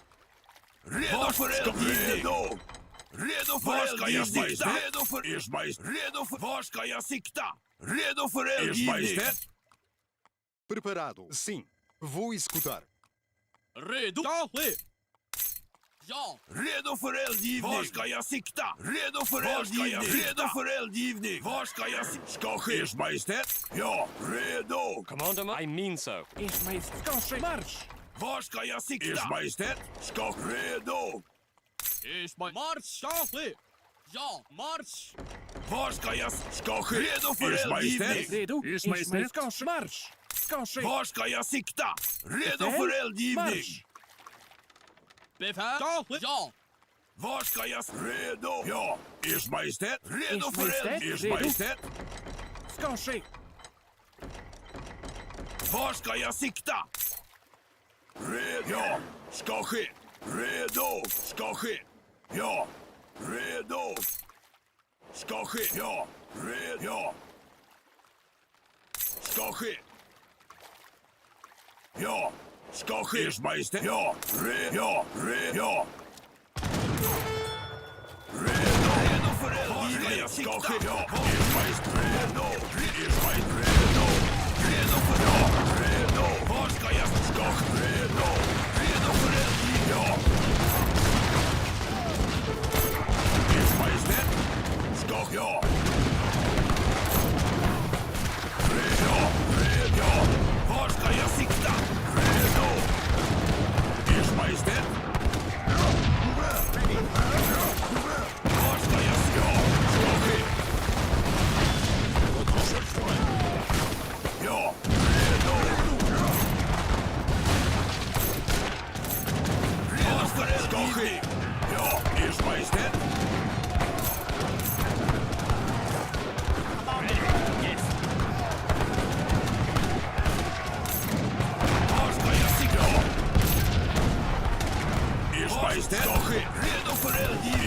Majestät! Var ska jag? Ska ske! Redo för... Ja! Redo för eldgivning! Redo!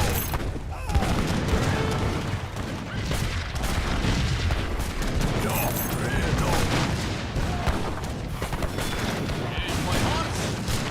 Ers Majestät! Ska ske! Ska ske!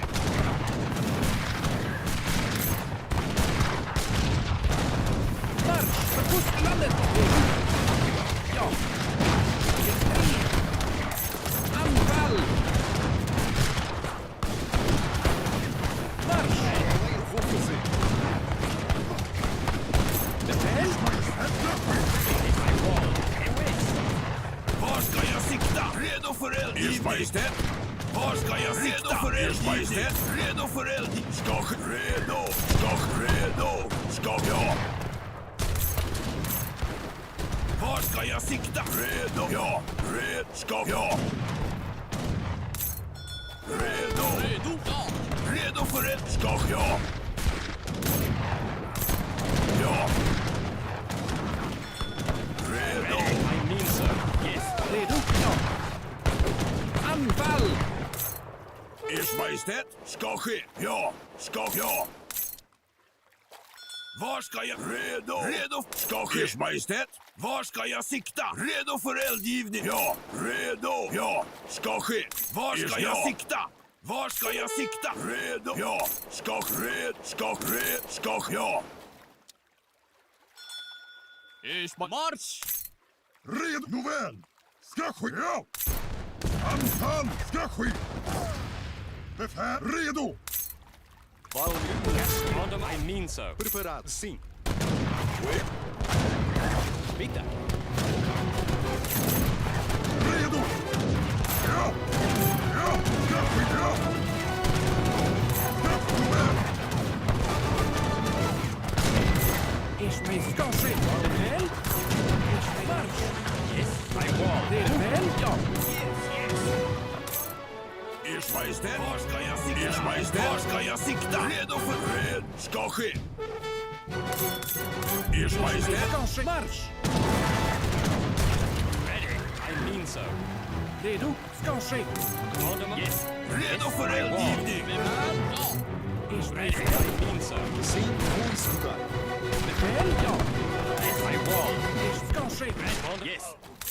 I wall. Yes. I wall. Avance. Var ska jag sikta? Ja. Redo? Ja! Var ska jag sikta?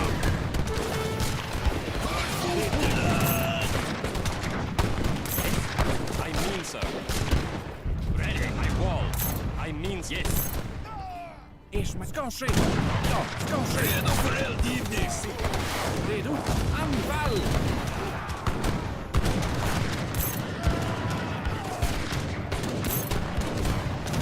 Commander, Ja! Framåt! yes. I mean so. Ready. Yes. Yes. Yes.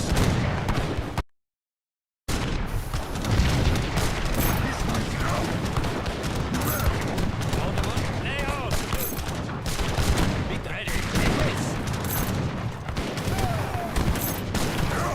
Anfall! Ska ske! Ers Majestät! Ja! Ska ske! Hör kungen! Yes. Befäl! Ja! Ska ske! Anfall! Ready. I wall. I mean so. Avance. Ers Majestät! Ska ske! Ja! Nåväl! Ska ske! Ja! Redo för eld. Yes. Lay on.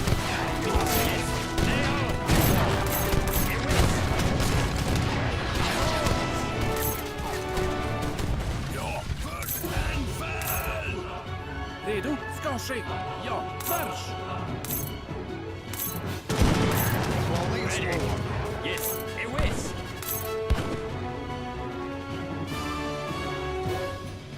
Lay on.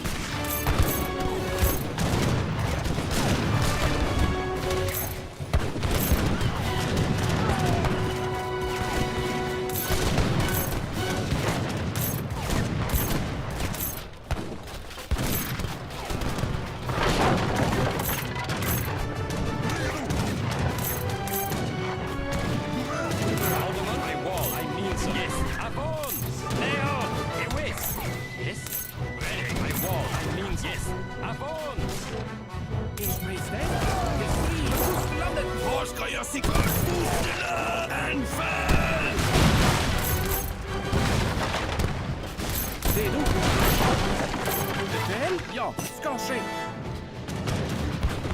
Sim, vou atacar.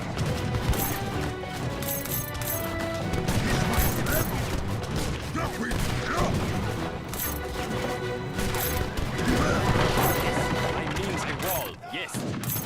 Preparado, eu vou fazer sim. Vou executar. Sim, eu vou fazer. I'm a picture. Commander, I wall. Yes.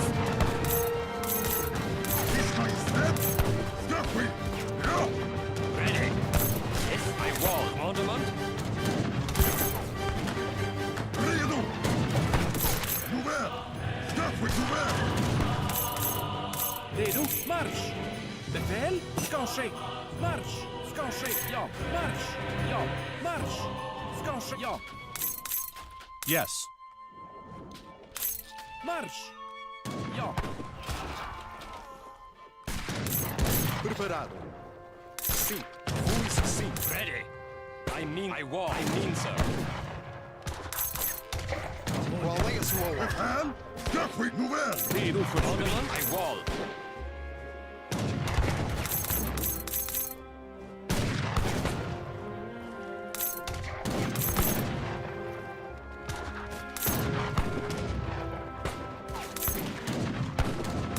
Ready, Commander. Ready. I mean so. I yes.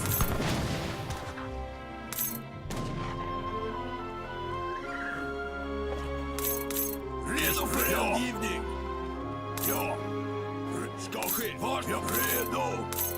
Redo. Ja. Ja. Redo. Ja. Ska ske. Ja. Redo för redo. Ja. Redo. Ers Majestät, ska marsch! Ska ja. Marsch! Commander, I mean so. Befäl? Ja. Marsch! Ja. Marsch! Valmiina. Mitä? Ai kyllä. Kyllä.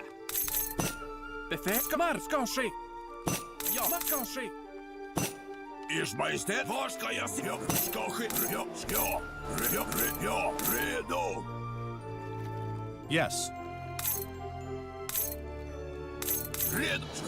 Redo? Marsch! Ska ske. Befäl? Ja. Marsch! Redo för strid. Var? Ja. Befäl? I mean so. Ja. Ja. Redo! Skapskit! Novell! Var ska jag sikta? Befäl? Var ska jag? Ska ske. Ja. Var? Ja. Redo. Redo? Marsch! Ska ske. Marsch! Ska ske. Sim, vou executar. Redo för det. Ja. Var ska jag sikta? Redo. Var ska jag sikta? Var ska jag sikta? Redo för eldgivning. Redo för eldgivning. Ja. Var ska jag sikta? Ja. Ska ske. Ja. Redo. Ja. Redo för eldgivning. Ska ske. Ja. Var ska ske. Redo. Redo. Ers Majestät. Redo för eld. Ja. Ska ske. Ja. Redo. Ers Majestät. Redo för redo. Ska ske. Ja. Ska redo. Ja. Ska ske. Ja.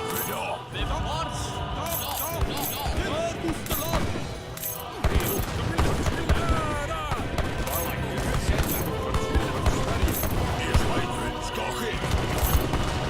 Redo för eldgivning. Ers Majestät. Redo för ja. Marsch! Var ska jag? Ers Majestät. Ers Majestät. Ska ske. Ja. Redo.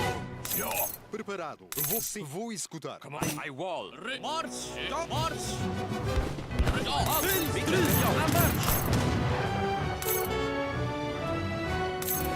Novell! Ja! Yes. sikta! Ska ske! Var ska jag redo? Ja.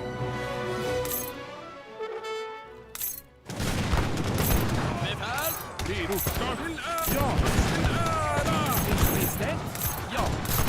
Redo för eldgivning! Redo för eldgivning! Var ska jag sikta? Qual-se vou escutar? Ers Majestät! Var ska jag redo? Bitte, aika selvä. Ja, ska ske! Commandment, I mean so. Ja, ska redo! Commandment, yes.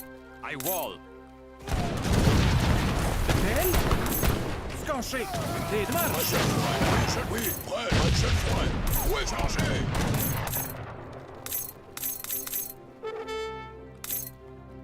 Redo! Nu ska ske befäl! Ja, anfall! Ja! Var ska jag redo? Var ska jag redo? Commandment, yes. Ers Majestät! Nu ska jag! Nu väl! Befäl! Ja! Yes, I wall. I mean so. Ja, redo! Ja, var redo? Ja, redo! Redo! Ska ske! Ja, ska ske! Ers Majestät! Ja, ska ske! Var ska jag? Ja, ska jag? Ja, red! Ska jag? Ja, ska jag? Ska ske! Ers ja, ska ske! Var? Ja, ska ske! Ja! Redo! Ja, redo! Redo! Ska ske! Ja, nu ska ske! Redo för eldgivning! Commander, I mean Ers so. Majestät! Ers Majestät! Ready, yes. Redo för eldgivning! Redo för eld! Ja! Command, ready. I wall. Var ska jag sikta? Var ska jag sikta? Ers Majestät! Ja! Commandment, Redo för... Var ska... Ja, ska ske! Ja, ska ske! Ers Majestät! Ja, redo! Ska ske! Ja, ska ske! Res mig redo. command, I wall.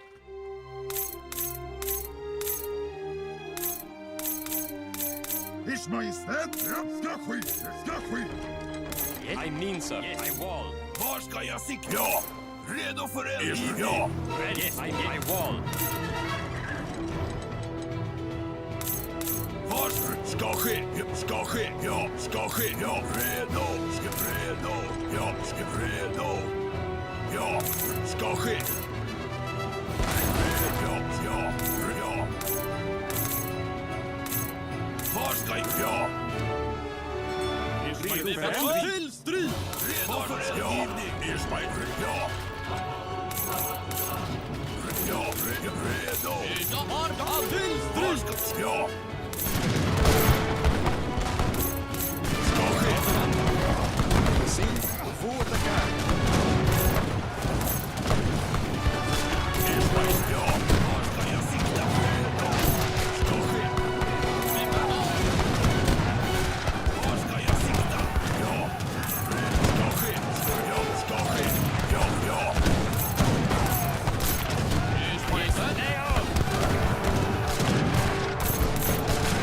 Redo!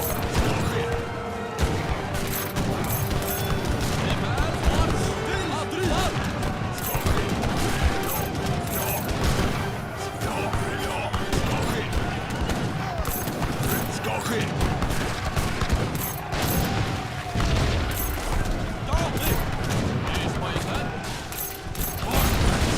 Ska ske! Ska ske! Redo! Ers Majestät, ja!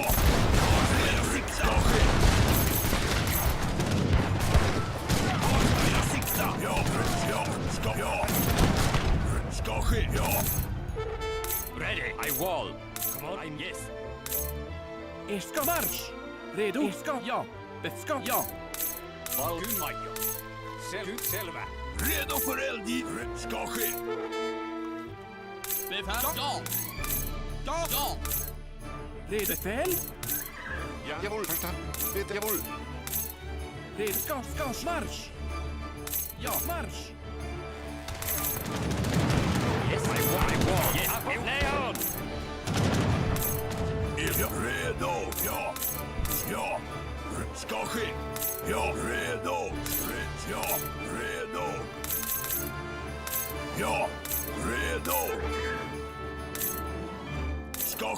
Redo! Ska ske! Ja! Red! Ska ja!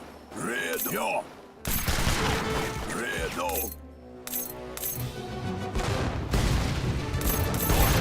Ska ske!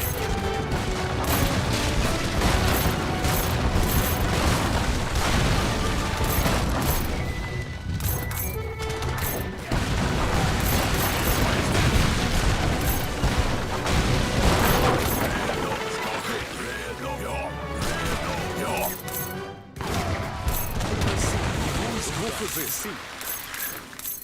Vou fazer a luta. Redo för eld! Red! Ska ja! Redo! Ja! Redo! Ska ske! Ja! Ska ske! Redo! Ja, nåväl! Var ska jag sikta? Ska ske! Redo! Ska ja! Ers Majestät! Red! Ska ja! Ska ske! Ja!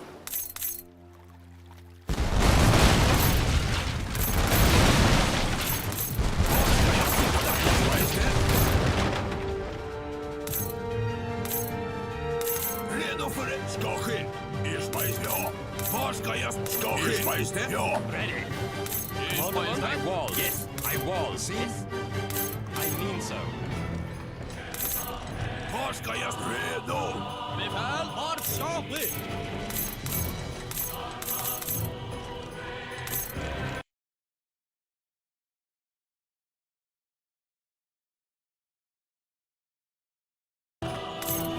Ers Majestät! Ska ske! Var ska jag sikta? Ja! Ers Majestät, ja. Vilka gula ajo. Ers Majestät! Ska ske! Redo? Jawohl. Var ska jag? Redo! Ska ske! Ja!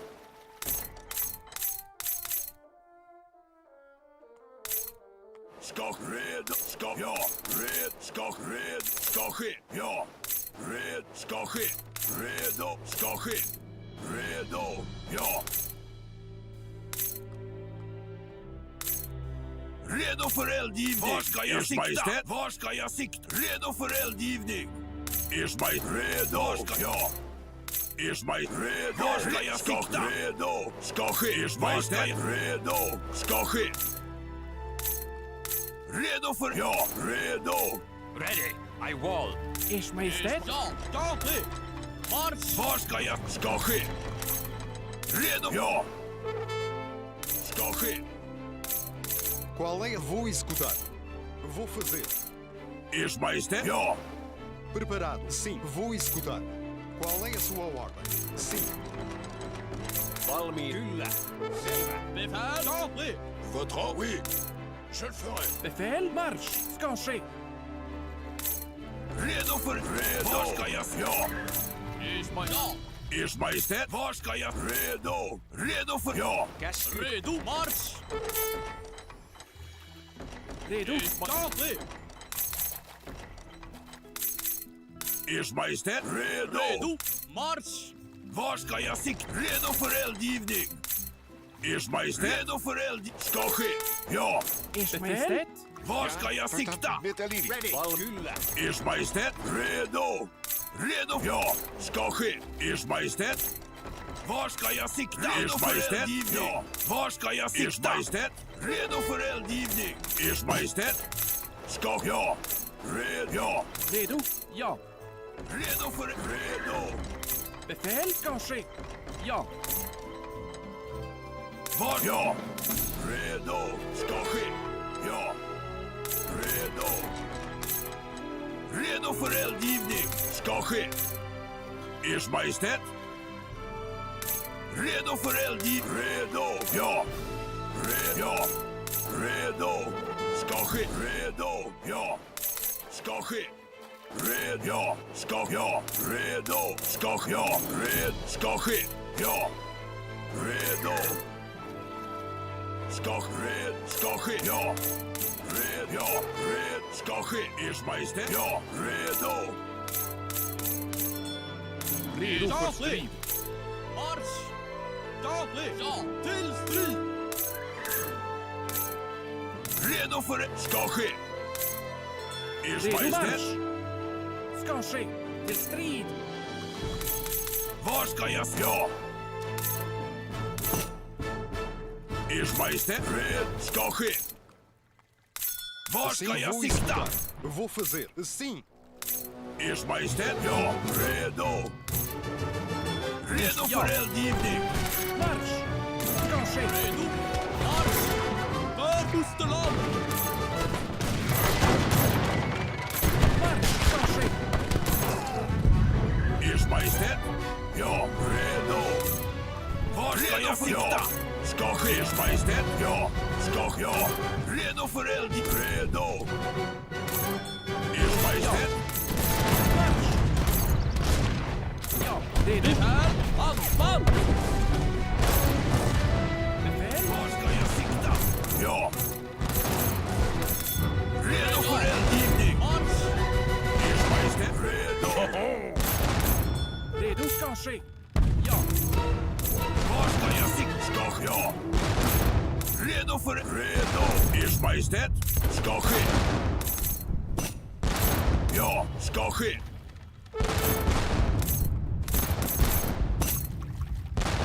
Var ska jag sikta? Ja.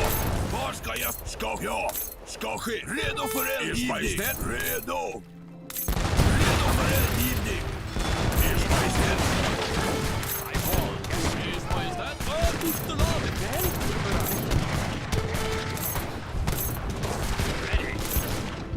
Var ska jag... Redo för eldgivning. Ers Majestät. Var ska jag sikta? Redo för eldgivning. Ja. Ska ske. Var ska jag sikta? Ja. Redo. Ja. Ja. Redo. Ska... Ja. Redo. Redo för eldgivning. Ja. Ers Majestät. Var ska jag sikta? Ska ske. Redo för eldgivning. Marsch! Anfall! Redo? Ja. Ska ske. Ers Majestät, ska ske. Redo. Redo för eldgivning. Redo för... Redo. Ers Majestät, ska ske. Ja. Marsch! Redo för eld. Ja, ska ske. Ja. Redo. Var ska jag sikta? Redo för eldgivning. Var ska jag sikta? Ska ske. Ja, redo. Ers marsch! Ska ske. Ja. Ready. Ers Majestät, var ska jag sikta? Redo för Ers Majestät. Var ska jag sikta? Redo för Ers Majestät. Var ska jag sikta? Ers Majestät. Var ska jag sikta? Redo för eldgivning. Var ska jag sikta? Redo för eldgivning. Ers Majestät. Var ska jag... Redo... Var ska jag sikta? Redo för eldgivning. Var ska jag sikta? Redo för eld... Ska ske. Redo! För fosterland! Now order. Dantere. Come on.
the disintegration for the heroes. Readjust priorities. The conflict is only half over.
stage.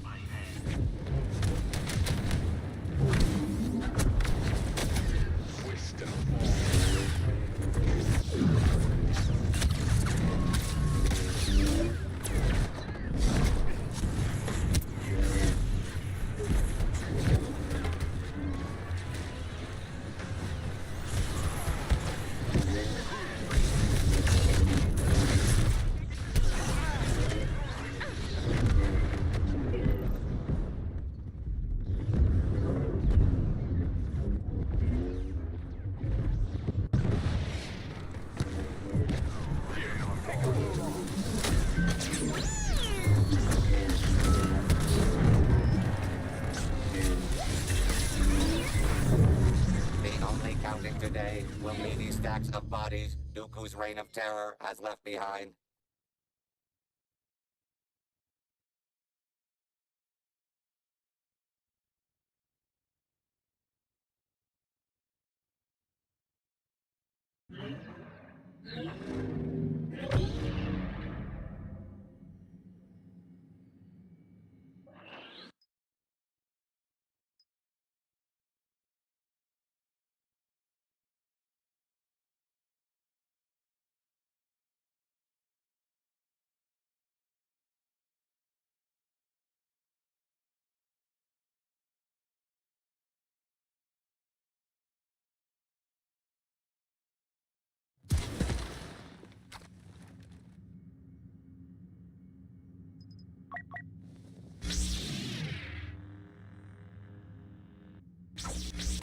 Got an idea.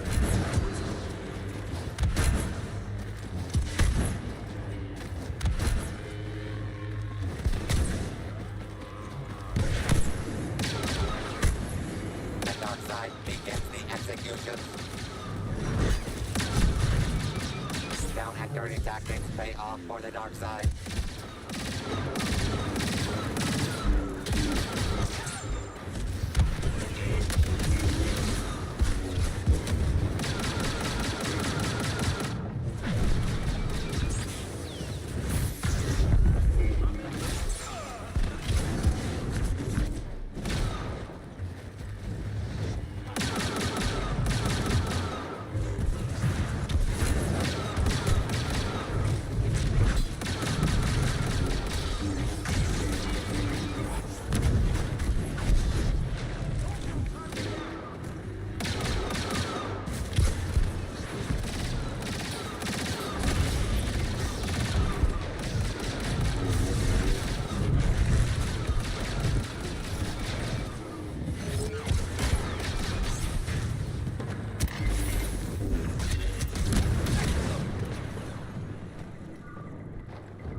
Worse than disintegration for the heroes.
Enemy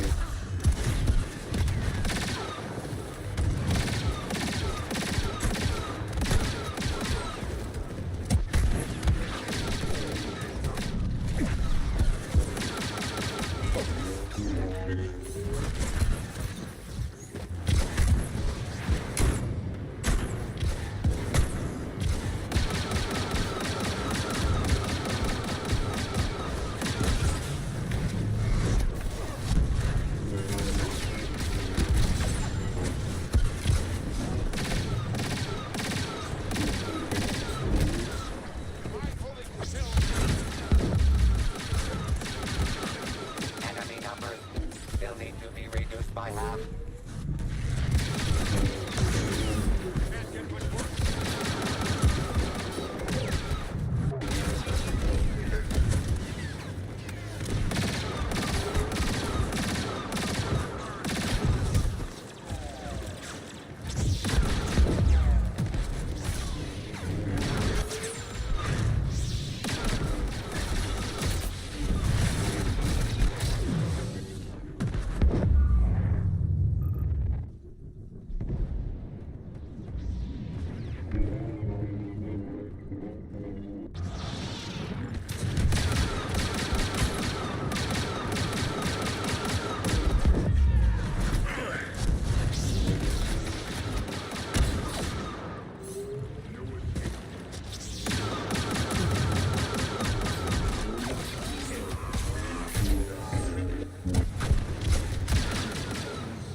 Body count Dooku is on a royal rampage.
ends the round and prepares to bill for services rendered.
To their first victim.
Kill streaks.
Disintegration for the heroes.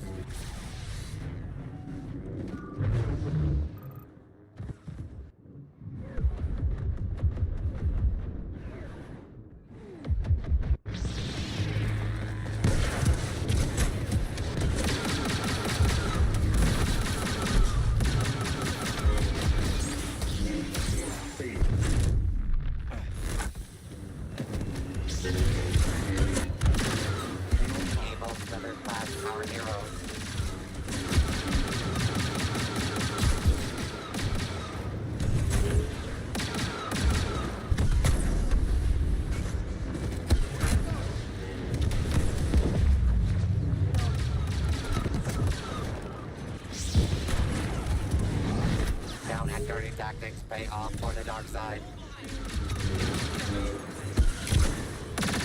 4-1 for the good guys.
Dark Lord of kill streaks.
For the heroes.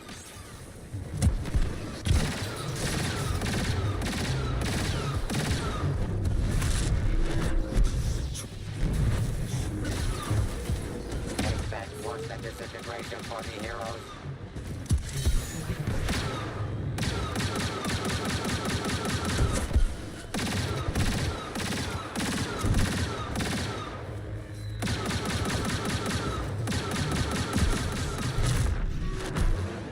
Enemy numbers still need to be reduced by half.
All hail the Dark Lord of Kill Streaks.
Body count Dooku is on a royal rampage.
Disintegration for the heroes.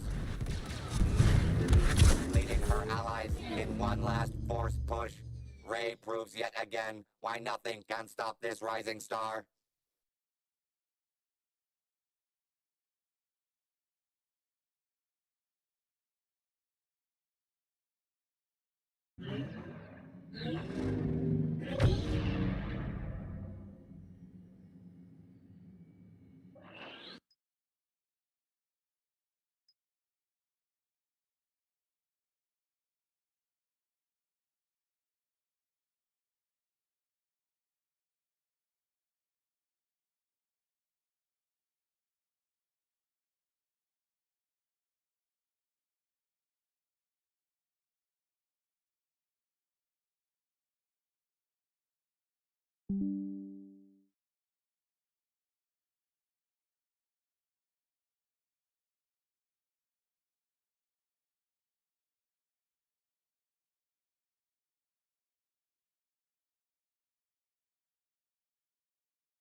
only counting today will be these stacks of bodies Dooku's reign of terror has left behind.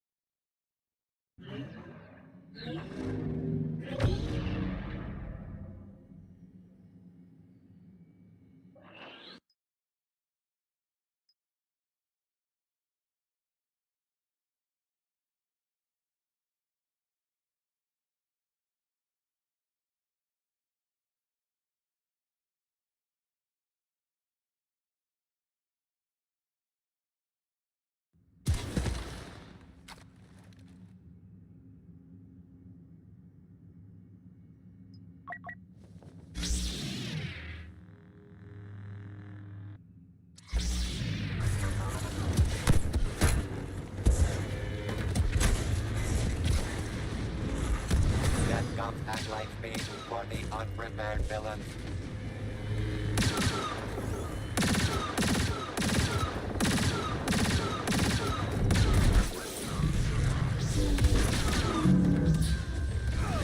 Today's match, a titanic trial by termination. Will it be waves of adoration or sorrows to drown? Find out as this reign of terror becomes a downpour.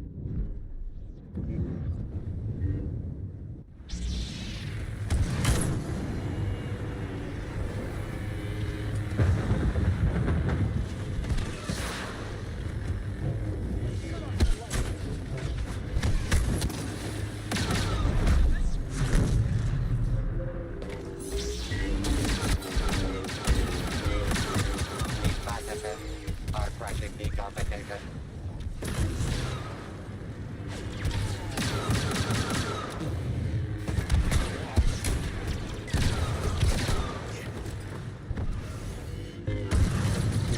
A commanding lead for goodness and light.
This goes south, you're telling Master Yoda.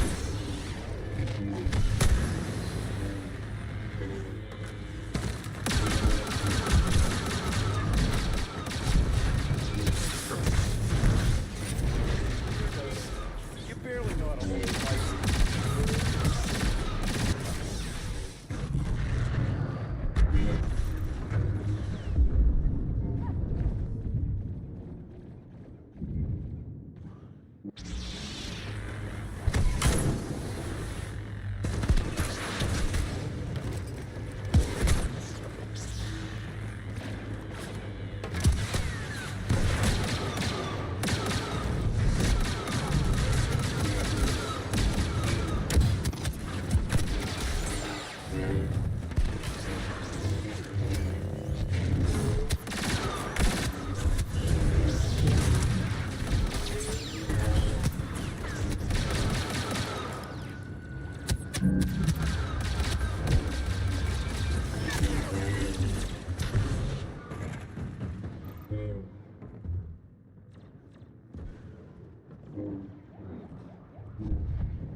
buddy Count Dooku is on a royal rampage.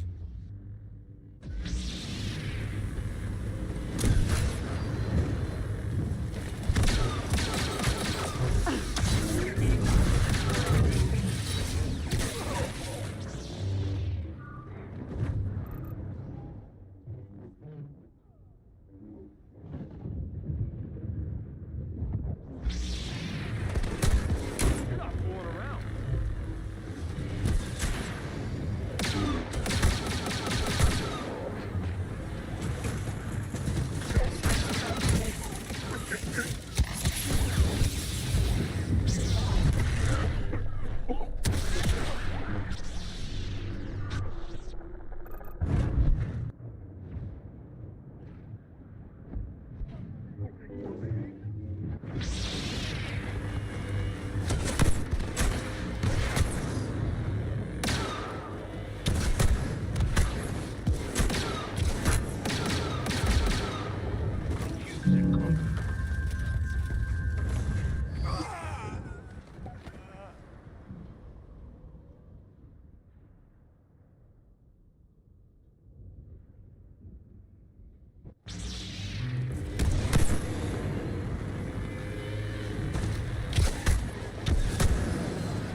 way to go.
The only counting today will be these stacks of bodies Dooku's reign of terror has left behind.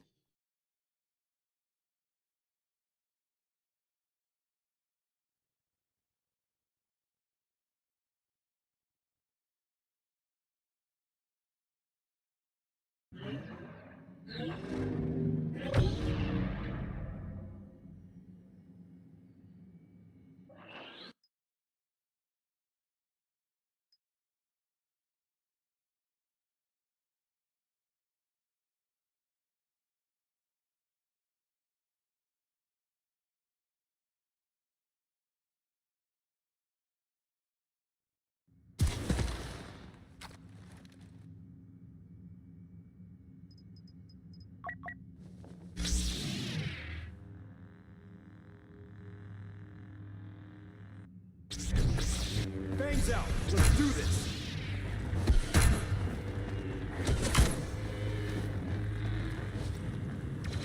No one's complaining about being impulsive now.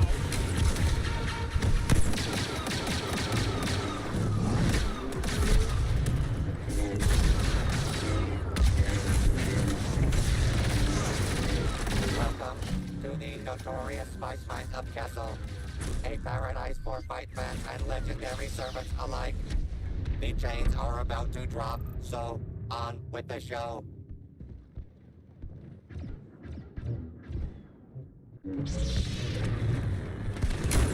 Not yet.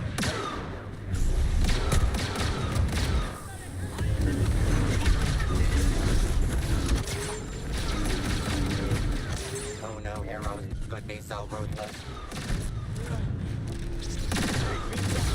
The less evil team takes the lead.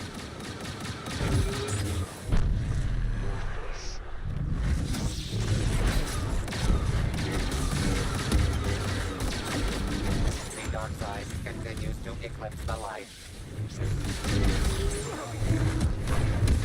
Score one for the good guys.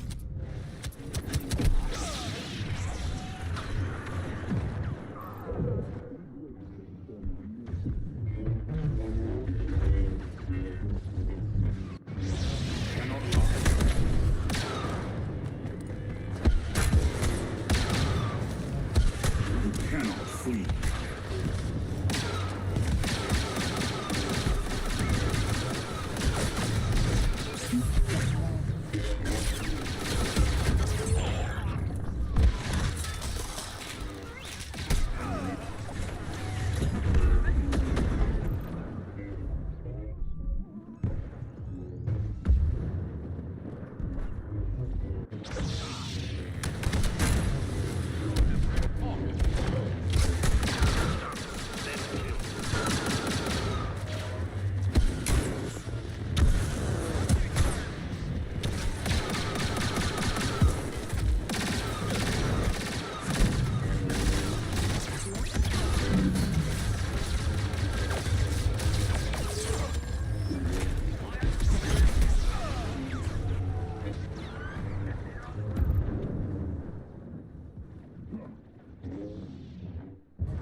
Dark Lord of kill streaks.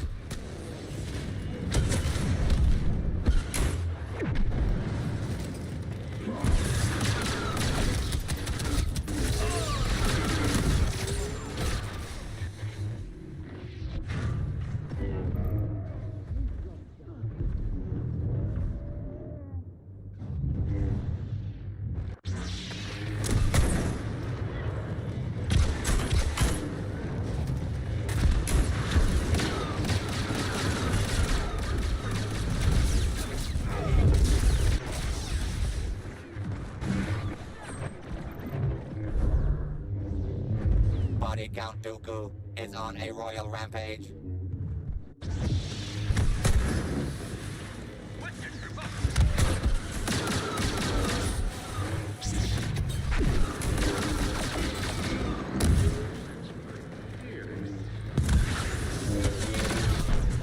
Think you can resist?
Fatality production by 50% to achieve victory.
Body Count Dooku is on a royal rampage.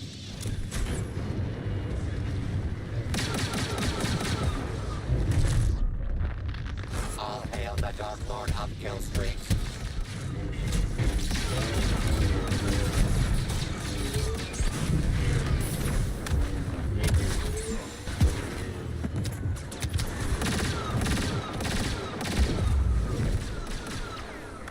The only counting today will be these stacks of bodies Dooku's reign of terror has left behind.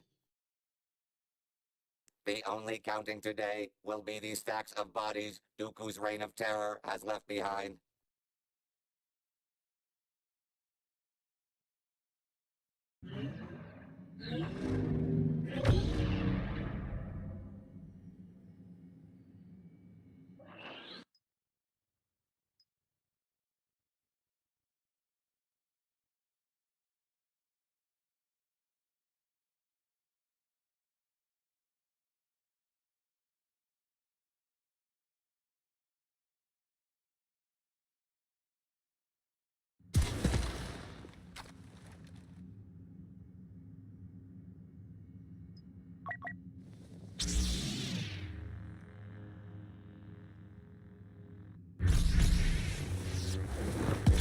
Whose side are you on?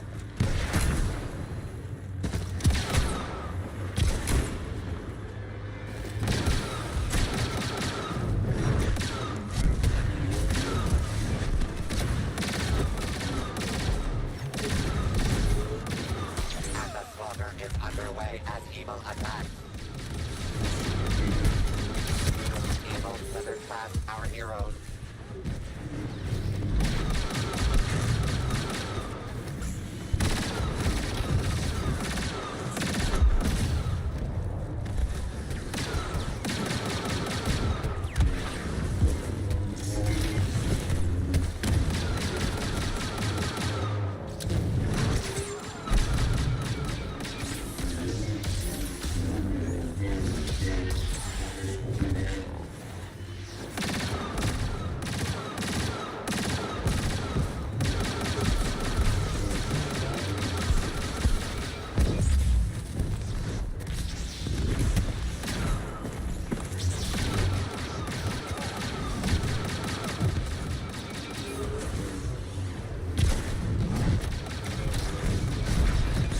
Body Count Dooku is on a royal rampage.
Witness the power of the dark side.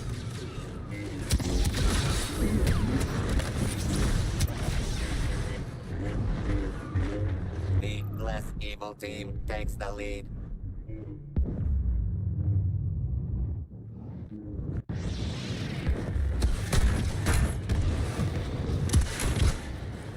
The nice guys aren't finishing last this time.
20% more terminations until flattery commences.